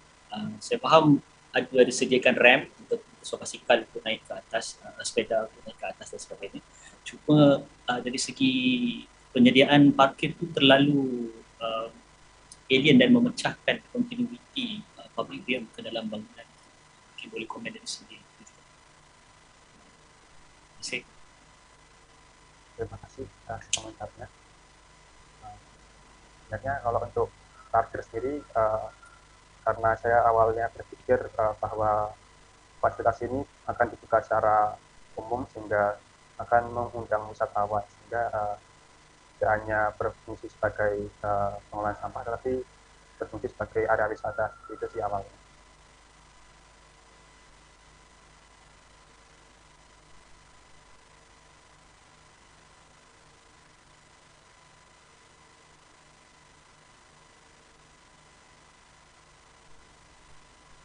Oke.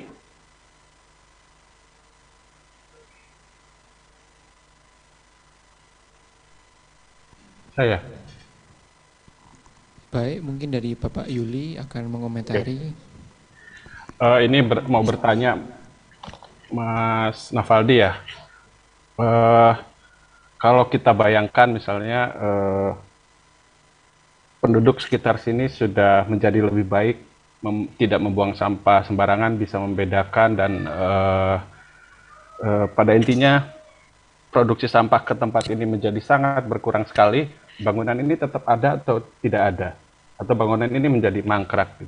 Menurut Mas Nafaldi bagaimana? Menurut saya tetap ada, tapi jadi shifting program. Jadi bangunan itu sebagai material recovery. Jadi masyarakat hanya bisa memilah sampah, sedangkan untuk alat-alat untuk membuat material yang jadi material yang bisa digunakan kembali itu perlu menggunakan alat-alat khusus. Nah, sehingga pasien itu depannya jika masyarakat sudah memiliki tempat yang baik, pasien ini akan memfasilitasi lebih ke arah pengolahan sampah yang sudah diolah, yang sudah dipilah itu, jadi bahan-bahan baku yang bisa diekspor ke perusahaan-perusahaan seperti itu. Ya, tadinya saya pikir jadinya bangunan ini Mas Nafaldi masih memerlukan produksi sampah, jadi perlu sampah untuk agar bangunan ini tetap ada gitu. Jadi kalau memang seperti itu, masih tetap berharap bahwa tentang sampah ini sebetulnya bisa juga penyelesaiannya bukan hanya dari arsitektur kan ya, bisa dari pendekatan manajemen. Jadi tidak harus bangunan-bangunan yang besar juga gitu. Jadi terima kasih jawabannya. Jadi sudah cukup dari saya. Terima kasih. Baik, terima kasih Bapak Yuli. Karena waktu tersisa sekitar 2 menit, apakah dari juri lain ada tanggapan atau sudah cukup? Cukup. Baik, terima kasih. Apabila sudah cukup, mungkin diakhiri sesi ulasan dari Saudara Bernard Redemptus Nindita Nafaldi dari kategori Environmental Studies. Terima kasih banyak kepada para juri mengenai ulasannya, dan juga terima kasih banyak kepada Saudara Nafaldi atas jawaban dari ulasan-ulasannya. Kita lanjut kepada presenter ketujuh, yaitu dari kategori yang keempat, yaitu kategori Social Studies. Yaitu terdapat finalis kepada Saudari Faradiba Zainina Silmikafa, dipersilahkan.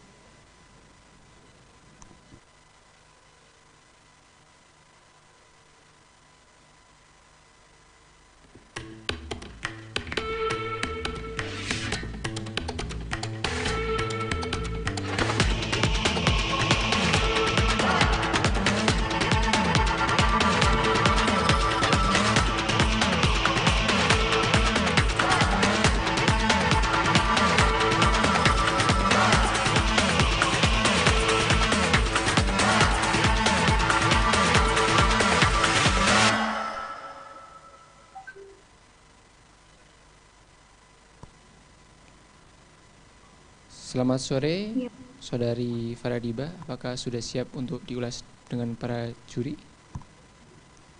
Ya, selamat sore kepada para juri dan hadirin sekalian. Saya Faradiba Zainina dari kategori Social Studies. Ini berikut adalah tugas akhir saya. Mungkin ada komentar dari para juri. Baik, dipersilakan untuk para dewan juri memberikan ulasan mengenai kategori Social Studies dari Saudari Faradiba Zainina.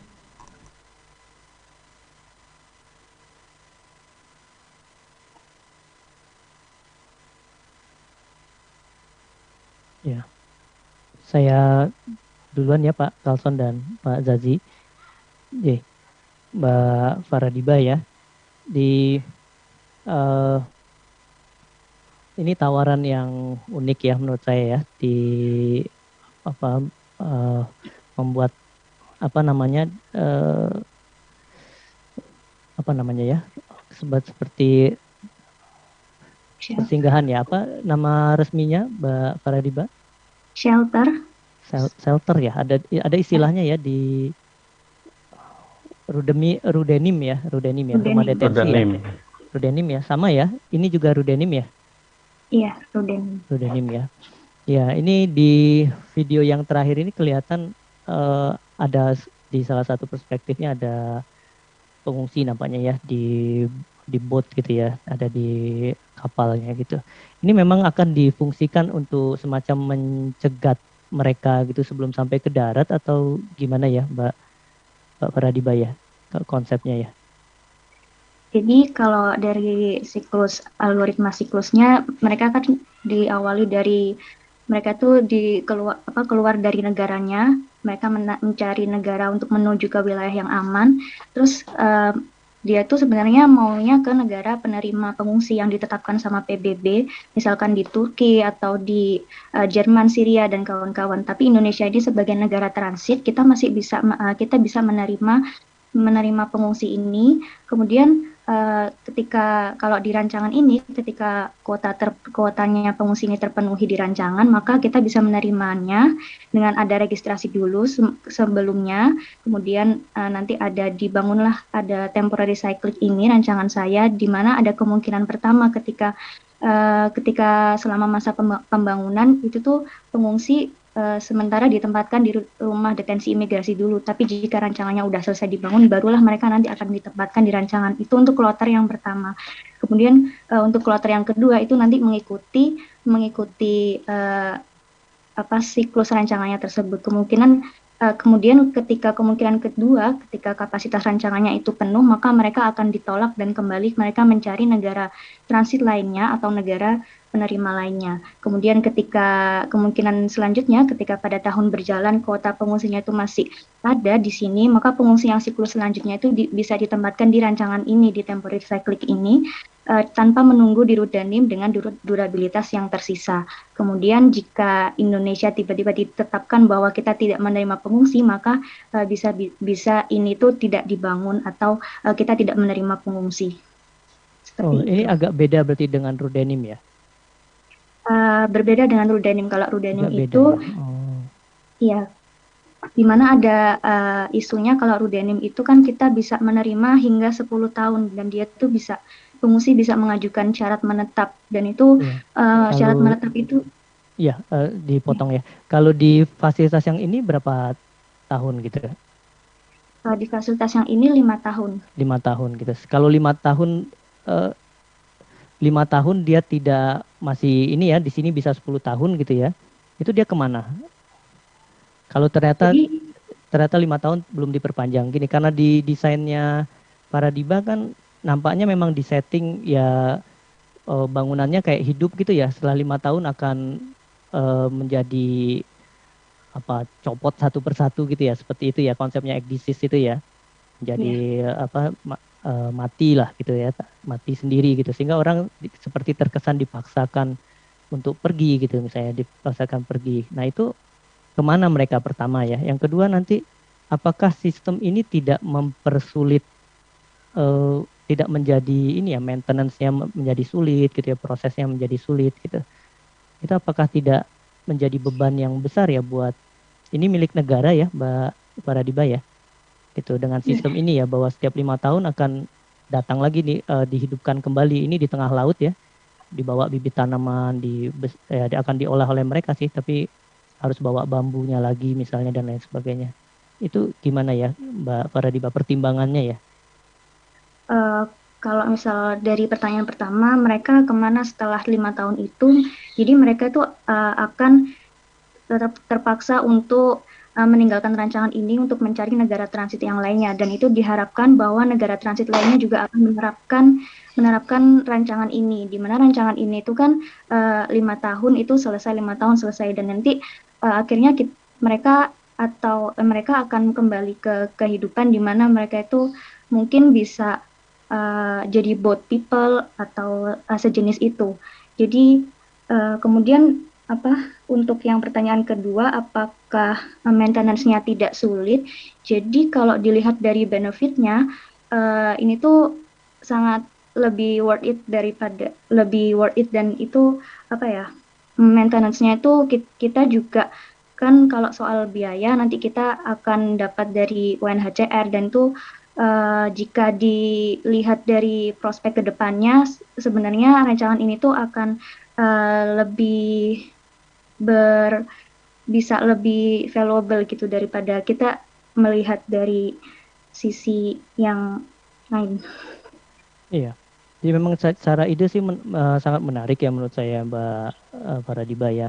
Hanya memang tadi ya di posternya ada bicara tentang emosi ya, menenangkan emosi mereka dan mereka terombang-ambing di laut saat mau datang ke Indonesia misalnya. Tujuannya biasanya Australia ya, kalau dekat kita ya. Nah itu di sini dia terombang-ambing lagi, apakah tidak malah ini ya secara memori gitu.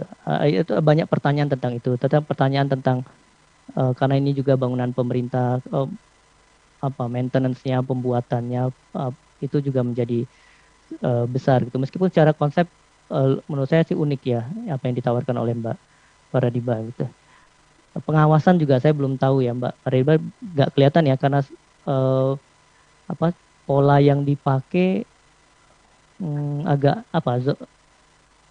ini ya cluster ya modelnya ya, tapi clusternya tidak kelihatan sistem pengawasannya kayak apa gitu di peletakan masa-masanya itu. Jadi kalau dilihat dari sekuensial aktivitasnya ini di sini ada pengungsi, ada petugas sama ada pengunjung, di mana petugas itu nanti mereka ada yang ada beberapa orang yang menetap di sini, ada beberapa yang dia itu datang dan pergi dan itu untuk untuk membawa sumber makanan dan lain sebagainya.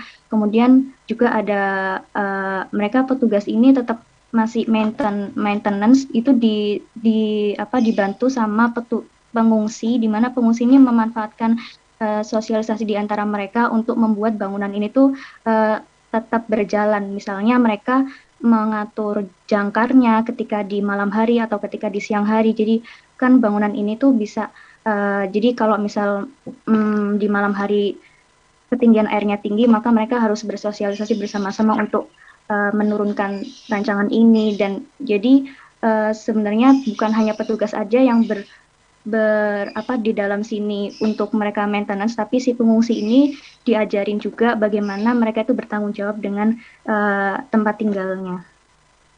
Oke, ya.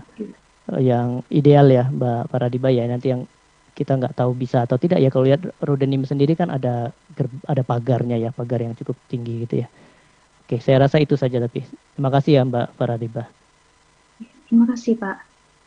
Baik, terima kasih Bapak Hari atas ulasannya. Mungkin dari Bapak Yuli atau Bapak Azasi ingin mengomentari atau menambahkan dari ulasan?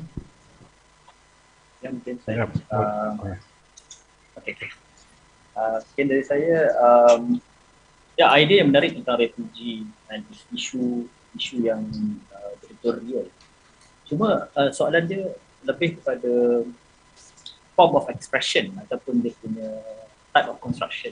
Kenapa dipilih type of construction ataupun form of expression yang agak organic dan dynamic dan mungkin bukan modular? Adakah memang sengaja didesain supaya tidak bertambah ataupun berkurang dengan cara yang drastik? Cara planning yang agak organik ataupun form based selalunya didesain sesuatu yang lebih kekal, macam design resort dan sebagainya. Selalunya kalau sesuatu yang sentiasa berubah, mungkin desain modular lebih sesuai kerana boleh ditambah, boleh dikurang dan sebagainya. And tadi you ada mention in terms of mungkin akhirnya mereka akan jadi both equal. Mungkin exploration on floating architecture yang lebih clustered, adakah lebih baik dari satu kapal besar yang bila massing dia besar di tengah laut, adakah itu lebih stable ataupun jika berlaku ribut di laut itu semua akan jadi masalah kepada. Ya baik. Jadi untuk konstruksi baik itu floatingnya maupun huniannya, kalau floatingnya ini untuk kita karena kan ini kan ditempatkan di laut, jadi kita tidak boleh mengesampingkan ekosistem di laut. Jadi itu cuman untuk kestabilan dari ada angin atau dari gelombang, rancangan ini tuh tetap memberi beberapa titik itu jangkar untuk mereka tidak untuk rancangan ini tidak bisa ke mana-mana gitu. Terus juga logika strukturnya juga saya memakai referensi buoyancy ini. Jadi dia bagaimana cara dia mengapung. Terus juga ada beberapa referensi juga misalnya tentang kapal induk militer punya punya American ini. Dia kan bisa stable di situ. Jadi dan itu saya pelajari untuk melihat rancangan ini tuh ke depannya seperti apa, sustainnya gimana. Terus saya juga memperhitungkan mungkin ini hanya sekedar logika saja dan jadi itu tentang Archimedes atau juga momen torsi, gaya torsi yang ada di rancangan sana. Terus juga untuk menstabilkan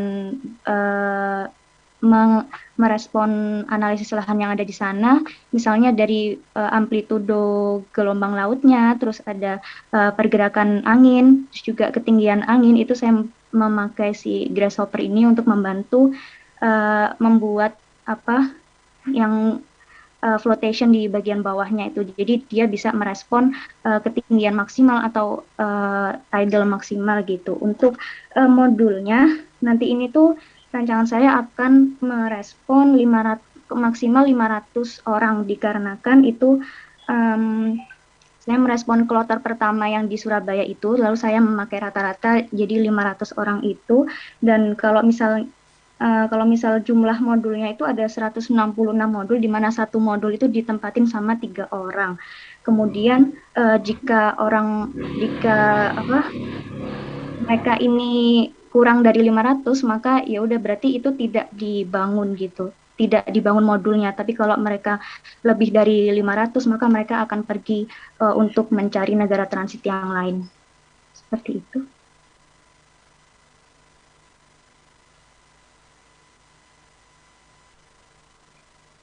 Mungkin untuk di-spend amount yang begitu banyak untuk architecture, adakah lebih baik menggunakan fasiliti yang sedia ada seperti oil rig yang tak pakai ataupun kapal besar yang lama ataupun sebagainya, instead of create a new kind of architecture?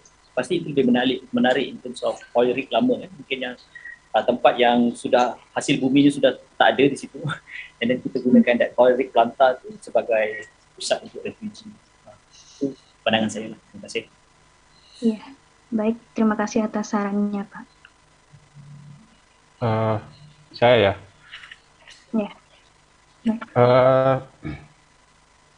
Saya kira apresiasi yang baik ya buat Mbak Faradiba ya. Ini sebuah utopia, maksudnya spektrum yang sudah melihat permasalahan ke depan, dan memang sekarang sudah banyak diangkat tentang water based mindset ya. Water based mindset ini sudah saya kira cukup baik. Cuma mungkin yang kalau boleh jadi bahan penelitian selanjutnya, biasanya untuk yang masalah di floating ini adalah masalah limbah ya. Limbah pembuangannya itu harus diperhatikan karena sepertinya di panel belum ada. Bayangkan 500 orang, pembuangannya seperti apa, dan itu apakah ada khusus atau diolah dulu atau seperti apa, itu mungkin untuk next penelitian berikutnya. Saya kira demikian dulu. Terima kasih. Terima kasih Pak. Baik, terima kasih kepada para juri yang terhormat atas ulasan dari karya Saudari Faradiba Zainina. Dan juga terima kasih banyak kepada Saudari Faradiba Zainina Simikafa yang telah menjawab dari ulasan-ulasan para juri. Selanjutnya presenter ke-8 yaitu dengan kategori yang sama dari kategori Social Studies terdapat Saudara Salviandi Danizar. Kepada Saudara Salviandi Danizar dipersilahkan. Baik, terima kasih. Assalamualaikum warahmatullahi wabarakatuh. Ini adalah tugas akhir saya dengan judul Pusat Rehabilitasi Nafza Yogyakarta dari kategori Social Studies dengan nomor pendaftaran 093.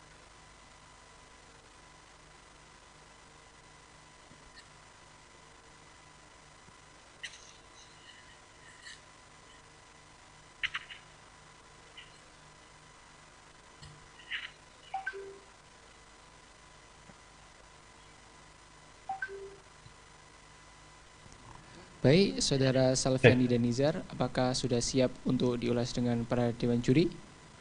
Baik, saya persilakan untuk para dewan juri untuk memberi masukan dan juga komentar terhadap tugas akhir saya. Baik, para dewan juri dipersilahkan untuk memberikan ulasan atas karya dari Saudara Salviandi dan Nizar dengan waktu 15 menit. Kepada para dewan juri dipersilahkan. Siapa dulu? Ya boleh, saya dulu ya. Baik Pak, dipersilahkan. Selamat sore Pak Mas Salvian ya. Ya, sore Pak. Terkait dengan sosial studies.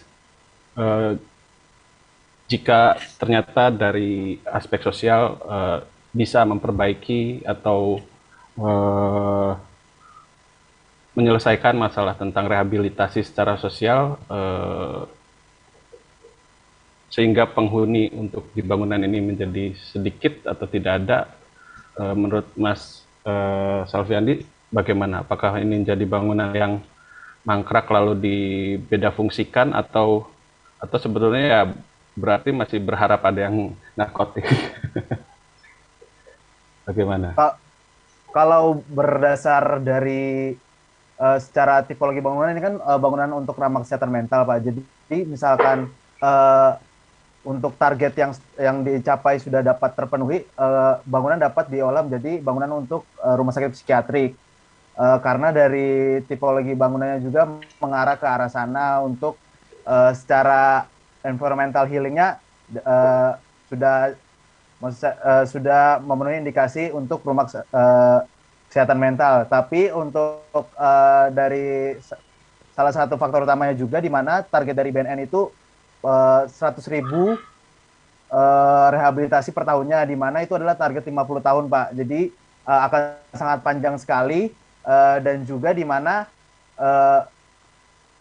dari produktivitas dari misalkan penjualan narkobanya dan atau nabzanya sendiri itu juga terus bervariatif kan, karena dari BNN sendiri itu ada beberapa jenis obat yang setiap tahunnya selalu ada saja jenis obat yang baru yang belum diberikan peraturannya, sehingga dari masyarakat sendiri itu belum tahu apakah zat-zat tersebut termasuk pada dalam psikotropika atau seperti apapun, sehingga kedepannya mungkin ada saja dari target 50 tahun tersebut mungkin akan naik, karena target 50 tahun tersebut adalah target dari jumlah penyalahguna yang ada sekarang.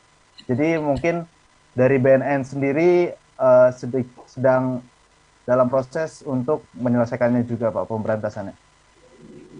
Oke, terima kasih. Itu memang sudah ada background ininya ya, data dan pertimbangan kedepannya sudah dipertimbangkan untuk menjadi rumah sakit. Oke, terima kasih dari saya. Sementara cukup. Baik, terima kasih. Baik, terima kasih Bapak Yuli. Mungkin bisa dilanjut ulasan dari Bapak Azazi atau mungkin Bapak Hari.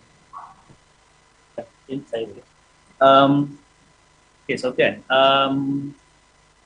Saya rasa in terms of fungsi bangunan ataupun program itu saya faham dan saya boleh apresiasi perkara-perkara. Cuma dari segi design, tropical design, indoor, outdoor, quality, macam some of the perspective yang menunjukkan ruang-ruang dalaman tu kelihatan agak typical, agak kekurangan natural light dari luar. Jadi bukankah kalau rehabilitation center ni kita mahukan orang yang dalam tu rasa lebih bersama dengan environment ataupun banyak natural light. Jadi mungkin boleh komen dari segi tentang indoor, outdoor, air quality dan juga natural light. Mungkin Pak, sebenarnya kalau dari misalkan bisa dilihat dari potongan, secara untuk natural light sendiri saya rasa sudah cukup terpenuhi, walaupun bentuk masanya sudah cukup masif, tapi dengan adanya atrium sendiri secara cahaya saya rasa sudah cukup, cahaya dan pengawasan sudah mampu masuk ke dalam area-area rehabilitasi, termasuk di area yang paling terbuka yaitu area residennya sendiri, tempat tinggalnya juga saya rasa sudah cukup masuk cahaya, dan bahkan pada fasad sendiri saya menggunakan double fasad itu juga untuk dari double facade ini dengan pola vertikal itu juga untuk mengatur bagaimana privasinya sendiri dan cahaya itu tetap masuk. Sebab contoh dalam you punya perspektif ruang kelas nampak macam mungkin apa jendela tu di sebelah kiri saya tak nampak, tapi nampak agak typical dengan indoor lighting quality dengan susunan meja ni yang seperti agak typical. Jadi mungkin sebab dari segi design tu sudah berbentuk bulatan circle, so mungkin sebab contoh macam Norman Foster punya Apple campus kan, so berbentuk ring, and then dia ada that courtyard di tengah, and then ada in terms of interaction between outdoor dan indoor lah. Cuma di sini some of the perspective, especially yang perpustakaan, kelas tu nampak agak internal, tidak nampak sangat integration with the outdoor.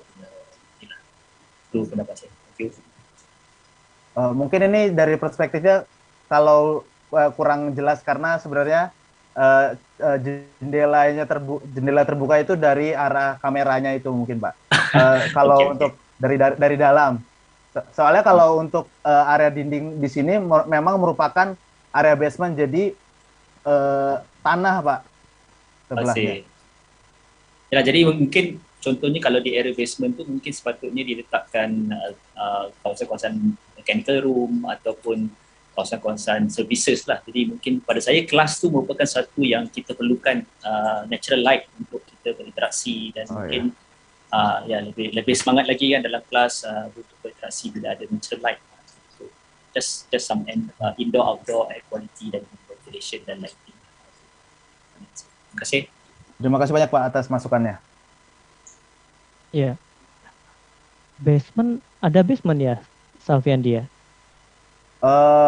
Sebenarnya secara umum bangunan ini karena merespon dari tapaknya ada bagian yang bersebelahan dengan tanah. Cara menyebutnya basement ya? Cara menyebutnya mungkin saya menyebutnya dengan basement karena di bawah ketinggian 00-nya itu. Oke. Ya underground 1 gitu ya biasanya ya? Ya, underground. Ya, tentang ini tujuan bahwa mereka setelah selesai dari sini kan akan kembali ya, harapannya bisa langsung bergabung dengan masyarakat umumnya gitu ya. Tapi dengan bentukan yang orientasinya ke dalam gitu ya. Kemudian nggak tahu yang therapeutic community-nya itu apakah hanya di dalam saja.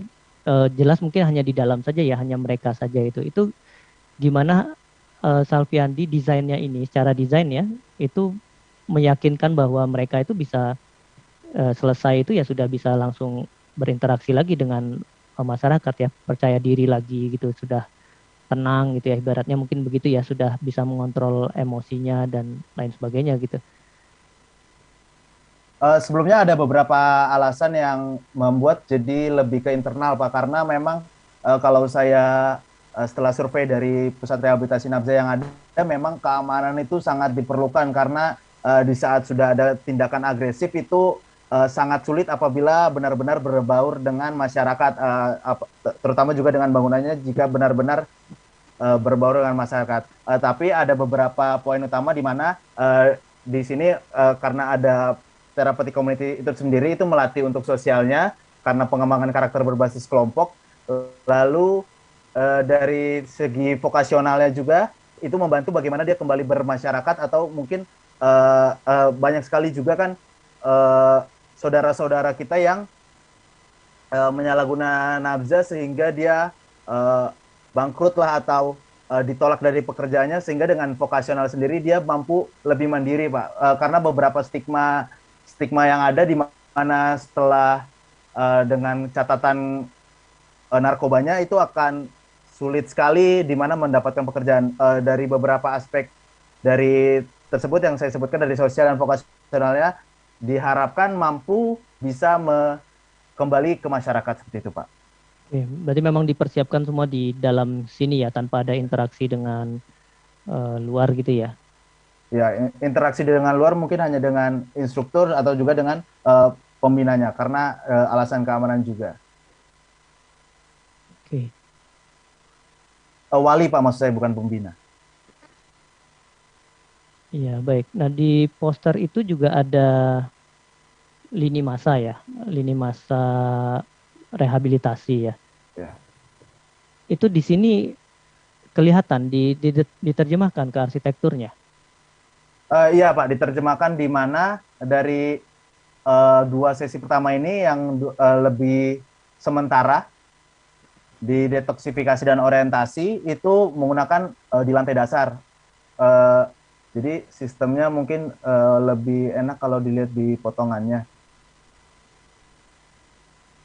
Jadi kalau berdasarkan desain untuk penerimaan segala macam, terutama lagi dengan pasca pandemi ini, area lantai dasar menjadi area dengan ketinggian yang dua tingkat untuk bukaannya agar sirkulasi udaranya mumpuni. Lalu setelah sudah masuk, dia akan masuk di lantai paling dasar, Pak. Kenapa di lantai dasar sendiri? Karena agar dia secara psikologis dia merasa dia lebih jauh dari pintu masuk atau dan yang lainnya. Jadi sehingga kegiatannya akan lebih banyak di bawah, dan juga dari lantai 1 ini akan dekat dengan healing gardennya, di mana pusat kegiatan, sehingga dia mau tidak mau harus mulai bersosialisasi lagi, mulai berkegiatan, karena memang secara posisi dia menjadi di area yang paling dekat dengan kegiatan dari rehabilitasi atau kegiatan secara yang bebas dengan di tamannya itu sendiri. Jadi dia secara psikologis akan membuka diri untuk bersosialisasi. Lalu kenapa untuk tingkatan di atasnya yang lebih tinggi lagi, misalkan dari younger member, terus ini yang lantai 2-nya middle member, lantai 3-nya older member, itu membuat karena di terapetik komunitas sendiri terdapat role modeling, jadi dan juga pemantauan dari sesama teman, terutama lagi yang sudah tingkat lebih atas. Jadi secara tanggung jawab akan lebih tinggi, sehingga dia bisa memantau dari adik-adiknya seperti itu. Oke, ya baik. Terima kasih ya Selviandi. Terima kasih banyak Pak Hari. Baik, terima kasih kepada Dewan Juri yang sudah mengulas. Waktu tersisa sekitar 2 menit. Apakah ada tambahan mengenai ulasan dari karya Saudara Salviandi? Dari saya cukup, Mas. Ya, cukup. Baik, apabila cukup mungkin bisa sesuai dari ulasan Saudara Salviandi dan Nizar kategori Social Studies. Selanjutnya kita akan menuju ke presenter ke-9, yaitu dari kategori kelima, kategori Technical Studies dengan Saudari Kinanti Nurmaditya. Kepada Saudari Kinanti Nurmaditya dipersilahkan.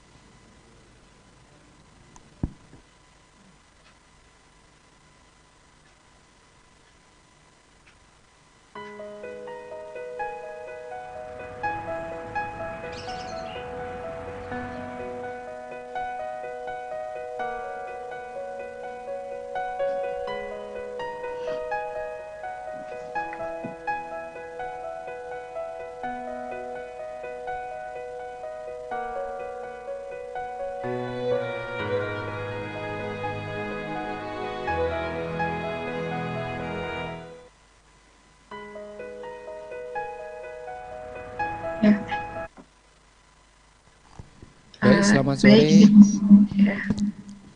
Saudari Kinanti, apakah sudah siap? Insya Allah siap. Baik. Dipersilakan kepada Dewan Juri untuk mengulas karya dari Saudari Kinanti Nurmaditya dengan durasi 15 menit.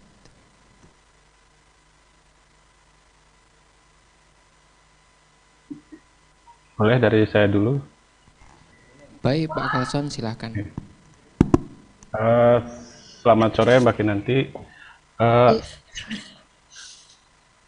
Ini saya bisa tolong dijelaskan ya, ini fungsinya atau aktivitasnya apa ya? Karena saya lihat kok besar sekali, dan ini atau memang ada kebutuhan khusus sehingga bangunan dipecah menjadi 2 masa seperti ini? Oke.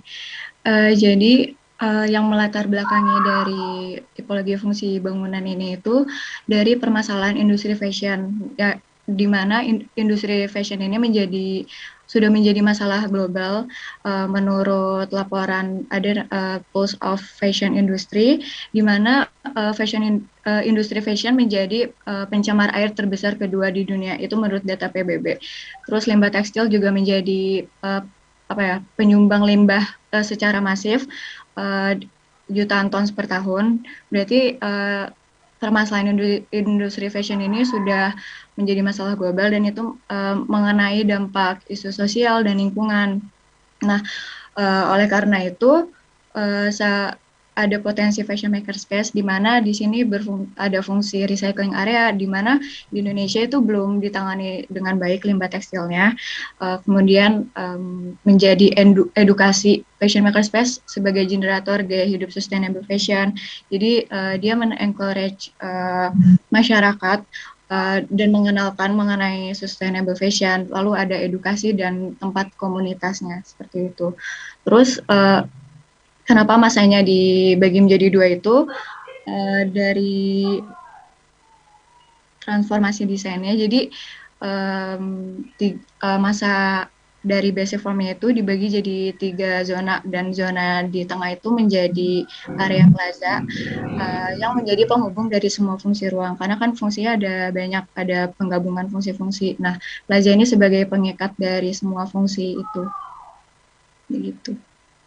Oh, jadi bukan karena ada perbedaan karakter fungsi ya, zona kiri ini untuk blok recycling, zona kanan untuk exposure fashion.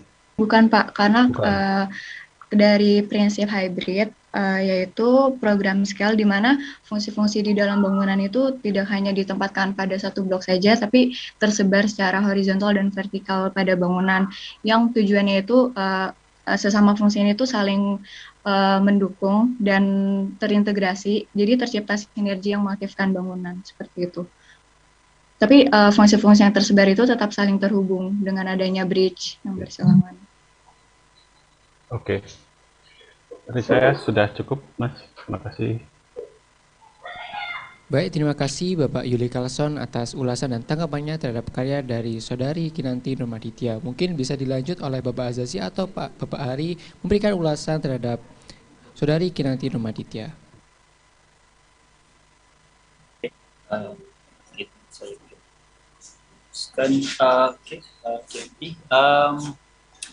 Ya, fashion memang bukan satu isu yang in terms of macam mana fashion industry in a way cuba encourage kita untuk sentiasa tukar dan rasa out of fashion setiap beberapa bulan dan terus membeli dan membeli. Sebab itu dia merupakan satu yang agak tidak sustainable. And to respond to that, maybe cara yang ataupun expression dia adalah, sebab of course bila kita lihat dari segi masa bangunan itu sendiri nampak agak massive dan besar. Mungkin kalau dipecahkan ataupun difragment dan diklusterkan building menurut fungsi yang lebih spesifik, atau contohnya ada ruang-ruang yang boleh digunakan dual function. Contoh ada satu ruang open ataupun ruang flexible space yang pada satu ketika boleh guna untuk satu fungsi dan satu ketika yang lain boleh guna fungsi yang lain. Jadi ini in a way akan support your idea of sustainability dan being green to the environment dengan tidak menggunakan ruang terlalu banyak. Jadi mungkin fungsi itu banyak, jadi ada beberapa ruang yang mungkin ruang umum tapi dalam masa yang sama boleh digunakan untuk salah satu dari fungsi-fungsi yang akan digunakan dalam itu. Jadi in a way itu mungkin salah satu caranya. Yang kedua mungkin dengan sebagai satu expression untuk fashion industry dan juga building industry masing sama.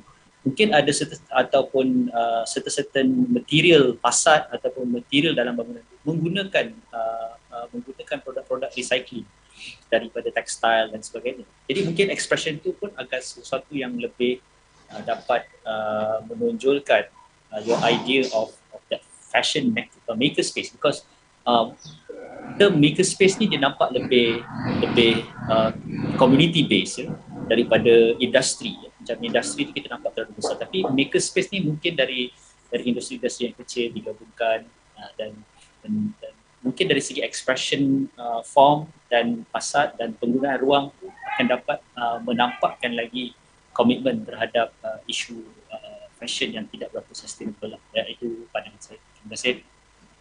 Oke, baik, kalau boleh saya menanggapi, yang pertama itu memang bangunannya terlihat masif karena kan ini ada beberapa fungsi, Pak. Nah, dan dari fungsi-fungsi itu, fungsi-fungsi itu kan salah satunya ada fasilitas alat seperti sewing room, di mana ada standar ukuran mesin jahit yang banyak, terus ada recycling area dan segala macam.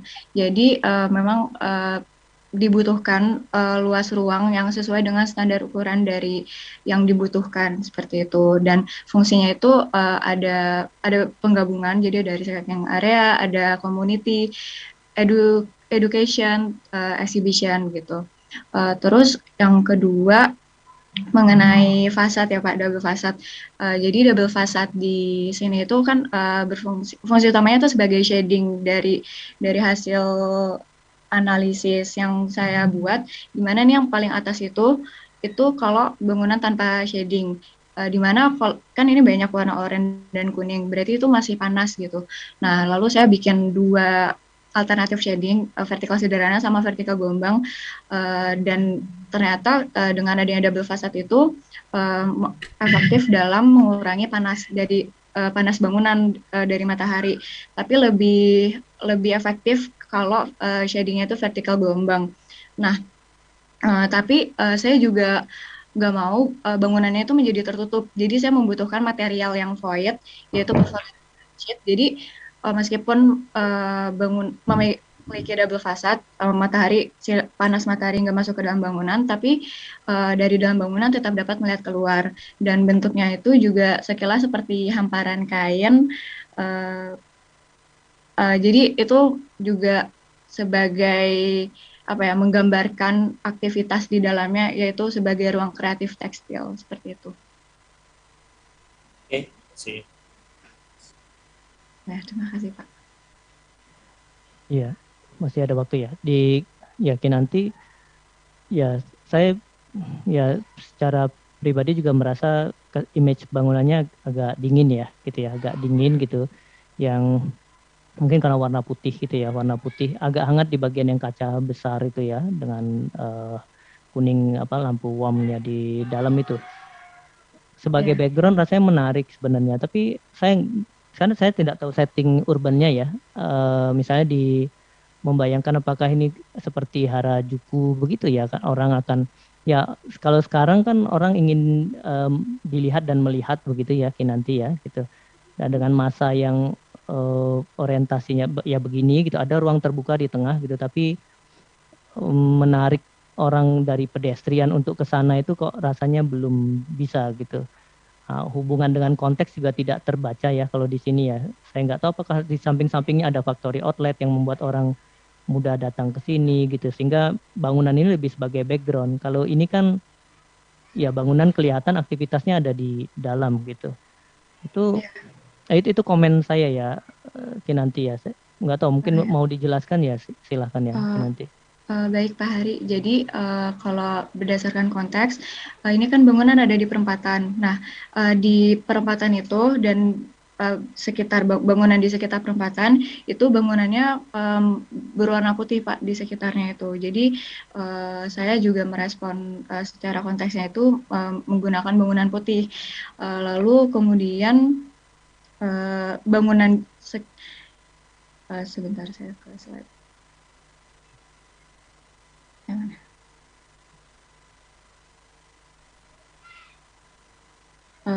Maaf. Di sini dulu. Kemudian dalam pemilihan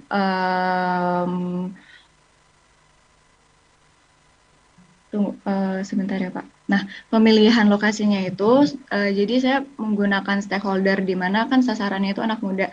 Jadi stakeholdernya itu saya memakai instansi pendidikan, yaitu perguruan tinggi dan sekolah gitu. Jadi dari stakeholder itu saya buat lingkaran sesuai dengan jumlah dari instansinya. Lalu ada area lingkaran yang saling beririsan, di mana itu merupakan area tengah. Jadi saya memilih lokasinya dari situ. Tapi dengan kriteria yang telah saya sebutkan di video. Nah, di daerah lokasi yang saya pilih itu padat akan populasi anak muda, kemudian adanya komersial, area komersial seperti kafe, factory outlet, dan lain sebagainya. Kayak gitu, Pak. Ya, di sekelilingnya ya, dekat dengan itu ya, di Ya, di samping-sampingnya. sekelilingnya itu memang area komersial gitu. Oke. Ya, mudah-mudahan dengan itu bisa ini ya, bisa menarik orang untuk masuk gitu, karena di ruang tengah ini juga terbuka gitu, kemudian meskipun dikatakan bisa dipakai untuk fashion show dan lain sebagainya, tapi kalau dari ketika tidak ada event, rasanya tidak ada yang mengundang orang untuk datang ya di sana ya gitu. Itu kelihatannya gitu. Nah, ada satu bagian yang tekstil recycling area itu ya. Oh iya, Pak. Itu memang fungsinya diletakkan di tengah bangunan, memang tidak ini ya, tidak ada spesifikasi khusus ya, kebutuhan tentang limbah dan lain sebagainya ya. Spesifikasi apa, Pak? Maaf. Ya, misalnya pembuangan limbah dan lain sebagainya ya, kan ini diletaknya di tengah bangunan ya. Polusi dari mesinnya, nggak tahu ininya ya, apa mesin yang dipakai apa gitu. Ada alasan kenapa diletakkan di tengah yang tekstil recycling area itu. Oke. Jadi tekstil recycling area itu diletakkan di tengah bangunan ini ya. Itu jadi emang sengaja di tengah bangunan biar bisa diputar 360 derajat. Jadi itu juga sebagai pembelajaran bagi pengunjungnya. Jadi pengunjung dapat melihat proses di balik pengolahan limbah tekstil dari awal sampai akhir. Makanya material yang digunakan juga kaca. Jadi di bangunan ini tuh ada tur edukasinya, Pak. Ada limbahnya ini? Limbah buangannya? Ini justru itu, Pak, mengolah limbah tekstil. Tapi tidak ada residunya, misalnya apakah air? Ini nggak pakai air, Pak, itunya. Ini proses daur ulangnya. Jadi awalnya itu limbah tekstil lainnya itu disanitasi, habis itu pakaian bekasnya disusun menjadi partikel serat. Terus setelah itu disanitasi lagi biar bersih secara total. Kemudian pakaian itu digaruk menjadi serat dengan menjadi jaringan serat. Lalu setelah itu ada proses namanya drawing, di mana itu ditarik bersamaan menjadi unit yang diluruskan, jadi lebih rata. Terus ada proses router spinning, di mana irisan ini ditarik, kemudian dipintal menjadi benang tunggal. Nah, baru yang terakhir double end twisting. Benang tunggal tersebut diputar, digabungkan menjadi bahan material baru, jadi kain baru gitu. Oke. Ya, baik. Terima kasih Kinanti ya. Baik, terima kasih para dewan juri karena waktu juga sudah durasi 15 menit sudah tercukupi. Oke, Pak, makasih. Terima kasih banyak kepada para dewan juri yang sudah mengulas karya dari saudari Kinanti Numaditya dengan kategori Technical Studies. Selanjutnya adalah presenter terakhir, yaitu presenter ke-10 dari kategori yang kelima, yaitu kategori Technical Studies dengan saudari Michelle Yang. Kepada saudari Michelle Yang dipersilahkan. MC-nya masih mute.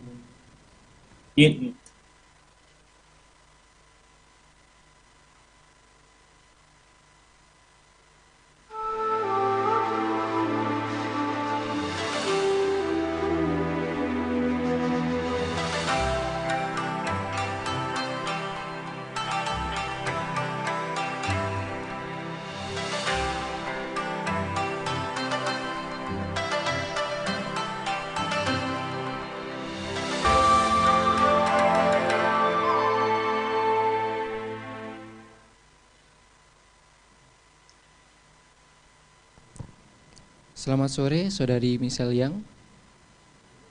Selamat sore. Baik, apakah sudah siap untuk diulas dengan para dewan juri? Sudah. Baik, kami persilahkan kepada para dewan juri untuk mengulas saudari Michelle Yang dengan kategori Social Studies dengan presenter terakhir.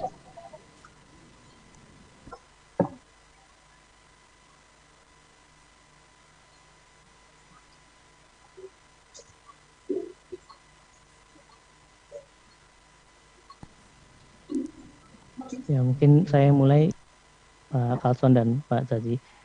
Oke, selamat sore, misal. Selamat sore, Pak. Ya, pertama ingin tahu sedikit misal ya, di poster ada disebut ya budidaya terumbu karang biorok itu. Iya, Itu Pak. posisinya seberapa jauh ya dari bangunan ini ya, fasilitas ini? Untuk biolognya sendiri langsung di lautnya sih, Pak. Gitu. Dan Masih jauh, di tengah, bukan di pantainya, agak jauh lagi ke tengah gitu. Di pantainya ada. Yang colokan Bapak tuh yang punyanya iPad. Di pantainya sendiri juga ada sih, Pak. Ada, dan Jauhnya itu bisa tidak. masih bisa langsung dilihat orang ya di sana ya? Bisa, tapi tempatnya kecil, Pak. Jadi nggak umum gitu sih, Pak.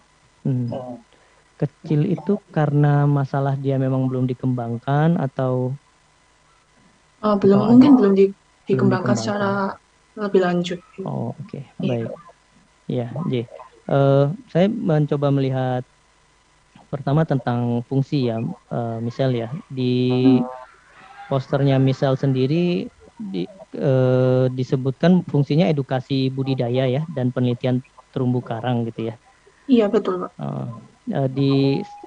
Namun ada pertimbangan khusus kenapa zonasi edukasi itu dipisahkan gitu, maksudnya proses meneliti misalnya, apakah memang proses meneliti ini proses yang tertutup gitu ya, yang tidak bisa dilihat orang gitu, kemudian fungsi yang edukasi ini kan dipisah-pisah ya, jadi ada 3 zona itu ya, pengelola gitu. Ya sebagai bagian dari edukasi budidaya dan penelitian gitu. Ada di side plan juga ada yang K itu ya, kolam bibit outdoor gitu ya. Itu juga tidak kelihatan ada apa, secara sirkulasi tidak kelihatan bahwa itu jadi bagian yang utuh gitu ya dalam fungsi gitu ya. Itu gimana ya misal ya pertimbangannya ya misal? Oke, untuk pertimbangan peletaan dari masanya, ini saya dari sebentar. Ya, pertimbangan zonasinya kali ya misal ya. Kenapa zonasinya dibagi 3 gitu ya. Kemudian flow sirkulasinya keseluruhan itu ya. Iya, Pak. Untuk peletaan masanya sendiri itu dibentuk dari sistem sirkulasi sih, Pak. Jadi pertama dari peletaan massa dari sistem dari masa penelitian tentang penelitiannya ditaruh di bagian dekat area servis di bagian barat ini. Dan untuk masa edukasinya di sebelah sini yang ya agak lebih jauh dari area servis. Kenapa kok saya pisahkan? Karena penanganan tentang budidaya terumbu karang itu tidak sembarangan gitu. Takutnya kalau misalnya orang biasa bisa melihat dan kontak langsung dengan terumbu karang itu bisa jadi bahaya. Karena terumbu karang sendiri kalau disentuh itu bisa mati gitu, Pak. Gitu. Jadi beracun ya. Enggak, bukan. Maksudnya terumbu karangnya yang mati. Ya. Iya, jadi lebih baik diadakan sarana untuk pengunjung sendiri untuk bisa melihat gitu. Jadi itu kenapa dipisah gitu, Pak. Ya, tapi kalau secara teoretik ada pendekatan cukup banyak ya, pendekatannya Benatsumi yang juxtapose itu ya, itu kan memungkinkan orang untuk antara orang pengunjung edukasi dengan fungsi ya, antara 2 program yang mungkin sangat berbeda itu bisa bisa saling terkoneksi gitu. Tadi yang di karyanya siapa itu juga ada muncul ya beberapa itu gitu yang karena jadinya masanya cukup besar yang saya tidak tahu persis pertimbangannya. Misalnya di fungsi edukasi kan ada banyak akuarium. Yang tadi yang saya tanya juga kalau di pinggir pantai juga sebenarnya bisa dilihat gitu ya. Tidak perlu jauh ke tengah laut dan harus diving gitu. Kenapa tidak ya sudah langsung misalnya dilihat di sana atau diolah secara desain ya baru orang akan melihat mengembangkan apa yang sudah ada di sekitarnya gitu. Nah, itu yang ya jadi ada pertimbangan masanya terlihat cukup besar gitu dari program gitu. Nah, yang hal lain yang saya komen ada ide mengangkat massa Namun kayaknya fungsi-fungsi di lantai groundnya juga masih menutupi ya. Kalau dari luar ke pantai tidak bisa dilihat ya kalau dari jalan ya. Masih ada beberapa fungsi yang Oh, iya. di Heeh. ground floor ya. Iya, Pak. Iya. Ini ya, Pak. Ini potongannya gitu. Itu fungsi apa ya? Kalau yang bawah saya kasih fasilitas penunjang, Pak. Kalau seperti apa? toko retail, restoran, toko Hmm. souvenir, galeri temporer gitu. Oh, tapi dia posisinya tidak sejajar ini ya, arus orang berjalan dari jalan ke pantai ya, tidak ya? Menghalangi ya, posisinya L gitu kan ya? Oh, enggak L, Pak. Enggak ya? Enggak, langsung aja masuk gini. Oh, yang kanan kirinya itu? Ini lantai 1? Iya, ini lantai 1. Jadi ini bagian pantainya langsung masuk aja gitu, Pak. Ini terbuka. Tapi kanan kirinya ini tertutup, ada jalan dinding-dinding ya. Tapi itu ada Ada dinding-dinding ya. Oh iya iya. Nah itu yang jadi kecil ya, hanya yang bisa langsung lihat ke pantai hanya bagian tengah ya. Ya, yang bagian tengah aja, Pak. Oke. Baik. Nah, satu lagi komen, mungkin pertanyaan terkait technical studies yang menggunakan teknologi base isolator ya. Oh iya, Pak. Ini memang ada referensi yang bentuknya seperti ini. Jadi untuk bentuk dari base isolatornya standarnya seperti ini sih, Pak. Biasanya kan di ini ya, di lantai ya, di lantai paling bawah gitu ya. Karena kan dia peletaan base isolatornya bisa di atas, bisa di bawah gitu. Oh gitu. Kan dia akan bergerak gitu kan ya? Ini kalau seperti ini keuntungannya bagian lantai 1-nya tidak ikut bergoyang gitu sih, Pak. Kalau terjadi gempa atau getaran dari bangunannya gitu. Berapa dimensi itu ya? Ujung kepala kolom yang base yang isolator ini itu ya? 60 kali 6. Oh, yang base isolatornya saya hitungnya dari ujung kepalanya ini 60 kali 60 kalau di bangunan ini. Iya. Iya. Tapi ada referensinya ya. Yang saya tahu selalu diletakkan di bawah gitu ya, di basement atau apa gitu. Sehingga memang kalau begitu bergerak itu cukup, kan gerakannya lumayan ya gitu. Iya. Gerakannya itu. Nah yang saya modelnya di atas agak diangkat itu yang saya belum pernah tahu gitu. Nah, mungkin misal yang sudah melakukan studi lebih tahu gitu. Oh iya. Belum ada contoh ya? Sebenarnya ada, cuma saya lupa nama bangunannya apa. Iya. Oke, ya, oke. Iya. Iya, itu saja misal. Terima kasih misal. Iya, terima kasih Pak. Ya, saya selamat sore. Selamat sore Pak. Boleh dijelaskan sedikit tentang penentuan garis sempadan pantainya ini berdasarkan apa ya? Dari peraturan pemerintah, Pak. Jadi untuk peraturan pemerintahnya di Bali itu garis sempadannya 100 meter dari garis pantainya, Pak. 100 meter dari garis pantainya. Oke. Nah, kan isu yang banyak di Bali itu tentang ini privatisasi pantai itu. Nah, berarti yang dibuat untuk private ini sisa berapa meter yang bisa dipakai untuk publiknya kalau lihat dari site plan, kalau boleh tahu? Atau semua sudah ditutup jadi orang terputus oleh proyek kamu ini? Dari itu bolehlah di site plan dari tadi. sini. Ya, jadi saya tunjukkan site plan-nya saja, Pak. Iya. Ini. Ya, boleh. Iya, sisa sekitar 120 meter sih, Pak. Ya, ini kan yang sudah diprivatisasi oleh proyek ini kan sampai sini ya. Nah, ini boleh umum ya? Lebar ini boleh umum lewat? Atau Ya. tidak boleh juga? Boleh sih, Pak. Boleh umum. Jadi ini masih umum ya? Iya. So public itu berapa kurang lebih? Gimana Pak? Kan tadi dari garis pantai, sempadan pantainya 100. Ya, 120. Oke, yang sisa yang setelah diprivatisasi oleh proyek ini sisa segini ya, yang untuk publik. Ini lebar yang publik bisa lewat. Begitu ya? Iya Pak. Oke. Itu ada pertimbangan tertentu disisain segitu atau ikut tetangga saja?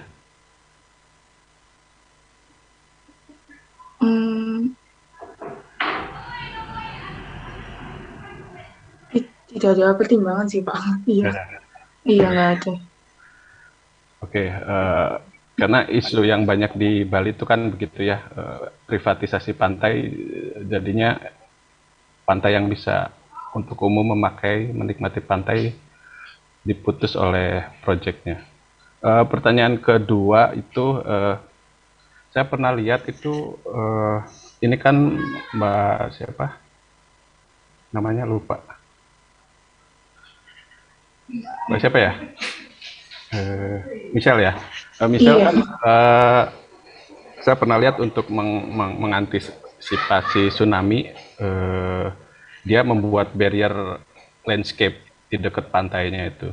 Karena di posternya Michelle kan tertulis untuk menanggulangi tsunami, tapi ini dibuat pelataran, jadi barrier untuk mengurangi tsunami-nya tidak ada ya, karena hijaunya hilang. Apakah ada pertimbangan tertentu atau bagaimana ya?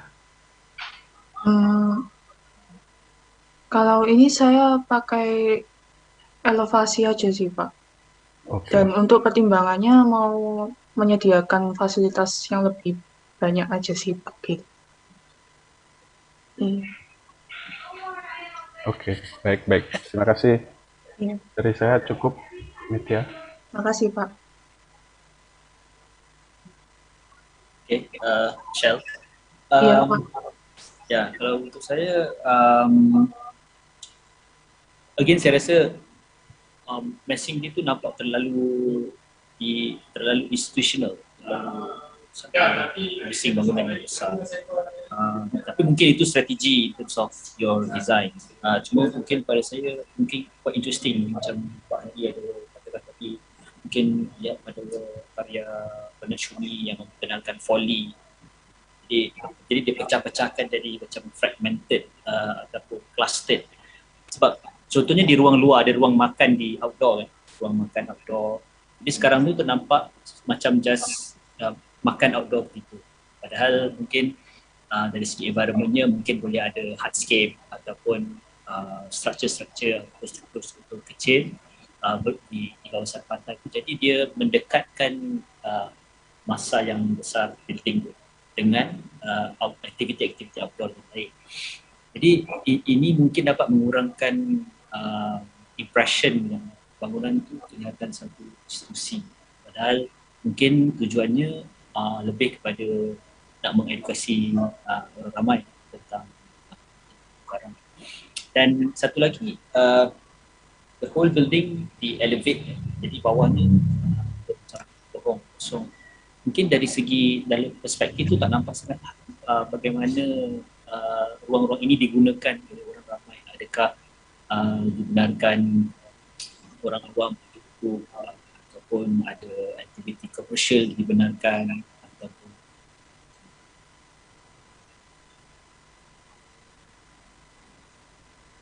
mungkin boleh respon.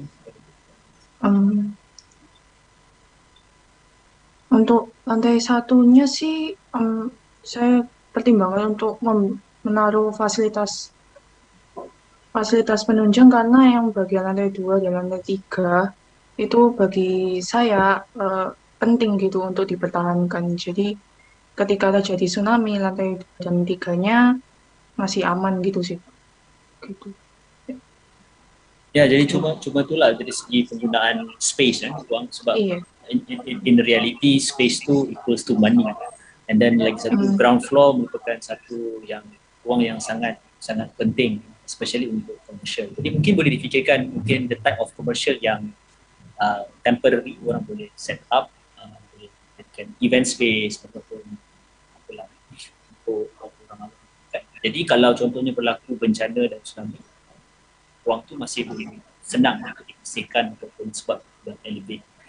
And ini merupakan satu yang agak penekela dari segi kita punya climate, sebab rumah-rumah tradisional penekela selalunya memang on stilt, dan ruang bawah tu memang meant for open space yang terserah untuk digunakan untuk tujuan apa sekalipun lah.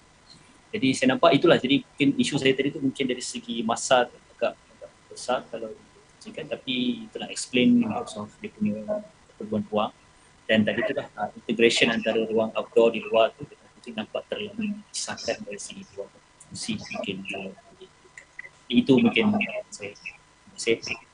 Iya, Pak.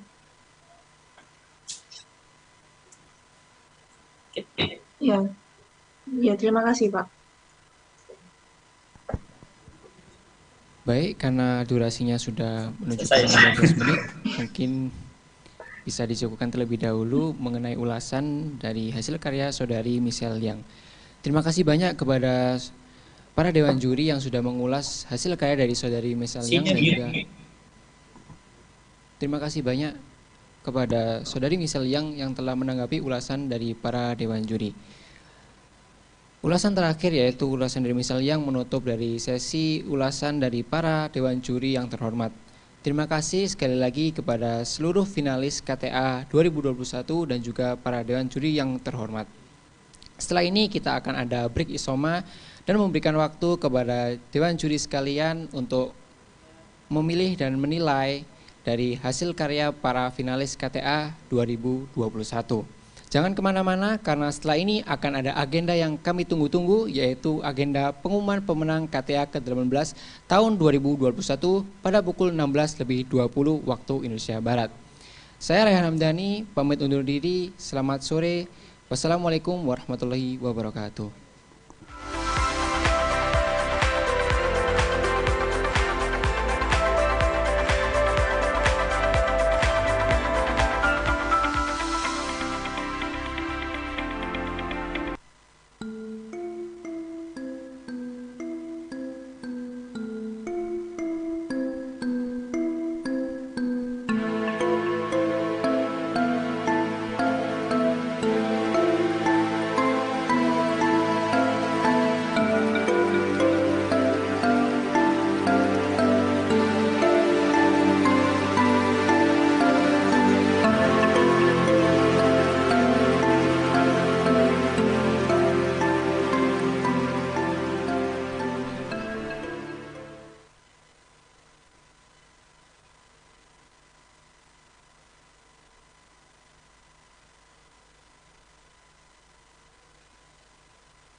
Selamat sore, selamat datang dan selamat bergabung kembali Bapak Ibu hadirin sekalian, dan juga yang terhormat para dewan juri, dan juga yang terhormat pastinya para finalis KTA 18 tahun 2021.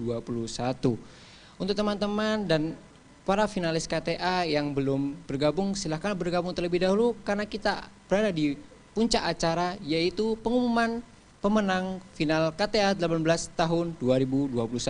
Dan juga mengingatkan kembali untuk teman-teman para finalis untuk tetap on cam karena setelah ini akan ada pengumuman dari para dewan juri.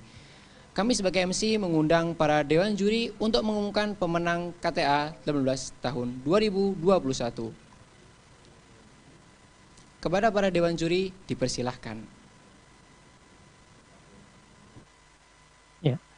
Bismillahirrahmanirrahim. Assalamualaikum warahmatullahi wabarakatuh. Selamat sore Bapak, Ibu, dan teman-teman sekalian, Bapak Zazi dan Pak Carlson, selaku Dewan Juri juga partner diskusi tadi.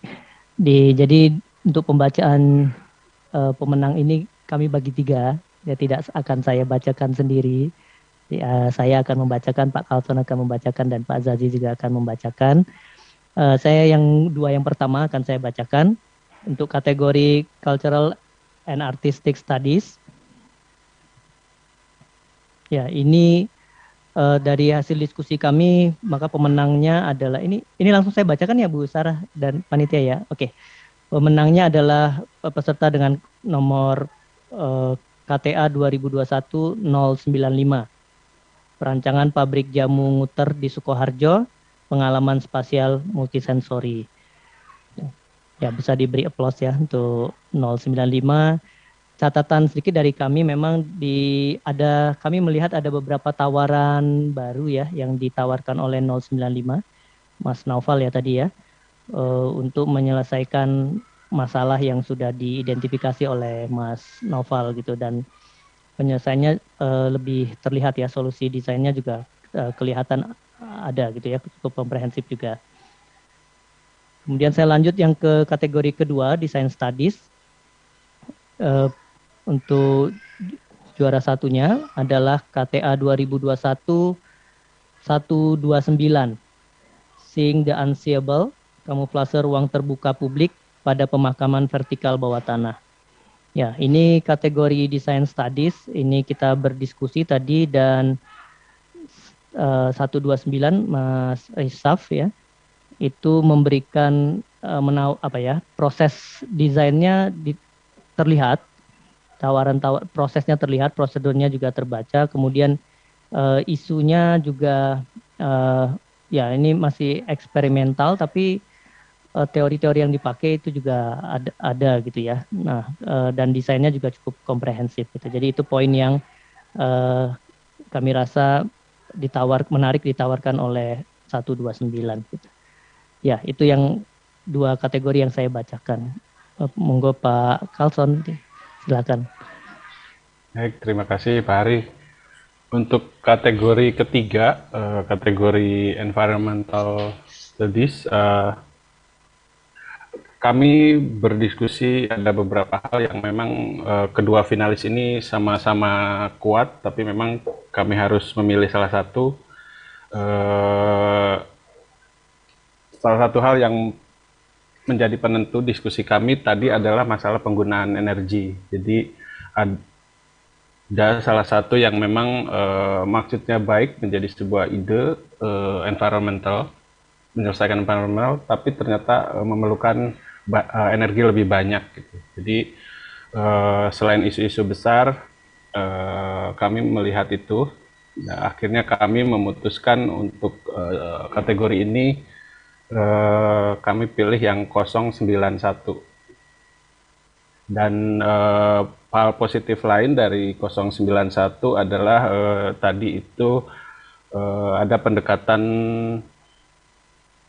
isu yang sehari-hari diselesaikan menjadi ruang publik, dan itu cukup baik. Lalu ada juga ide penyelesaian isu lingkungan diselesaikan dengan pendekatan ide daya tarik kesenangan sebagai katalis tadi, reuse recycle ya. Kami itu cukup Baik, jadi dari berbagai macam pertimbangan tadi, kami memutuskan 091. Terima kasih. Ya, giliran saya. Okay.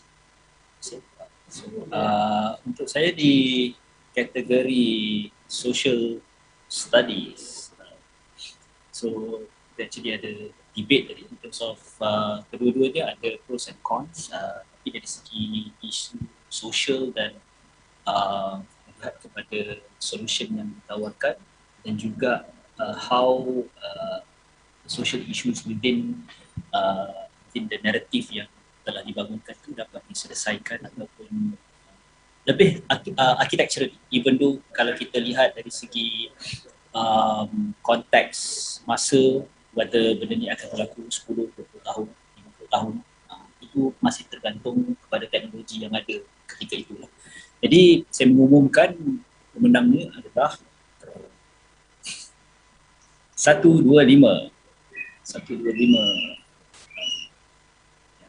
dan dengan migrasi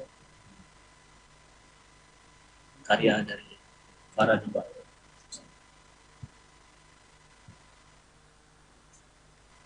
Jadi dalam discussion tadi memang of course terdapat banyak perkara yang kita perdebatkan ataupun debate, tapi in conclusion melihat dari segi aspek social study satu benda yang macam ni, even though macam probably it could be other solutions like maybe to use existing abandoned structure or oil rig, tapi in terms of the idea of the issue of migration to itself dan apa yang ditawarkan dalam mereka bentuk satu yang komprehensif.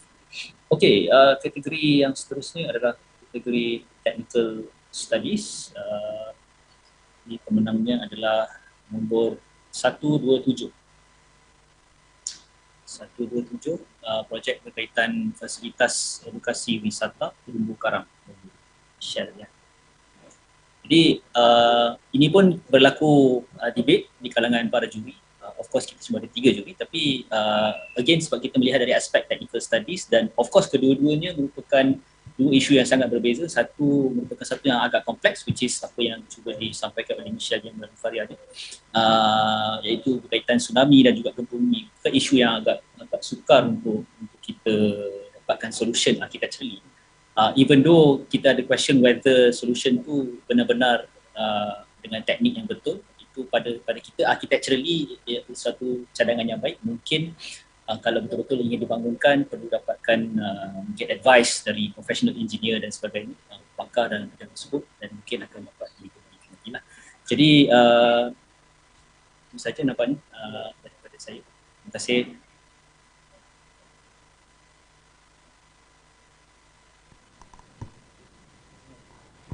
Baik, terima kasih banyak kepada Bapak Dewan Juri yang sudah berusaha keras untuk menilai dan juga menentukan pemenang KTA 18 tahun 2021 ini.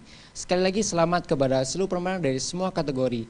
Selanjutnya kami akan mengundang selaku Ketua Departemen dari Arsitektur ITS yaitu yang terhormat Ibu Dr. Dewi Septanti, SPD STMT. Kepada Ibu Dewi dipersilahkan. Terima kasih. Assalamualaikum warahmatullahi wabarakatuh. Alhamdulillah sore ini kita sudah mendapatkan pemenangnya ya. Jadi dari kelima kategori yang ada ini sudah disampaikan pemenangnya oleh para dewan juri.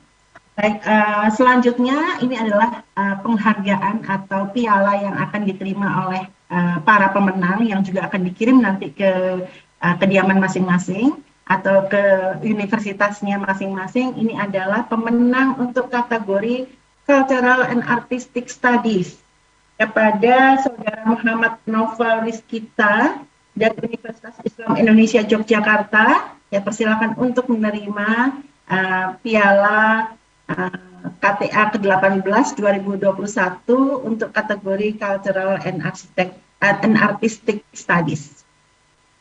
Baik, barangkali dari panitia bisa mengabadikan. Baik, bisa saya bantu hitung, Ibu? Ya. Berikan senyum terbaik mungkin. 3, 2, 1. Baik. Sekali lagi terima kasih Saudara Nova. Untuk yang kedua, untuk kategori kedua, ini adalah kategori Design Studies kepada Saudara Nasri Taf Muhammad Reza dari Institut Teknologi 10 November Surabaya. Kami persilakan untuk menerima piala sebagai pemenang kategori Design Studies. Pada Saudara Reza, saya serahkan piala ini pada Anda. Selamat sekali lagi atas keberhasilannya. Untuk panitia barangkali bisa mengambil gambar kami, Saudara Reza. Baik Bu, mungkin bisa saya bantu lagi. Mungkin Mas Resal bisa senyum. Mungkin bisa saya bantu. 1, 2, 3. Baik, terima kasih. Untuk selanjutnya, ini adalah kategori ketiga, kategori Environmental Studies kepada Saudara Bernard Redemptus Nindita Nafaldi dari Universitas Gadjah Mada Yogyakarta. Saya persilahkan. Selamat sekali lagi Saudara Bernard atas prestasinya sudah memenangkan untuk kategori Environmental Studies. Mohon diterima piala untuk pemenang kategori Environmental Studies. Kepada panitia bisa dibantu lagi untuk mengambil gambarnya, silakan.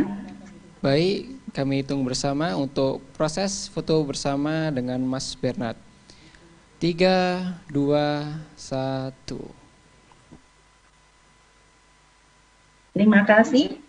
Untuk kategori keempat, yaitu Social Studies, kepada Saudari Faradiba Zainina Silmi Kafa dari Institut Teknologi 10 November Surabaya. Saya persilahkan. Selamat ya Saudara Farah atas prestasinya. Mohon diterima piala untuk pemenang kategori Social Studies. Silakan diterima. Mungkin untuk panitia bisa dibantu untuk pengambilan gambarnya. Baik, kami bantu untuk hitung kembali. 3, 2, 1. Ya, selamat Saudari Farah. Untuk yang terakhir, itu adalah kategori Technical Studies kepada Michelle Yang dari Universitas Kristen Petra Surabaya. Saya persilakan untuk menerima piala pemenang kategori Technical Studies. Selamat Saudara Michelle atas prestasinya. Silakan diterima pialanya. Nanti akan dikirim ke tempatnya ya. Pada panitia saya persilakan untuk membantu untuk mengabadikan. Baik, kami bantu hitung untuk pengambilan gambar. 3, 2, 1. Baik, demikian tadi sudah 5 kategori yang sudah diserahkan pialanya. Saya serahkan kembali kepada MC untuk dilanjutkan acaranya. Baik, terima kasih banyak kepada Ibu Dewi Septanti selaku Kepala Departemen Arsitektur ITS yang menyampaikan kata penutup dan juga memberikan hadiah secara simbolis. Hal itu juga menutup acara pada sore hari ini. Akhirnya selesai sudah rangkaian acara final KTA 2021 Kompetisi Nasional Tugas Akhir Mahasiswa Arsitektur se-Indonesia ke-18. Terima kasih juga kami ucapkan kepada Dekan Fakultas Teknik Sipil, Perencanaan dan Kebumian FTSPK ITS yang terhormat Ibu Dr. Insinyur Murni Rahmawati MT, yang juga terhormat Kepala Departemen Arsitektur ITS Ibu Dr. Dewi Septanti SPD STMT, yang terhormat juga kepada Ketua KTA 18 2021 Ibu Sarah Cahyanini STMT PhD, dan juga yang terhormat para Dewan Juri KTA 18 tahun 2021, dan yang terakhir yaitu yang terhormat Kepala Departemen Arsitektur dari para finalis atau yang mewakili. Terima kasih juga kami ucapkan kepada Departemen Arsitektur Institut Teknologi 10 November dan juga seluruh rekan-rekan dan seluruh finalis yang telah mengikuti jalannya acara pada hari ini. Tetap jaga kesehatan dan sampai bertemu pada acara berikutnya. Saya Rehan Hamdani, mohon izin undur diri dan selamat sore. Sampai jumpa di KTA ke-19.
In this world of light and dark and all kinds of shades in between, architecture is just no longer about function and form. It is about our emotions, our senses, our humanity.